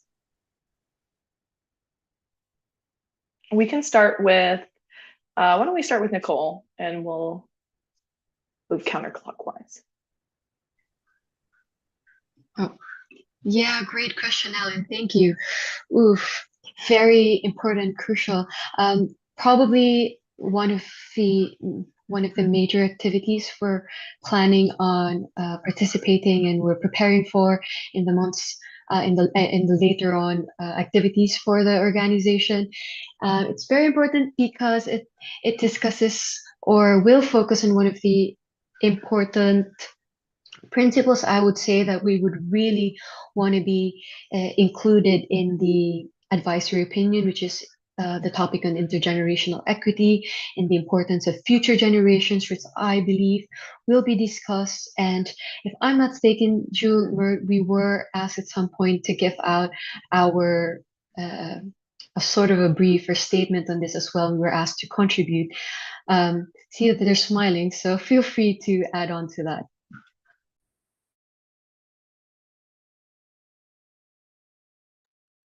Yeah, I could briefly add to that as well. I think that the Summit of the Future has actually it comes at a pivotal moment in time, especially when we look at the 2030 agenda that the UN has set out. The Summit of the Future for us could mean that looking at, for example, the time in which it's going to take place, it's just before it's in the summer of this year. So then most states will also have received the comments from other states regarding their submissions at the ICJ, and I believe that it's very important for us to understand as a group of people in this call is that that comment phase in which countries can comment on each other's submissions will actually determine how the orals are going to take place and going to look like. So our plea and our call during the Summit of the Future would, for example, then be allow for young people to be a part and to be taken into the process of creating drafts and submissions to the court, and make sure that during the hearing themselves, this once in a historic lifetime opportunity at the International Court of Justice for advisory opinion, make sure that it's an intergenerational submission. I always use the example, young people are the ones that are going to live the longest with the consequences of the decisions and the omissions that we either take or not take today. And it therefore only makes sense to include them in decision-making processes. And I think that for some of the future, our advocacy work would be most beneficial if we could allow for a broad consensus to exist that you can only have a statement when different key groups within a society are consulted. And I think Nicole is working with, for example, Asian governments as well and Asian states on their submissions. We're in the European Fund are also doing the same thing with European states and with the European Commission, and we are hammering down on those points. So highlighting that, for example, during the Summit of the Future would be excellent to show that we are not only here as activists. Yes, we're activists, but we're also constructive.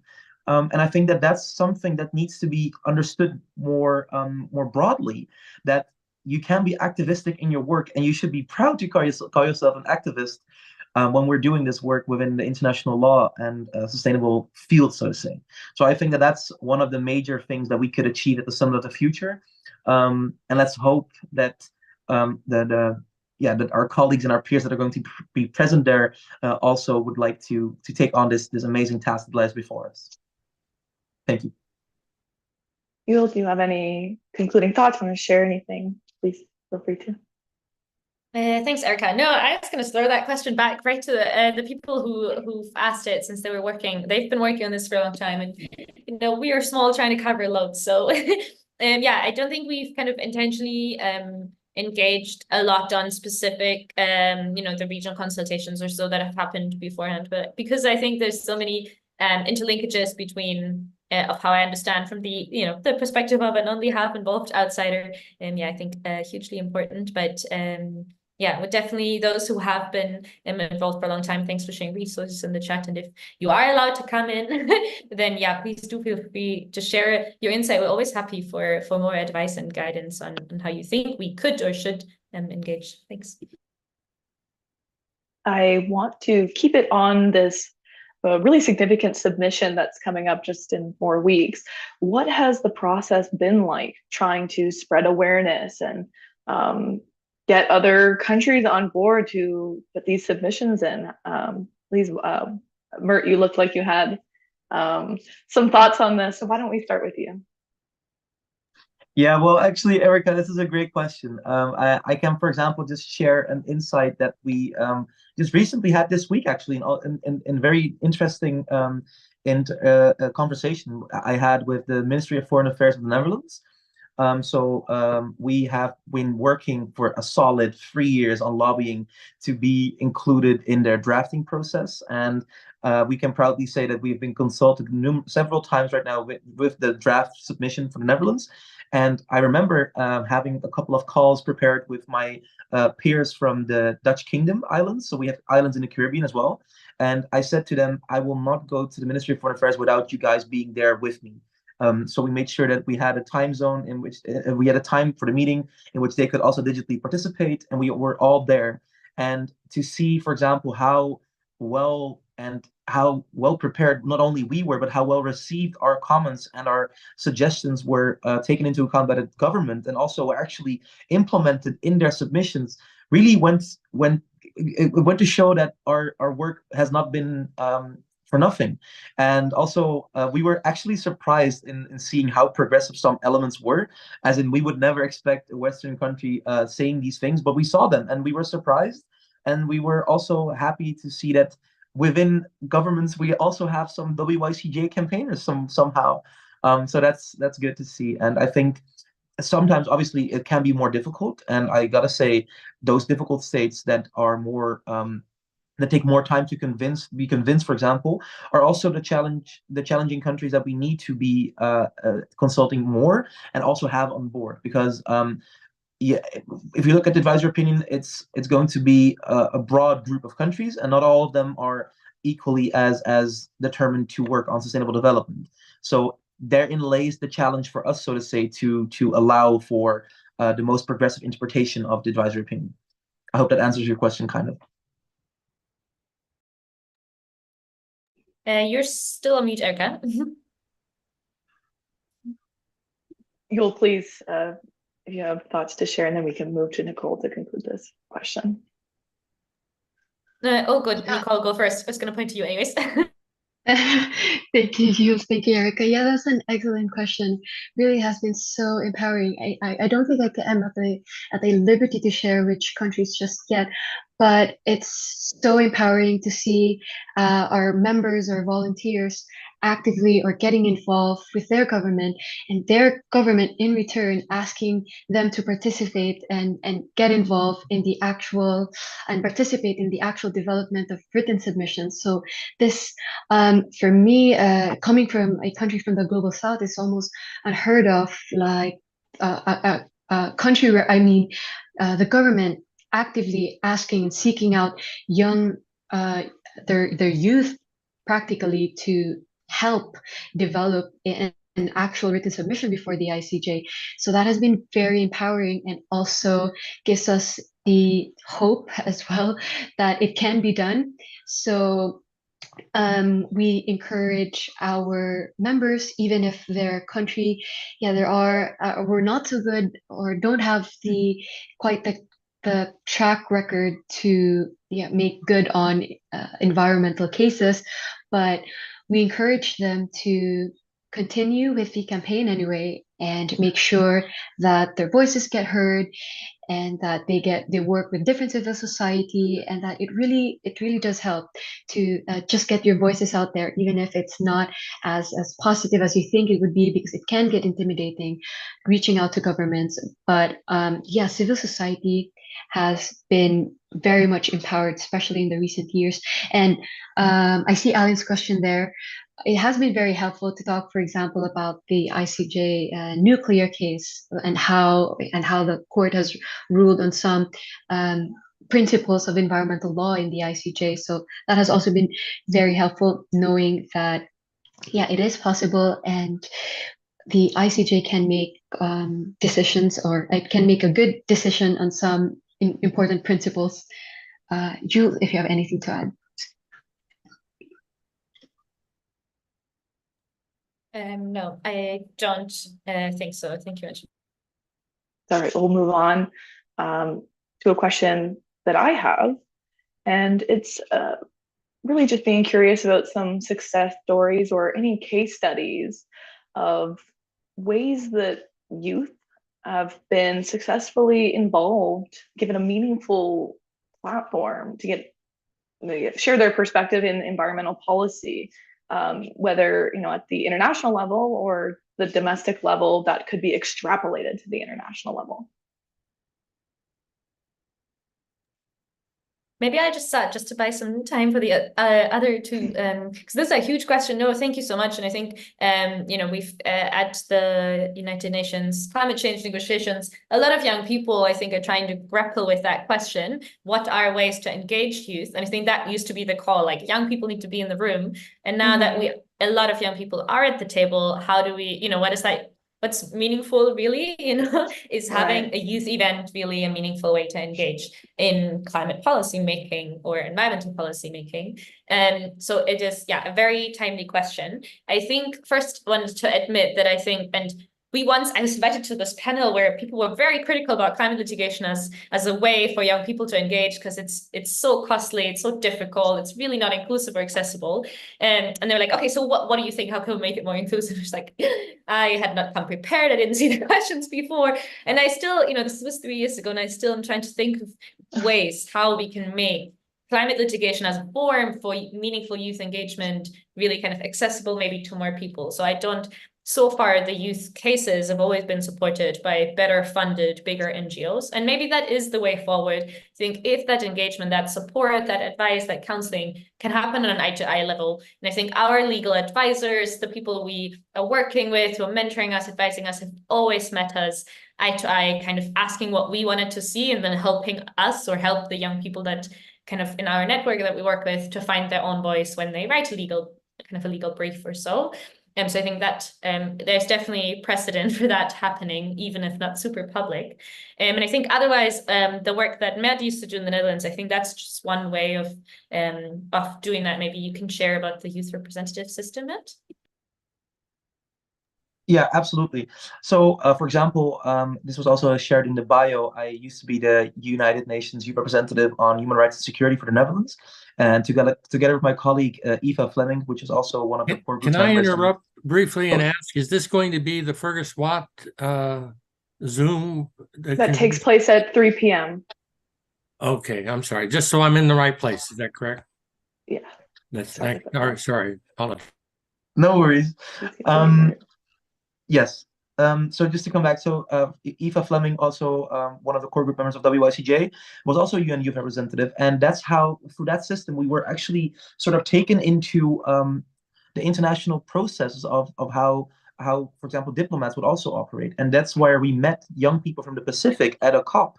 And that's how this entire organization actually grew out to become as big as it is nowadays. So it goes to show, as soon as you put trust and faith in young actors in the field, it doesn't necessarily mean that we're not asking or seeking for guidance from other generations. No, it's actually the opposite of it. It's the opposite around. We're just asking to be trusted in a way that we can then also share and provide insights in such fashion that we can all cooperate on the long term, and thus create something which is broadly recognized as an intergenerational initiative.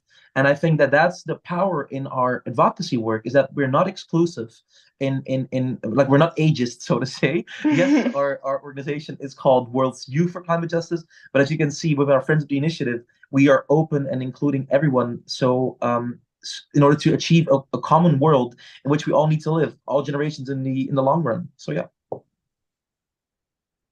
Nicole, any concluding thoughts on that question? All right. Yes, I believe the same Mary Robinson that you mentioned in your presentation is also the chair of the Climate Governance Commission, which we had present earlier. So a wonderful array of perspectives. I'm going to conclude with this question. Climate justice is a deeply intersectional issue. So have you collaborated with other global movements advocating for peace, democracy, human rights? I know you just mentioned that the nuclear case and that ruling by the ICJ stating that it had environmental implications is a really big win. I was wondering if any other collaboration efforts have been ongoing in this regard. Nicole, do you want to start us off? Or maybe you actually look like you might have something to share there. So please, here we go. Sorry about this. Go right ahead. Thanks. Nicole, please feel free to go ahead. I rambled on earlier. Definitely happy to share. I would say, lots of collaboration actually. Thank you for pointing that out, Erica, because I know it's an advisory opinion on climate change, but really our lens and the nexus is really on human rights. So we try to be as inclusive as possible when you talk about climate change and how does it really affect people on the ground and human rights in general. So for example, we work with different organizations that work on water pollution or air pollution. So these are basic human rights that need to be addressed and should be included in the narrative in the development of written submissions. And just last month, I've also worked with young professionals in Tokyo for the climate nuclear nexus, which is I believe is also a very important conversation because both pose existential threats and need to be discussed and addressed. And the one really significant way to address these global issues is to make sure that we're not working in silos and our efforts are complementary. And I guess that's also the reason why we're here today, to make sure that we're involved in these conversations and we get to reach out and engage with different individuals from all over the world advocating for issues, very important issues like peace and security and human rights and of course climate change. So so the answer is yes to that. We have to move on to the next section in 3 minutes, but I want to invite Yul and Mark, please feel free to offer your perspectives. Thanks, Matt. Yeah, just and thanks, Alan, for sharing that. So the Mega Alliance, which will be officially launched in almost exactly a month. That's just one way, I think, the ICJ or making the ICJ more accessible to other people. I think that helped to the people. I think, that's kind of one policy proposal, but that Mega Alliance has several other ones. And those are people who've worked historically more on social security, peace and security issues, maybe more governance issues and environmental policy or so. So definitely kind of collaborating there. We're working with the Human Rights and Climate Change Working Group under the United Nations kind of in the climate change space. And there's a lot of organizations working on kind of against slavery, women's rights activists, children's rights activists, and kind of different, kind of advocacy organizations that all work on issues that see that these things interlink. And it's really kind of, I think just organizations have really understood that we have to work together. And the alliance that is formed on the ICJ, specifically on them, has 1,500 members. So there's so many organizations that definitely understand that whatever they are working on, a progressive advisory opinion, is likely going to affect that. So we think of like a big house, a big roof that everyone can fit under and then push for the same. Thanks. Thanks, Yul. Mark, I'm just going to give you an opportunity if there's anything concluding. Otherwise, we'll move on. I think the best things have already been said by my colleagues. Thank you so much. Then thank you so much for your presentations, for taking the time to speak with our organizations.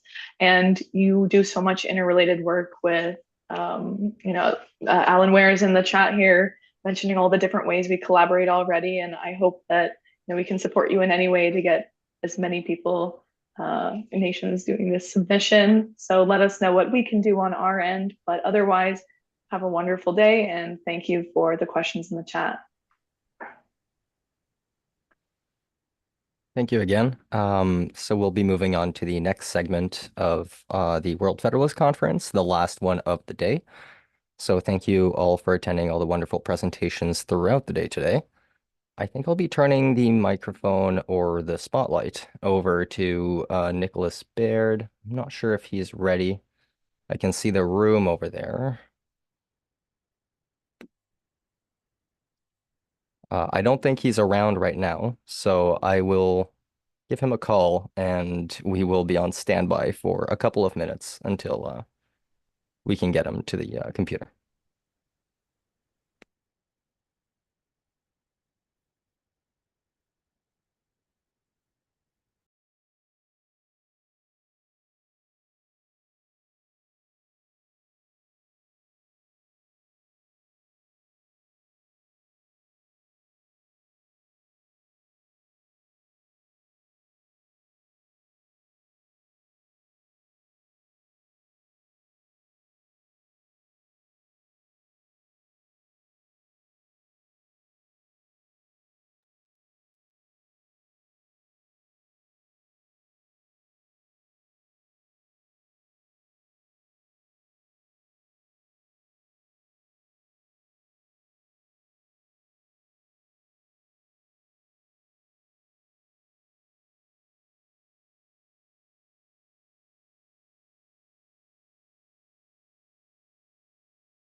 Okay, so it'll just be a brief moment. They're just getting started right now, and I'll let Nick take it away as soon as he's ready.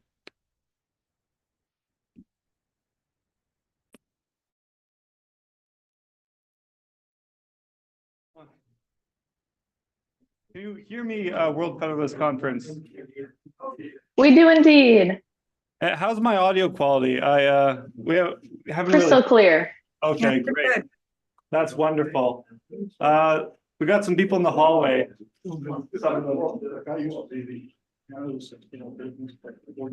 So thank you everybody for coming. This is a long time overdue.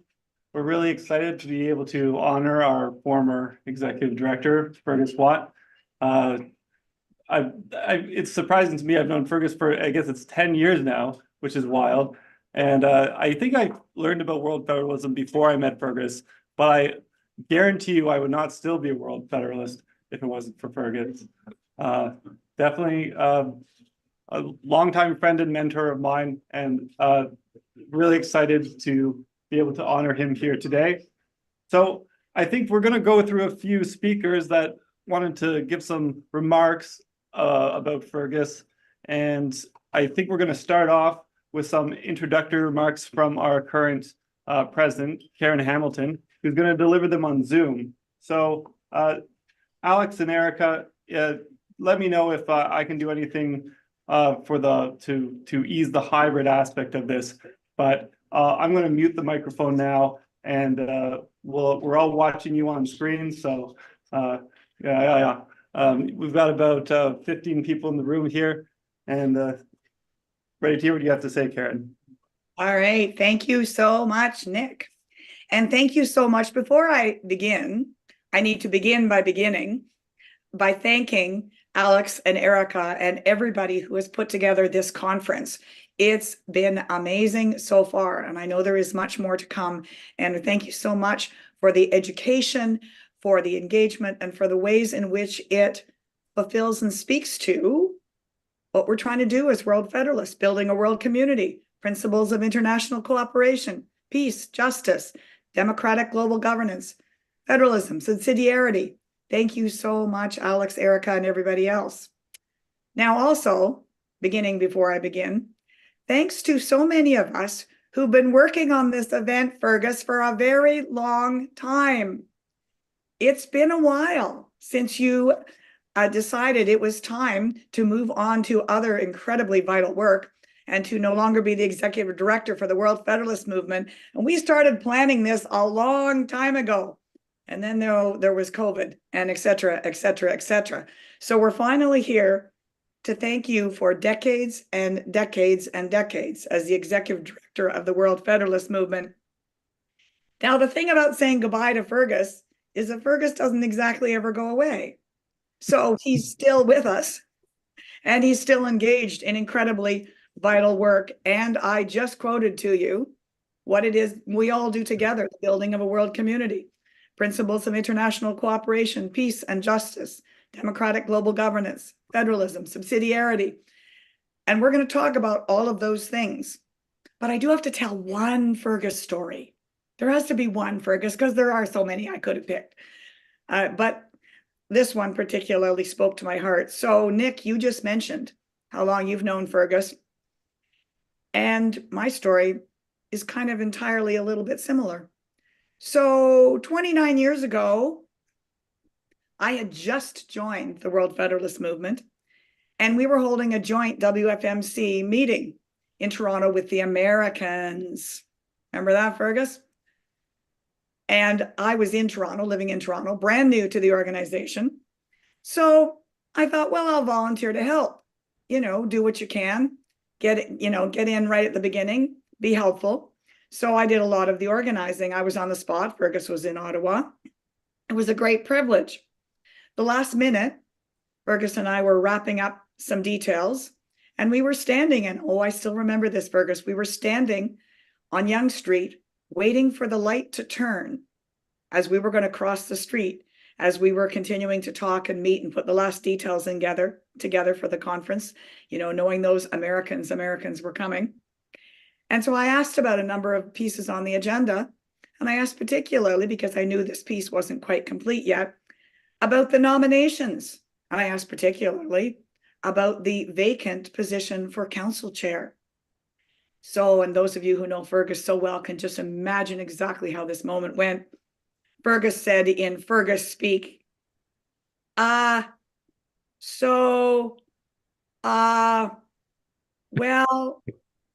actually, I put your name on. 29 years later, I'm still with the movement, having been elected council chair that next day. The next day, EC chair, and I've been, of course, on the international executive.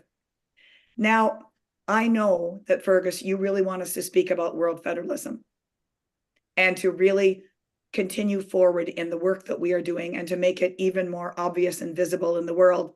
And so I'm going to do just that in the minutes remaining to me. This is kind of an altar call, knowing how much you love religious terminology, kind of an altar call to world federalism as we thank you for decades and decades of faithful work that is ongoing. So Fergus, this is about you, but it's also not about you. And it's about how we go forward and how you have taught us, encouraged us, and inspired us to go forward. So about being world federalist in the world, it's about persistence. It's about tenacity and vision. It's about building relationships and coalitions with like-minded organizations and people and putting the time into maintaining them. Fergus, you did all of that. You do all of that. It's about believing in what it is we believe in. It's about believing that in spite of how things look, and sometimes in the world federalist reality, or the world federalist ways in which we frame the world and believe that the world can indeed be a better place, sometimes things have looked better, and sometimes things have not looked better. But it's about continuing to believe in it, and then rolling that persistence, tenacity, vision, relationship building, coalition building forward. And we love words as world federalists. And Fergus, your words, your writing have been profoundly inspiring, and we're all called to do the same. We have our publications, we have our listservs, we have our discussions. But it's also about doing. And that's what you have manifest And we need to be, and we are inspired by that. So much of what you did, Fergus, most people will never know. But you did it with tenacity, and you just kept right on going and doing the tough, kind of in the trenches sort of work that needs to be done in order to build a vision and in order to build world peace. You continue to do that work. You continue to follow through with the details, make the calls, send the emails, write the documents, do the building, and push the work forward even when it's hard. And that's the altar call for all of us. Your focus on the UN Charter, World Federalist focus on the UN Charter, our research, education, advocacy, our development of a democratic world federalism based on World Federalist principles is very deep in you. And we are all inspired, challenged to go forward with that.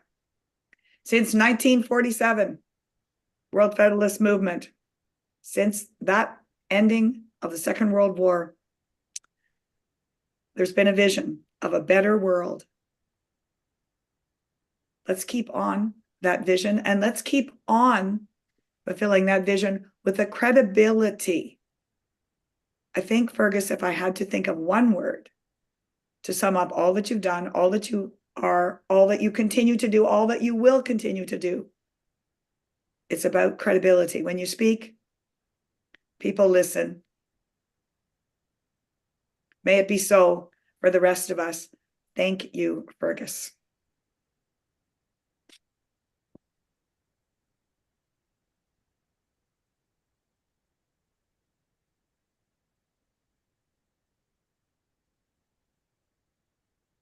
Thanks, Karen. Yeah, I should have unmuted the mic so you could hear the applause, but your remarks were very well received.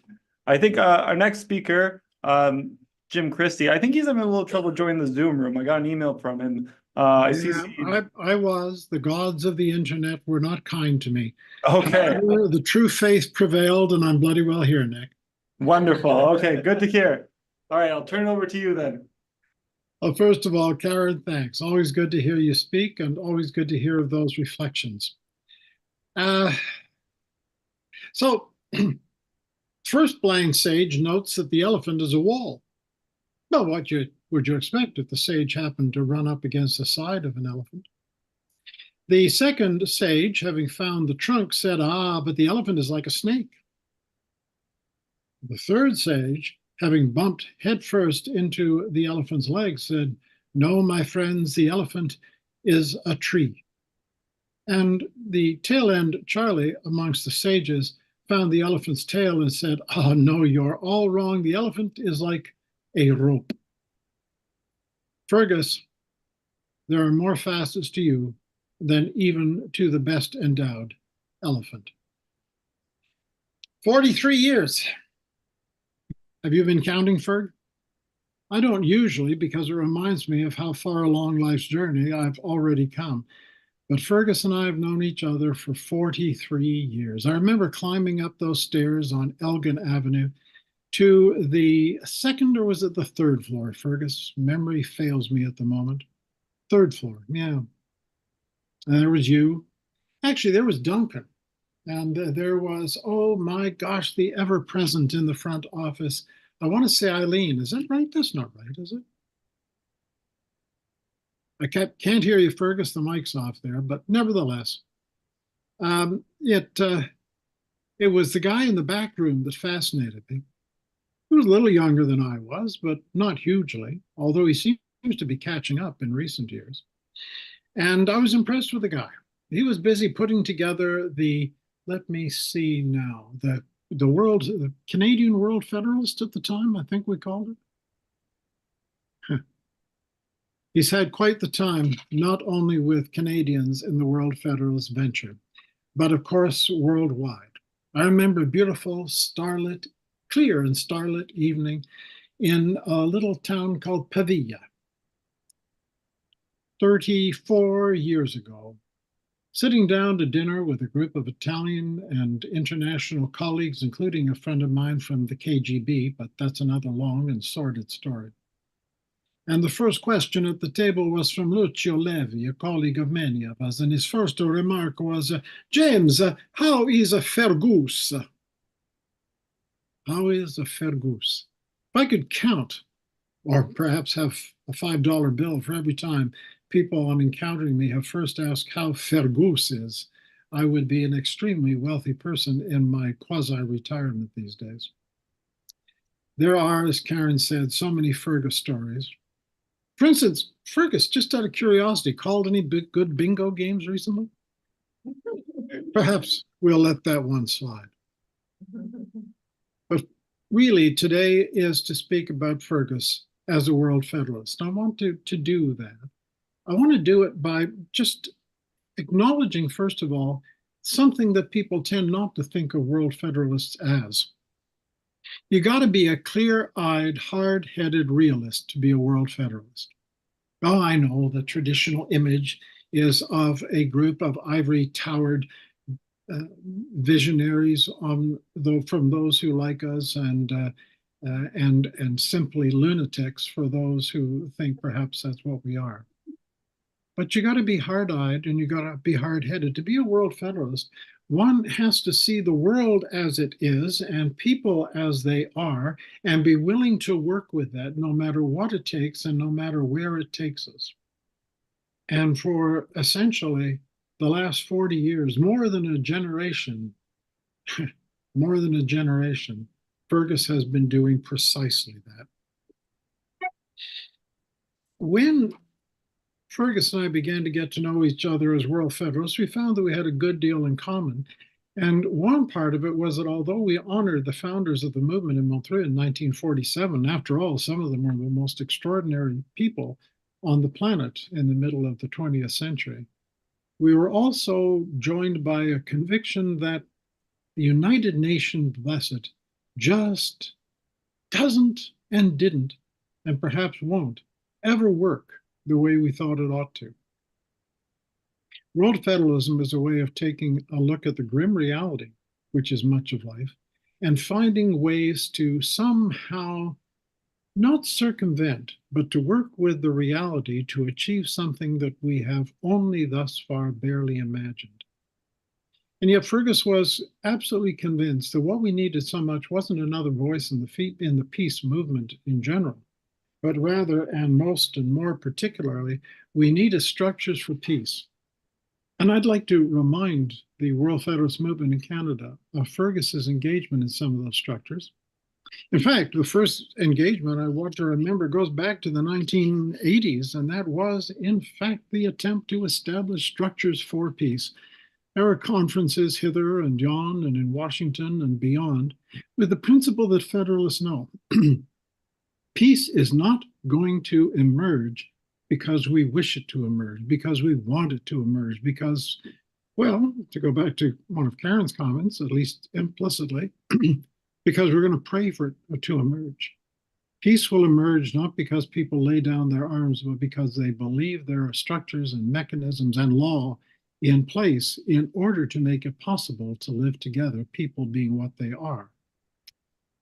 Fergus was key in implementing those initial attempts. He was key in many ways, too, in the support for Anne McTaggart and Our Planet in Every Classroom in the late 1980s, a tangible way in those pre-internet, pre-Twitter, pre-Facebook, pre-X, pre-Instagram, pre-TikTok days, where you could actually place a photograph of the planet from space, which NASA provided to Anne McTaggart out of the goodness of their vision. And Anne decided she wanted to take this worldwide and across the country so that young people could actually see the world as Fred Hoyle suggested they might be able to see it back in 1944, and that it would change hearts and minds, if not the immediate world.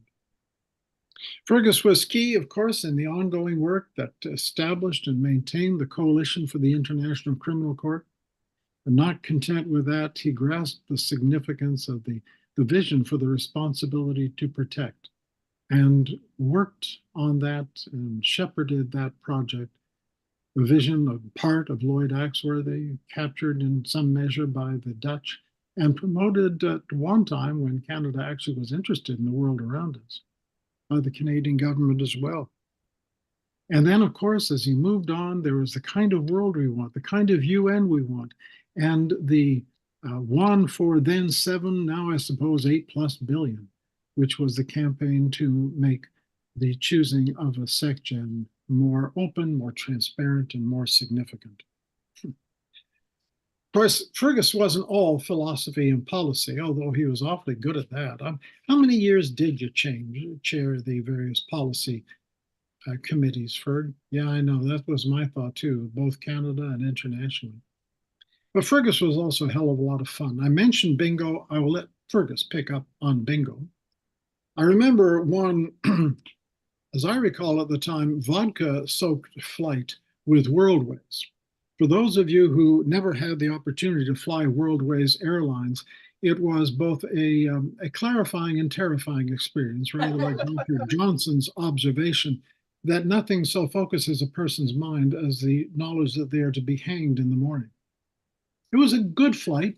Well, the second flight was when Fergus actually went home to Ottawa to get his passport and then flew out of Pearson to join me in The Hague. We had long discussions about those little white dots in the ocean, finally agreeing, with help from the flight attendant, that they were icebergs. I don't know, how many cities? How many bars? How many times together?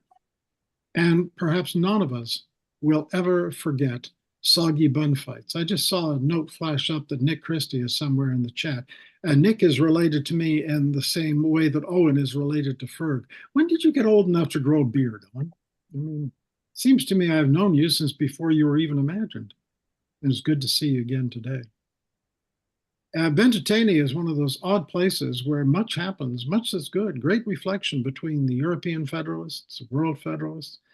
Of course, the dining facilities were something a little outre. The tradition in the south of Italy was to drop a dragnet into the Bay of Naples, scoop up whatever could be found and dump it on a plate so that it looked like something from Jurassic Park. Octopus on toast to find it grated thin, and I think it was actually Fergus who hurled the first soggy bun at the head of then 10-year-old Nick Christie to cause the room to erupt into chaos. Well, I don't know. I'd love to go on. I'd love to go on because in those 43 years, Fergus has provided me with one of the richest and steadiest friendships. Friendship in the sense that C.S. Lewis used to say, friendship isn't necessarily about agreeing. Hard to imagine, but Ferg and I haven't always agreed over 4 decades. But rather, when two people or more find the same thing important to them. And the future of this troubled and yet wonderful planet has always been important to Fergus. And it's been important to me. And we've had a lifetime taking runs at how perhaps we can contribute in some small way to keeping the planet going and its peoplehood going. H.G. Wells was, in many respects, perhaps among the very first World Federalists, although Karen Hamilton's beloved Dante probably takes credit for being among the very first. Wells, in the almost epilogue to Tonneau Bungay, once wrote that we are all creatures who make and pass. Those were words that Frank and Gip Wells used when they scattered H.G. Wells's ashes in the English Channel following his death in 1946. We're all creatures who make and pass. Fergus, our time is in some measure passing, but what you've made is a foundation that just may be unshakable, not simply for our movement, but for the sake of the entire planet. Your passing, of course, is not yet come, and I hope it won't come for a long time. But your sojourning amongst us has been like the experience of, well, often understated, I know, but really a mighty rushing wind that shifts and moves and shakes the very foundations of our preconceptions and pushes us just a little bit further along the way of the human project. Congratulations, mate. Well done. Keep it up, right?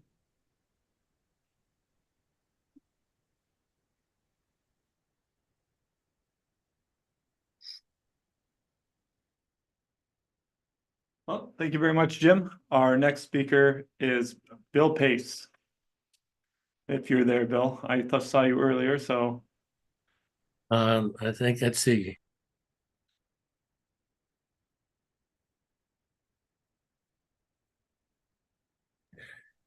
Am I able to be heard at this point? Yep, we can hear you. Okay, thank you.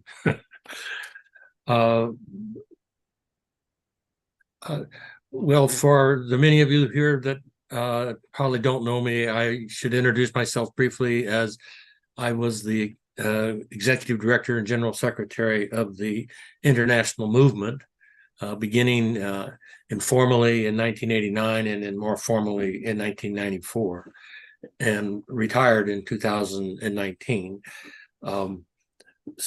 So Fergus and I have overlapped for literally decades, and I am delighted and honored to offer my appreciation and comments on the occasion of WFM Canada's celebration of Fergus Watt's, quote, contributions to world federalism.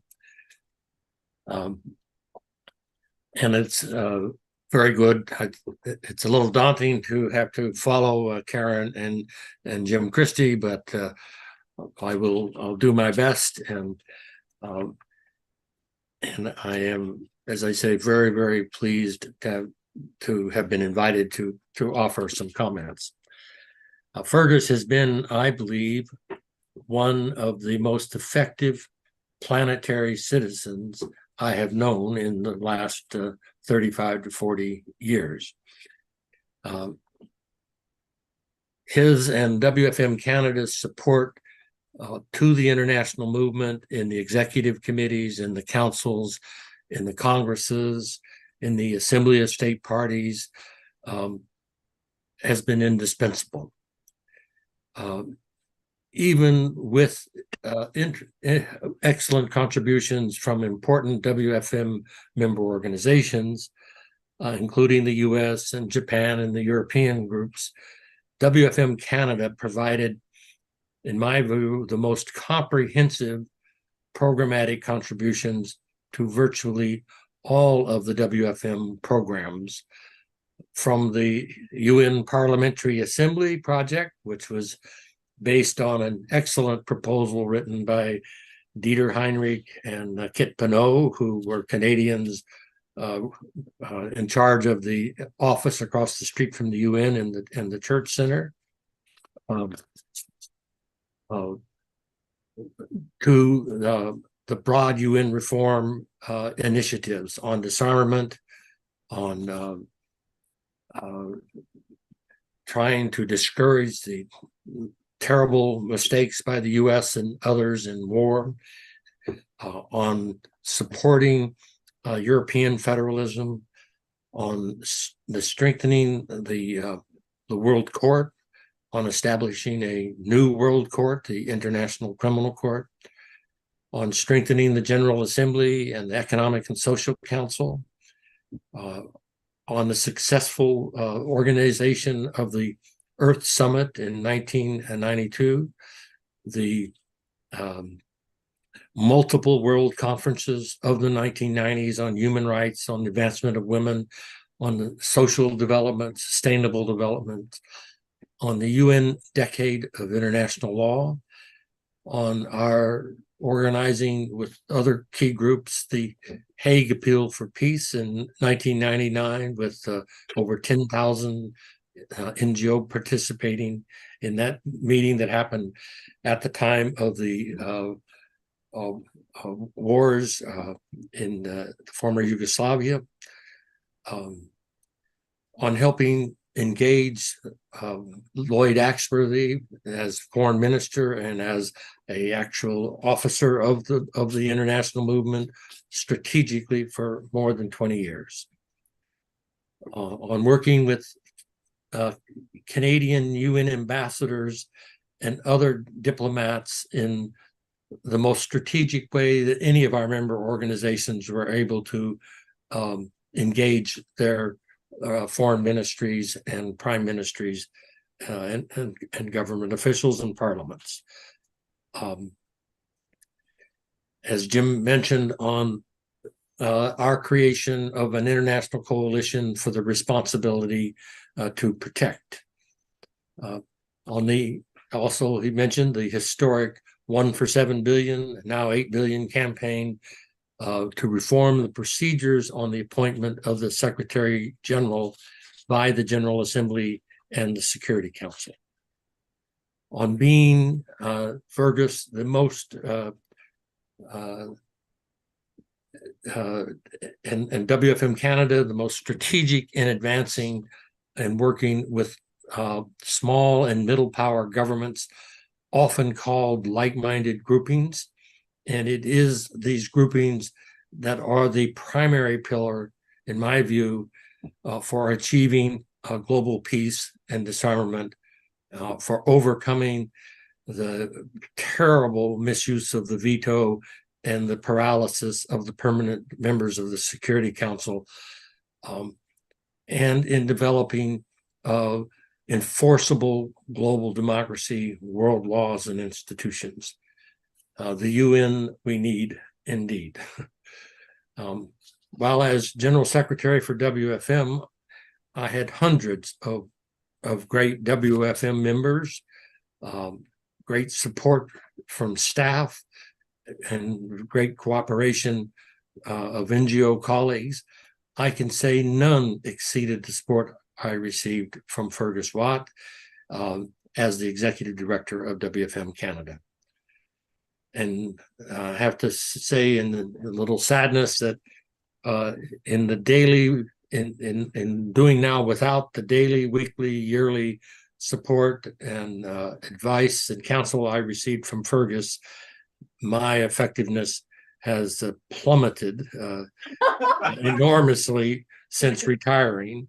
And of course, with the pandemic and the disastrous US and world politics.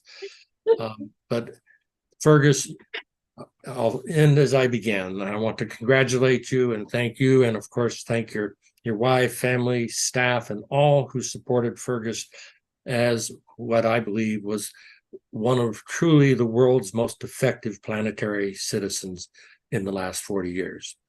Thank you very much.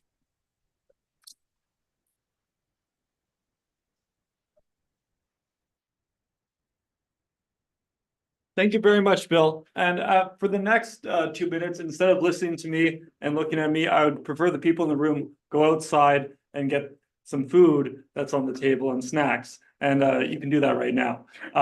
So another way you can thank or celebrate Fergus, and I think a way that's one of the most meaningful things to do, is to donate to the World Federalist Movement Canada.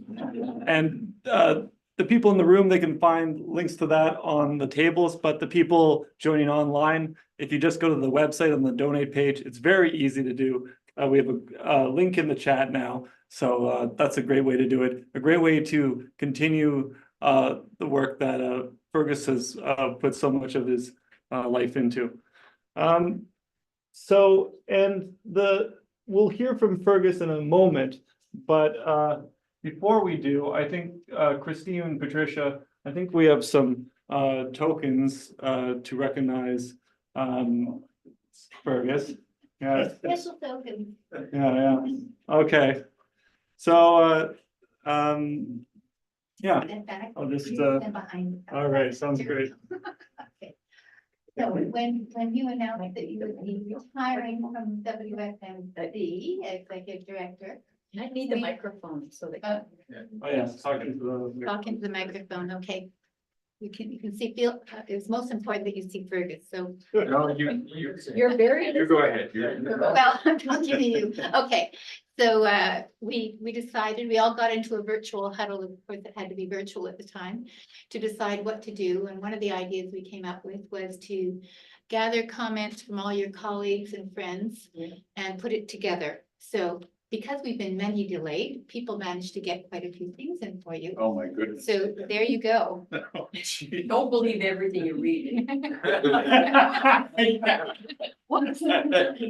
After these speeches, I won't. So this is a special booklet called Fergus and the World Beds. And when he feels nostalgic, he'll be able to simply pick up the book and wander through it. Many comments from many of you. Oh, this is great. Thanks very much. Had something to add to that? It's one of my grade 1 artworks. Yeah? Yeah. So this is a gift that I got from the Guild, and that's purchased on behalf of the World Federalists, and just want to say, I hope that you and Michelle will enjoy it, and there is something inside the paper bag. Why not? Thanks. Well, while I'm opening it, I did include in my remarks, thanks to Christine and Patricia for also organizing an event with Monique. Oh, that was. Who stepped down from the organization around the same time as I did. And I was really glad that you got that. And the Montreal branch did that. They gotta keep looking. So, yeah.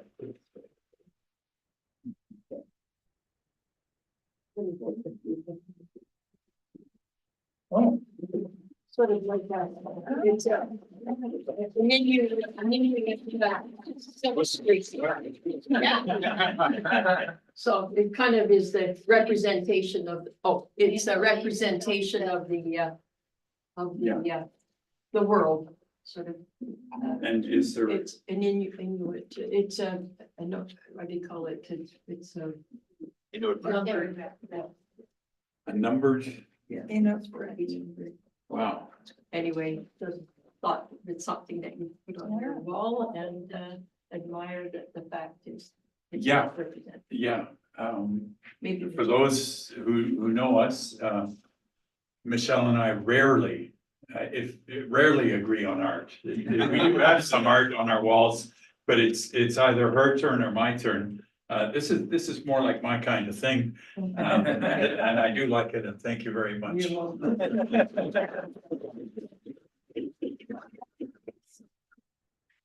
So Nick, do we go and get something? Yeah, I would say this is, Fergus is up next, so who knows how long. You could be here all night. Please.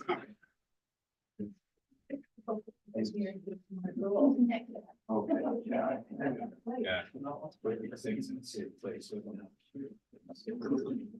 Yeah, so folks on Zoom, this will be just a few minutes. Thank you for your indulgence. Feel free to get yourself a beverage or a snack or use the washroom. Oh, there, that's really beautiful. Yeah. Did you choose it? Yeah. It's absolutely beautiful, yeah. That's. To the Guild. Well. Sort of indigenous art, it's mostly Inuit artists and. Did you go online or is there? No, In Montreal. yeah, right here, the Musée des Beaux-Arts. Still, So they're real. relics We're going to Montreal. Walls. I haven't really, so and I've got one more thing for the wall that's mine and not his. Stimulate, make the wall decorate. I'm just curious, are the mics still open? Yeah, we can hear you. Great. I just wanted to mention something that call it an observation. I wanted to check my observations actually with Fergus. As I look around the screen, I noticed that amongst those of us who are gathered, that Karen and Bill and Fergus have barely changed since I've known them. That's collectively well over a century of years, and it fascinates me. It's as though there's a portrait in each of their attics. For those of you literary fans who remember Oscar Wilde and his creation, Dorian Gray. But the other thing that fascinates me actually is looking at the faces on the screen is how many of you are much younger than those that Fergus and I those who Fergus and I worked with, excellent people, bright people, brilliant people, with, of course, a healthy dose of crazies to keep us honest and on track. But this is a young-looking group that I see on screen before me, and that's fascinating, and I gotta say, I couldn't be happier. Some of us are veterans, a little long in the tooth, but my goodness, this is not the same WFM as it was in 1981. But I need to check that perception with Ferg and possibly with Karen, and maybe with Bill, although I can't. Oh yeah, Bill is still there. James, it has something, Jacobo, it has something to do with the fact that this celebration of Fergus is set within the context of the conference. The conference attracts a very young crowd, and that's fabulous. That's great. Yeah. And like all of us, Alex has poured a great deal of work into the World Federalist Movement Canada, and this is one of the pieces that that you're seeing before you, and you're seeing some of the impact of that. That doesn't mean they're on the board necessarily. It doesn't mean they belong to branches, but they are engaged in the conversations, which are highly significant. Well, you know, just as we banter a little bit while folk are getting refreshments, I'm not all that concerned with who's on the board, though I'd love that to be a great mix always. I think what I'm concerned more about than anything is that there are people who are talking about and still interested in world federalism. Gwen Dwyer, quoting both Sherlock Holmes and Plato, and Aristotle rather, once said that once you've exhausted all of the other alternatives, the one that is left may actually be better.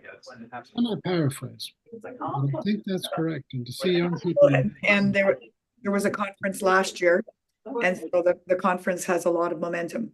Great kudos. The only other observation from age, if not wisdom, is that the World Federalist Movement is not an end in itself. I mean, I sincerely look forward to the day when we retire, not individuals of caliber as Fergus, but the whole movement, because we've actually achieved our goal. Now, God only knows when or if that'll come. Any number of things can happen.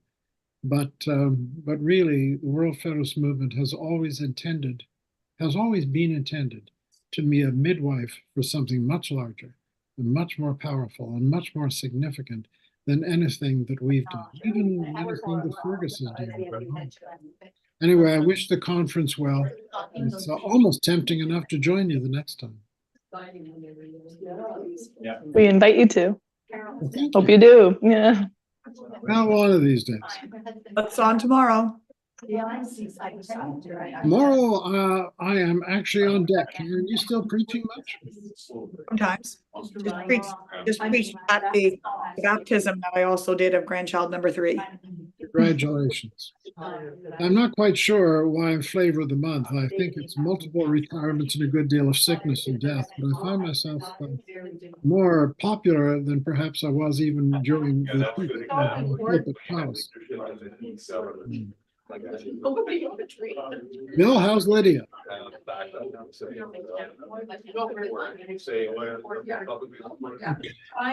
Oh, Lydia's downstairs watching Dutch television and enjoying herself. But I mean, unfortunately, the Netherlands has elected a extreme fascist that may become the next prime minister. So she's following those politics the same way I'm following the very dangerous politics of the United States this year. So ours are reflectively dangerous in this country too, you know, Bill. We're all suffering from this peculiar drift to the right. And, not always a reason. Perhaps never a reason. On the other hand, it's great to see you. It's good to see everybody. Yeah, it's really quite astonishing to think of the years that have passed and the adventures pertaining thereto. I miss Vincent Taney also, so that's your base. Me too. I was sorry we stopped doing our meetings there. Yeah. It was grand. Yes, I got the opportunity to go to Bentetene once. It was incredible. Definitely helped brainwash me as a world federalist. Shape and form you, Nick. That's right. Yes. as one of those who did not get to stay in one of the fancier hotels on Ventotene, along with some of the other World Federalists. I shared a room with Lois Wilson, and he had a whole octopus on toast at our meals. But I just spoke with her on through FaceTime on Wednesday night, and she will be 97 on April 8th. Well, we do give her my deepest love and appreciation for all she did. I will. I mean, I really wish the WFM Canada and the other WFMs would write up about some of the extraordinary people that you all have been over the years that have been participating in this. I mean, I remember Lloyd Axworthy's interventions with the U.S. and others in Rome on the last day when the treaty was adopted. You all had a Secretary General of WFM in the late 60s and early 70s. Andy Clark. I can't remember his name at the Andy moment. Clark. Pardon? Andy Clark. And Andy Clark, right. And, Yeah. you know, and I don't know where his archives and stuff are, but those things would, you know, were very, very important. I think he was there at the time when WFM sponsored this lunch when Outre was going away, where unbelievable people came to that. U.S. Supreme Court justices, Judy Collins, John Lennon played Imagine on a guitar. I mean, it was an extraordinary appreciation lunch for Outre in 1971 as he was finishing the term. So it was, you know, we have a lot of wonderful history to celebrate. We do. Yes, and if everyone's settled in, we'll hear now from our the man of the hour, Fergus Watt. Lots of wonderful history there, I'm sure. All right.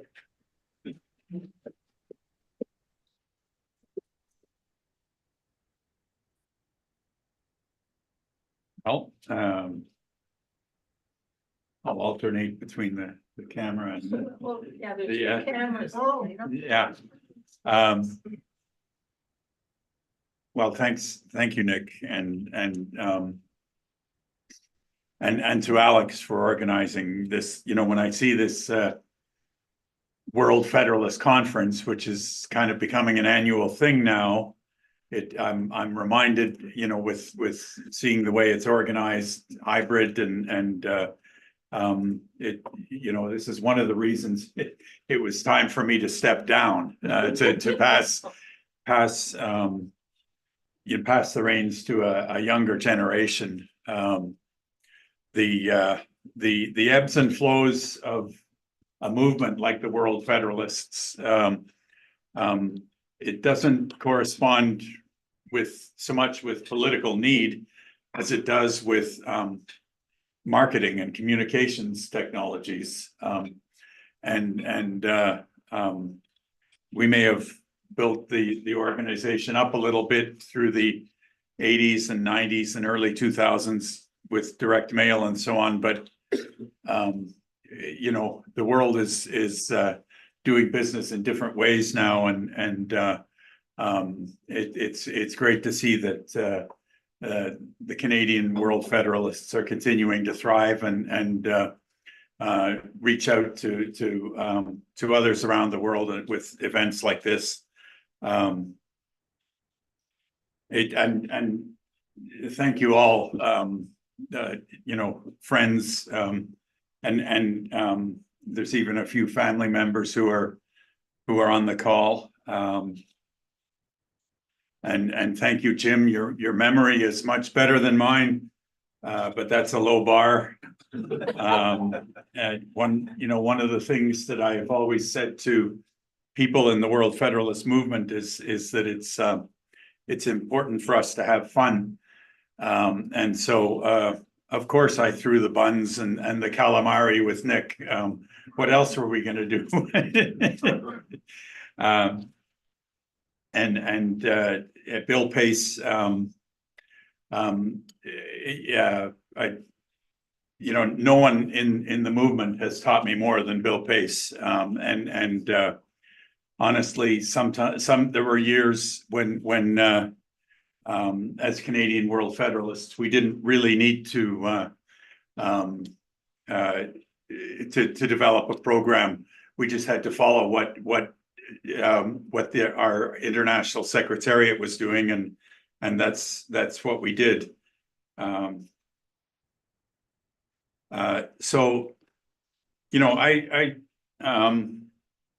as someone who I became the executive director of WFM Canada in 1985. So I don't know where Jim gets this 43 years, but I'm counting about 36 or so, because I left in 2021, which is a long time.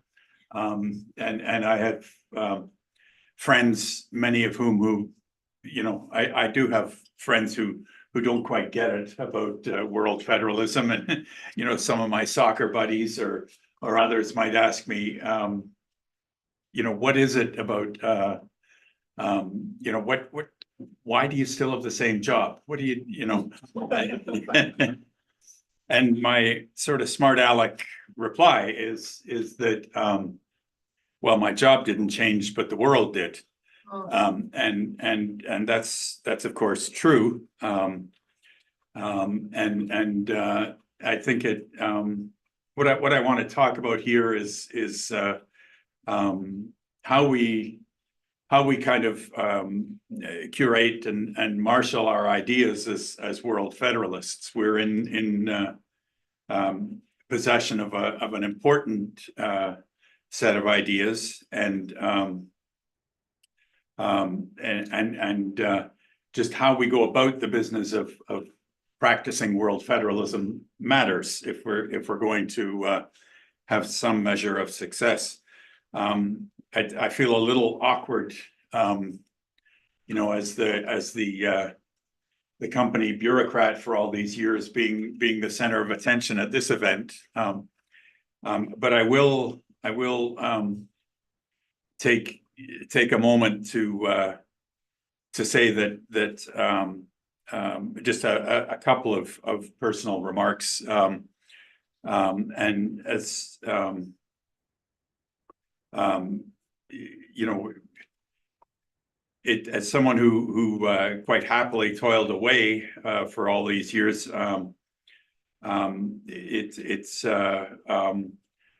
it's not always easy. Yes, bingo. We even ran a few bingos. We'll do anything to stay in business, but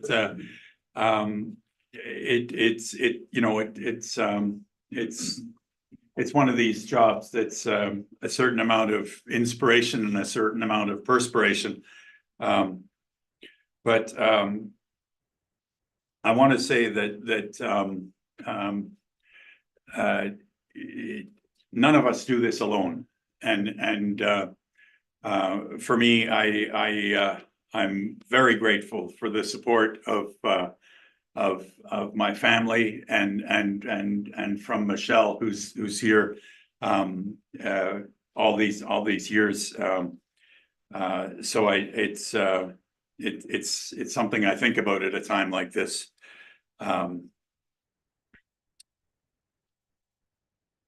When I was a kid, and I think there's one or two of my sisters on the call who might remember this. There was a poster in our.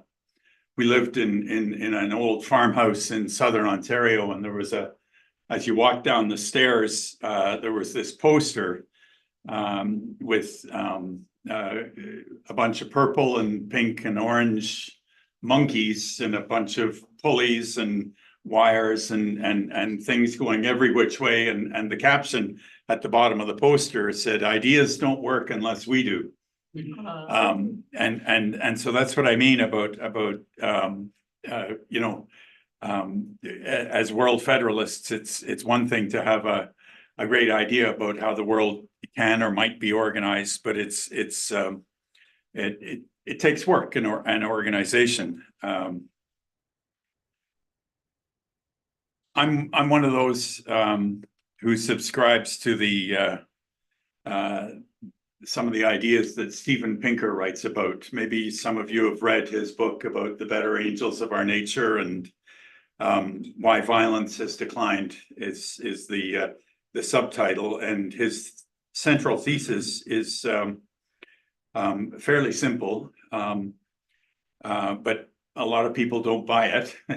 The idea is that humanity has become increasingly less violent over the centuries and will continue to do so. Pinker is aware that many people instinctively believe the opposite. The daily headlines, etc.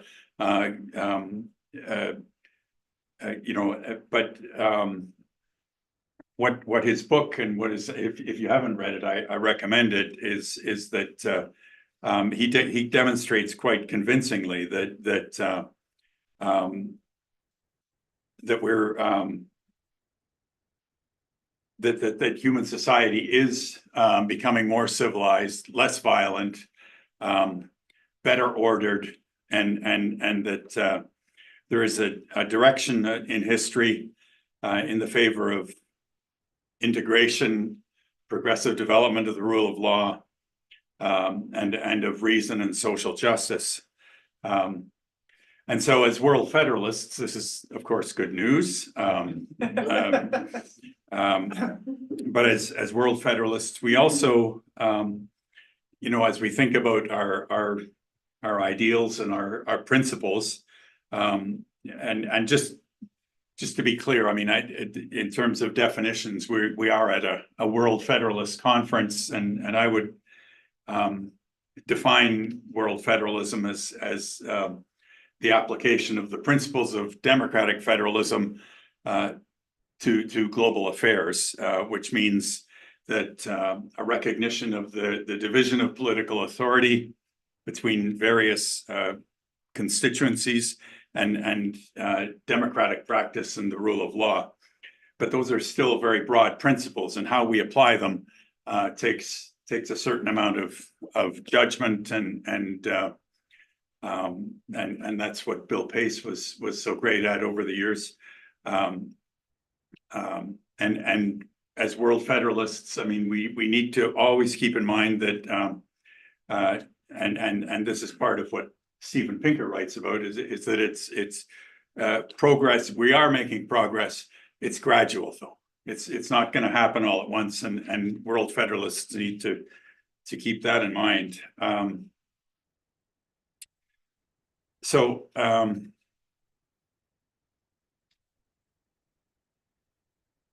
I'm not reading any of this, by the way. I should have brought my glasses. But I think I'm catching the main points. It's another way to look back. There are two sort of oh great, are these? Yeah, no, You're in the right place. It's okay. That's okay. Number are you looking for? They're probably in the room. Yeah, it's okay. I think I'm covering it. There was two sort of ideas that I had about reflecting on the years I've had, and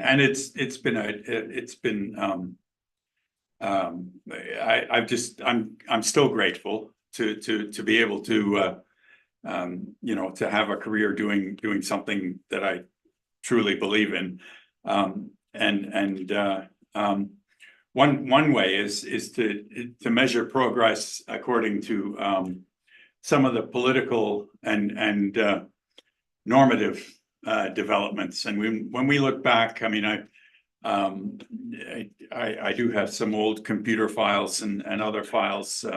Andy Clark's archives are where they should be with our World Federalist archivists, but I do have some of my own personal files, and I can, there are some yeah, it's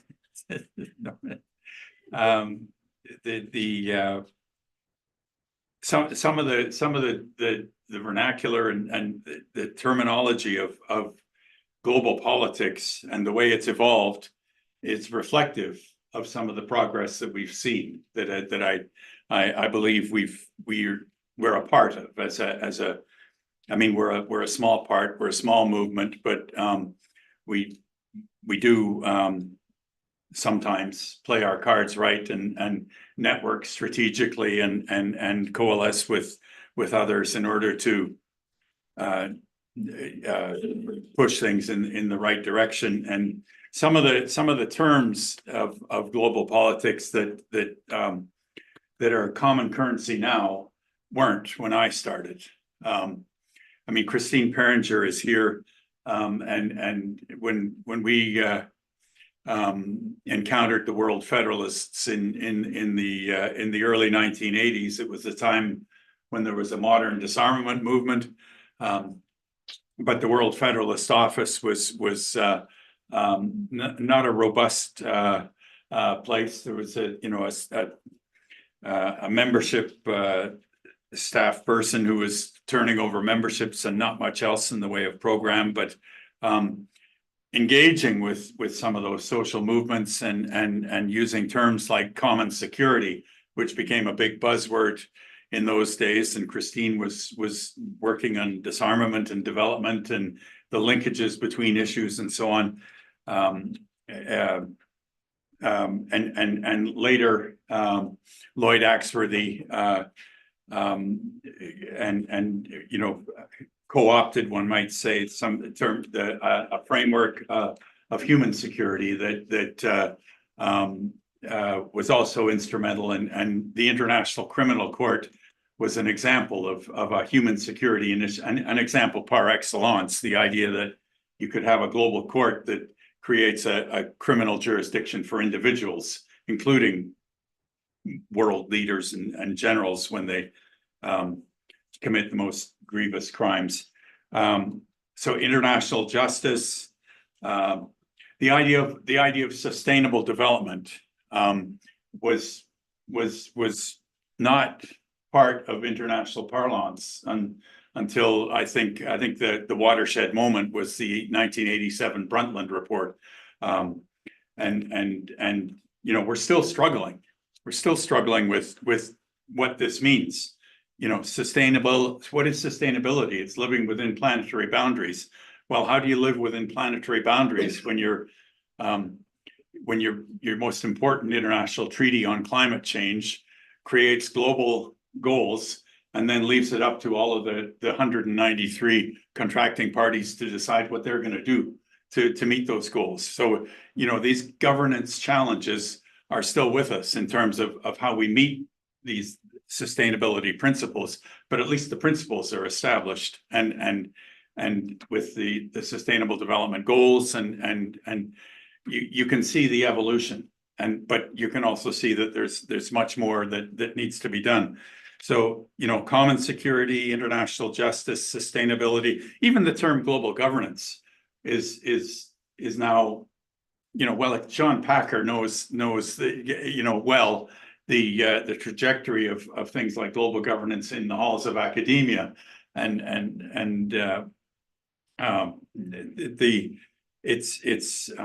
mean, when we got involved in an active way with the World Federalists, I mean, some of the leadership at that time were people like Hannah Newcomb and Norman Alcock, whose work in peace research came at an enormous personal cost.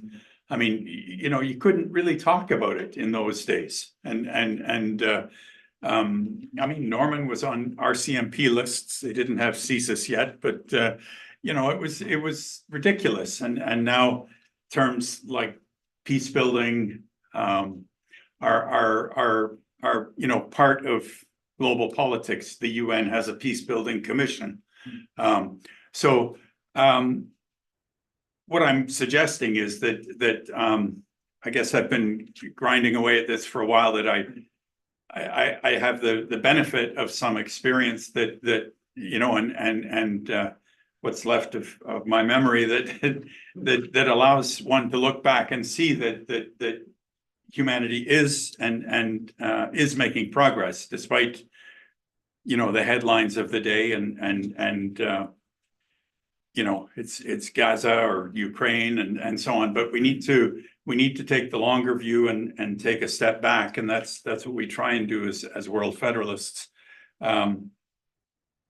And I really appreciated hearing from Karen and Jim, and I had included in my remarks to mention them along with some of the others who were really instrumental for me over the years, including the third member of our ecumenical mafia, I would call them, and that's the great Lois Wilson, who was so much fun to work with as a president.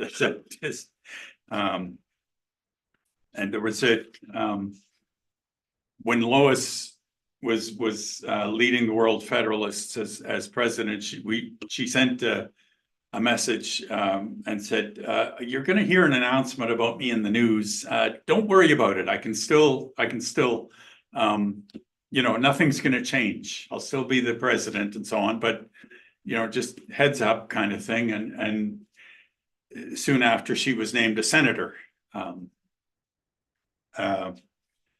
Once there was, you know, so this is, I mean, Doug Roche had cornered the market on how to use a Senate appointment to advance your peace advocacy, but Lois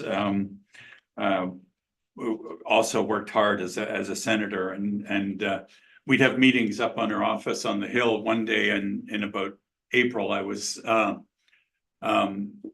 you could drive on Parliament Hill in those days. This was pre 9/11, and so I was late, and there'd been a snowstorm, and I drove right up on Parliament Hill, and I couldn't, you know, I was late, and I was just going to take my chances and park behind East Block, and so I did. And as soon as I got out of the car,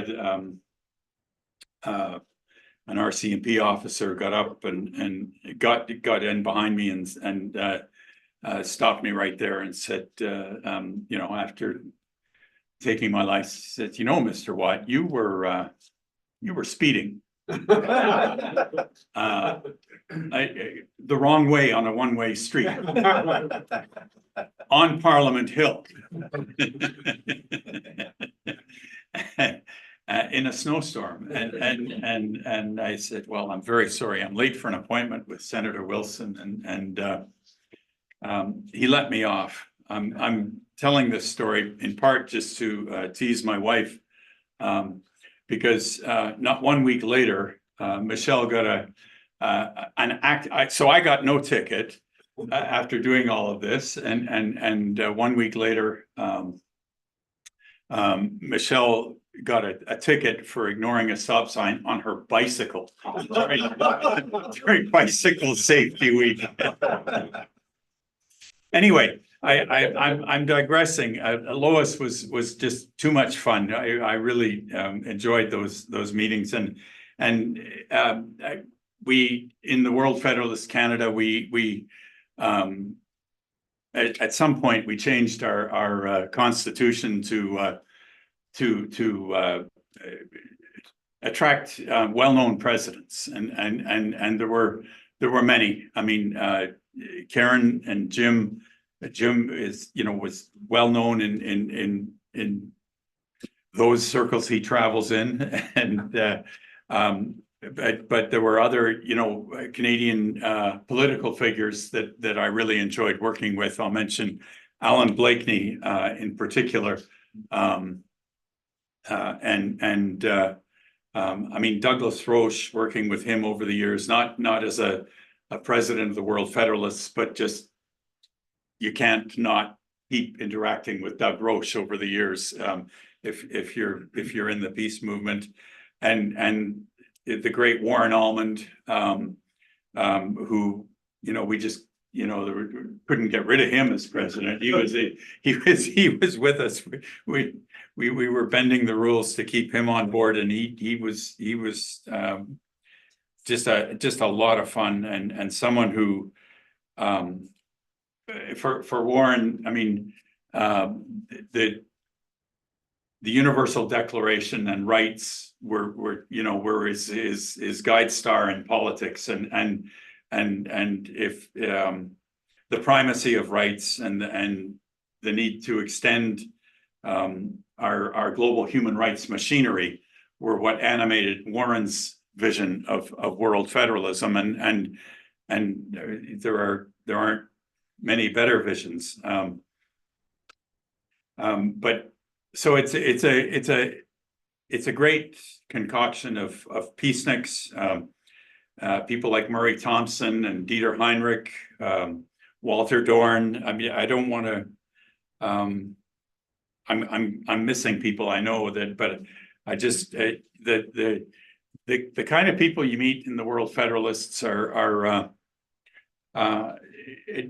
different. Let's say they're different in a couple of ways. I mean, the quirky way, the geeky way, is that you know your garden variety World Federalist is a bit too much of a, you know, veering into legalisms and constitutionalisms. And if you ever want to, you know, if you want to sideline the World Federalist movement, just introduce a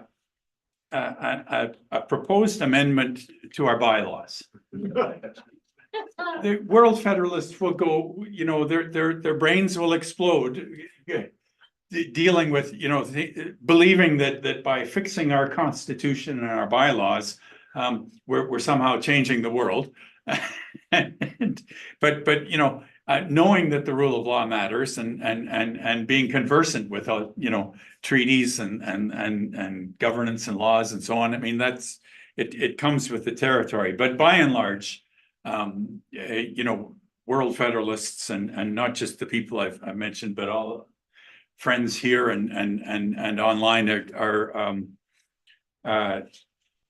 people who are just a lot of fun to work with. I mean, it takes a certain kind of person to believe enough in the oneness of humanity and the possibility of human progress to you know, to sign up for World Federalism, that you get a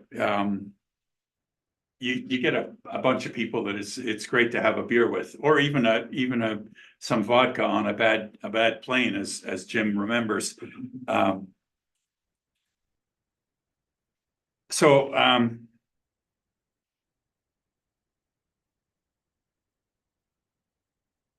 I guess I haven't really talked much about what I'm doing now. I mean, I left the organization in 2021, and this Summit of the Future is coming. It's a project we can. I mean, Monique and I got this thing started when we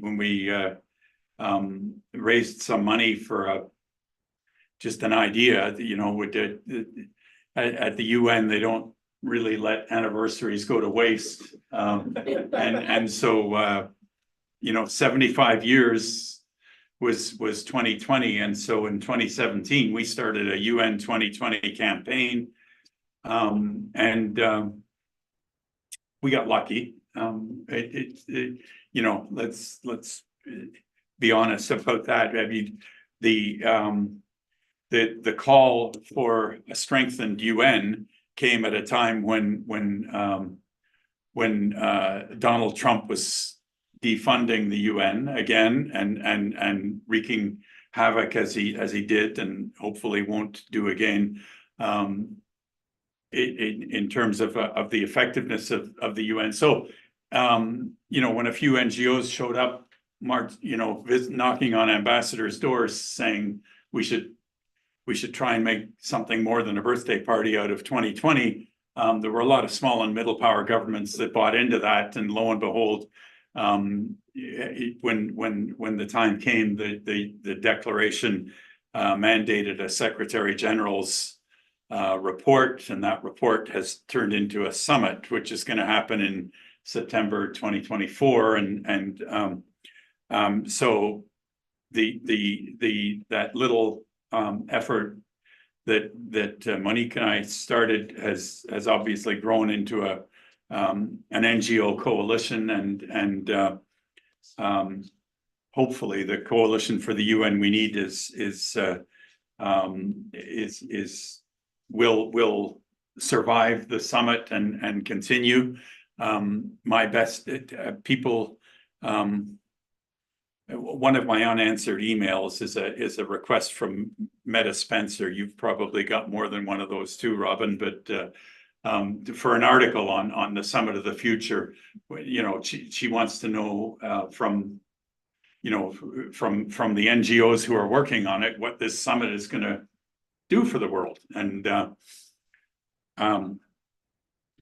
I haven't answered her email because I haven't got a clue.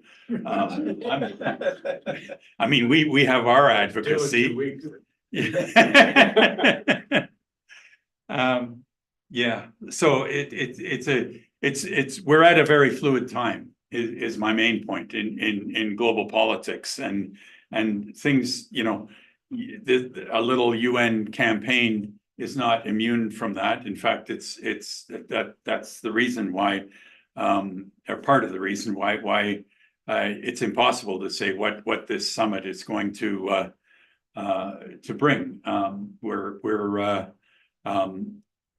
The global order that was created after the Second World War and led by the United States is shifting, and we're moving to a multipolar world, no doubt about that. Just how we move and in what way, and there's numerous ways that we could fall into disaster. Hopefully the change will be a managed political process, and that will continue to make this slow, gradual progress that I believe we've made as an international community, I guess, for these many years. So I think maybe anything more about the coalition for the UN we need and the Summit of the Future this September might have to wait for another conference or another meeting. But I'll just leave it there, and just so to recap, I am able to read the last page of this. Firstly, Steven Pinker is right. We are making progress, but it's gradual, but we're winning. Secondly, we need to be about world federalism and in a measured, step-by-step way. It's a long haul, and we need to do it obviously in the company of others, and including coalitions, networks, but also having fun as we do it along the way. And finally, I should say that we are, and I think I said this earlier, but we're stronger together. And so the politics of consensus, consultation, collaboration, we need to practice that as an organization.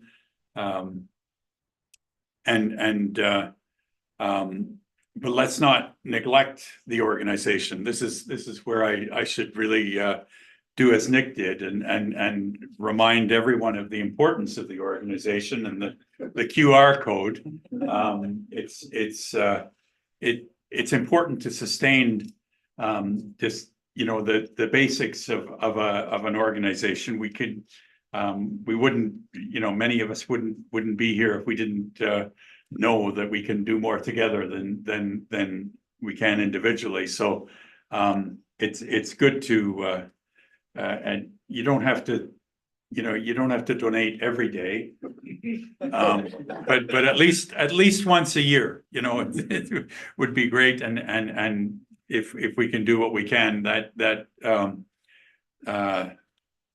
that's always appreciated. And finally, I just want to thank Nick and others Christine and Patricia, who had to leave, who've contributed to this event. I'm very grateful, and it's a little awkward, but I am grateful for having had the opportunity to just for today, but to reflect on the opportunity I've had as to make a career out of working for a cause that I will always believe in. So this has been special for me. Let's all carry on.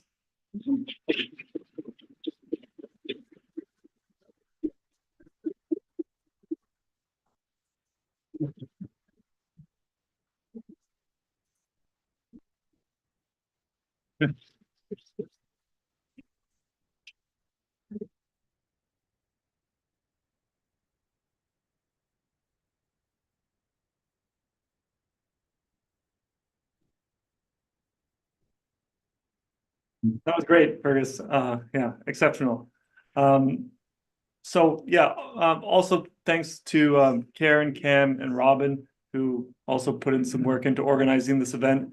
But now I think we'd like to go to Fergus's successor. You're wondering who is running the organization now. Is a very talented new executive director, who I hope he's not too tired from a full day of conferences, that he can give us some remarks. If Alex, are you online, Alex? Yes, I am. Here we go. Okay, great. Over to you. Thank you so much. And I don't want to take away from Fergus's moment today. So I'm going to keep it quite brief, but I want to thank Fergus as well for all his efforts and his help in my coming onto the role as executive director. It seems strange to me that it was a bit over 2.5 years ago. So it's almost been 3 years, which is not even a tenth of how long Fergus has been in the role. So I do look forward to many years of being with the World Federalist Movement Canada, and I do learn every day, and still here and there give a call to Fergus to ask him for advice on different matters, sometimes about board meetings, how to approach different organizations, our standing, and especially for contacts, which have all helped magnificently to support the World Federalist Conference that we had today. I also want to thank all the 227 registrants, not all of whom are here today, but it is only day one, and it is, as Nick mentioned, the end of day one. We are all a bit tired after a long day of presentations and different speakers, but we are definitely looking forward to tomorrow, which will be day 2 of the conference. So we have another full 6 hours tomorrow to go through the UNPA simulation, and we'll have a fun little trivia. So if you're interested in either observing or participating in the simulation, it is not too late to join. And once again, congratulations, Fergus. I'm sorry it took so long to have your retirement celebration. As noted, it's been about 2.5 years, a bit too long, but because of COVID, I think we all understand. So thank you very much, everyone, for joining. I'm going to close off the conference today, and yeah, have a wonderful rest of your day.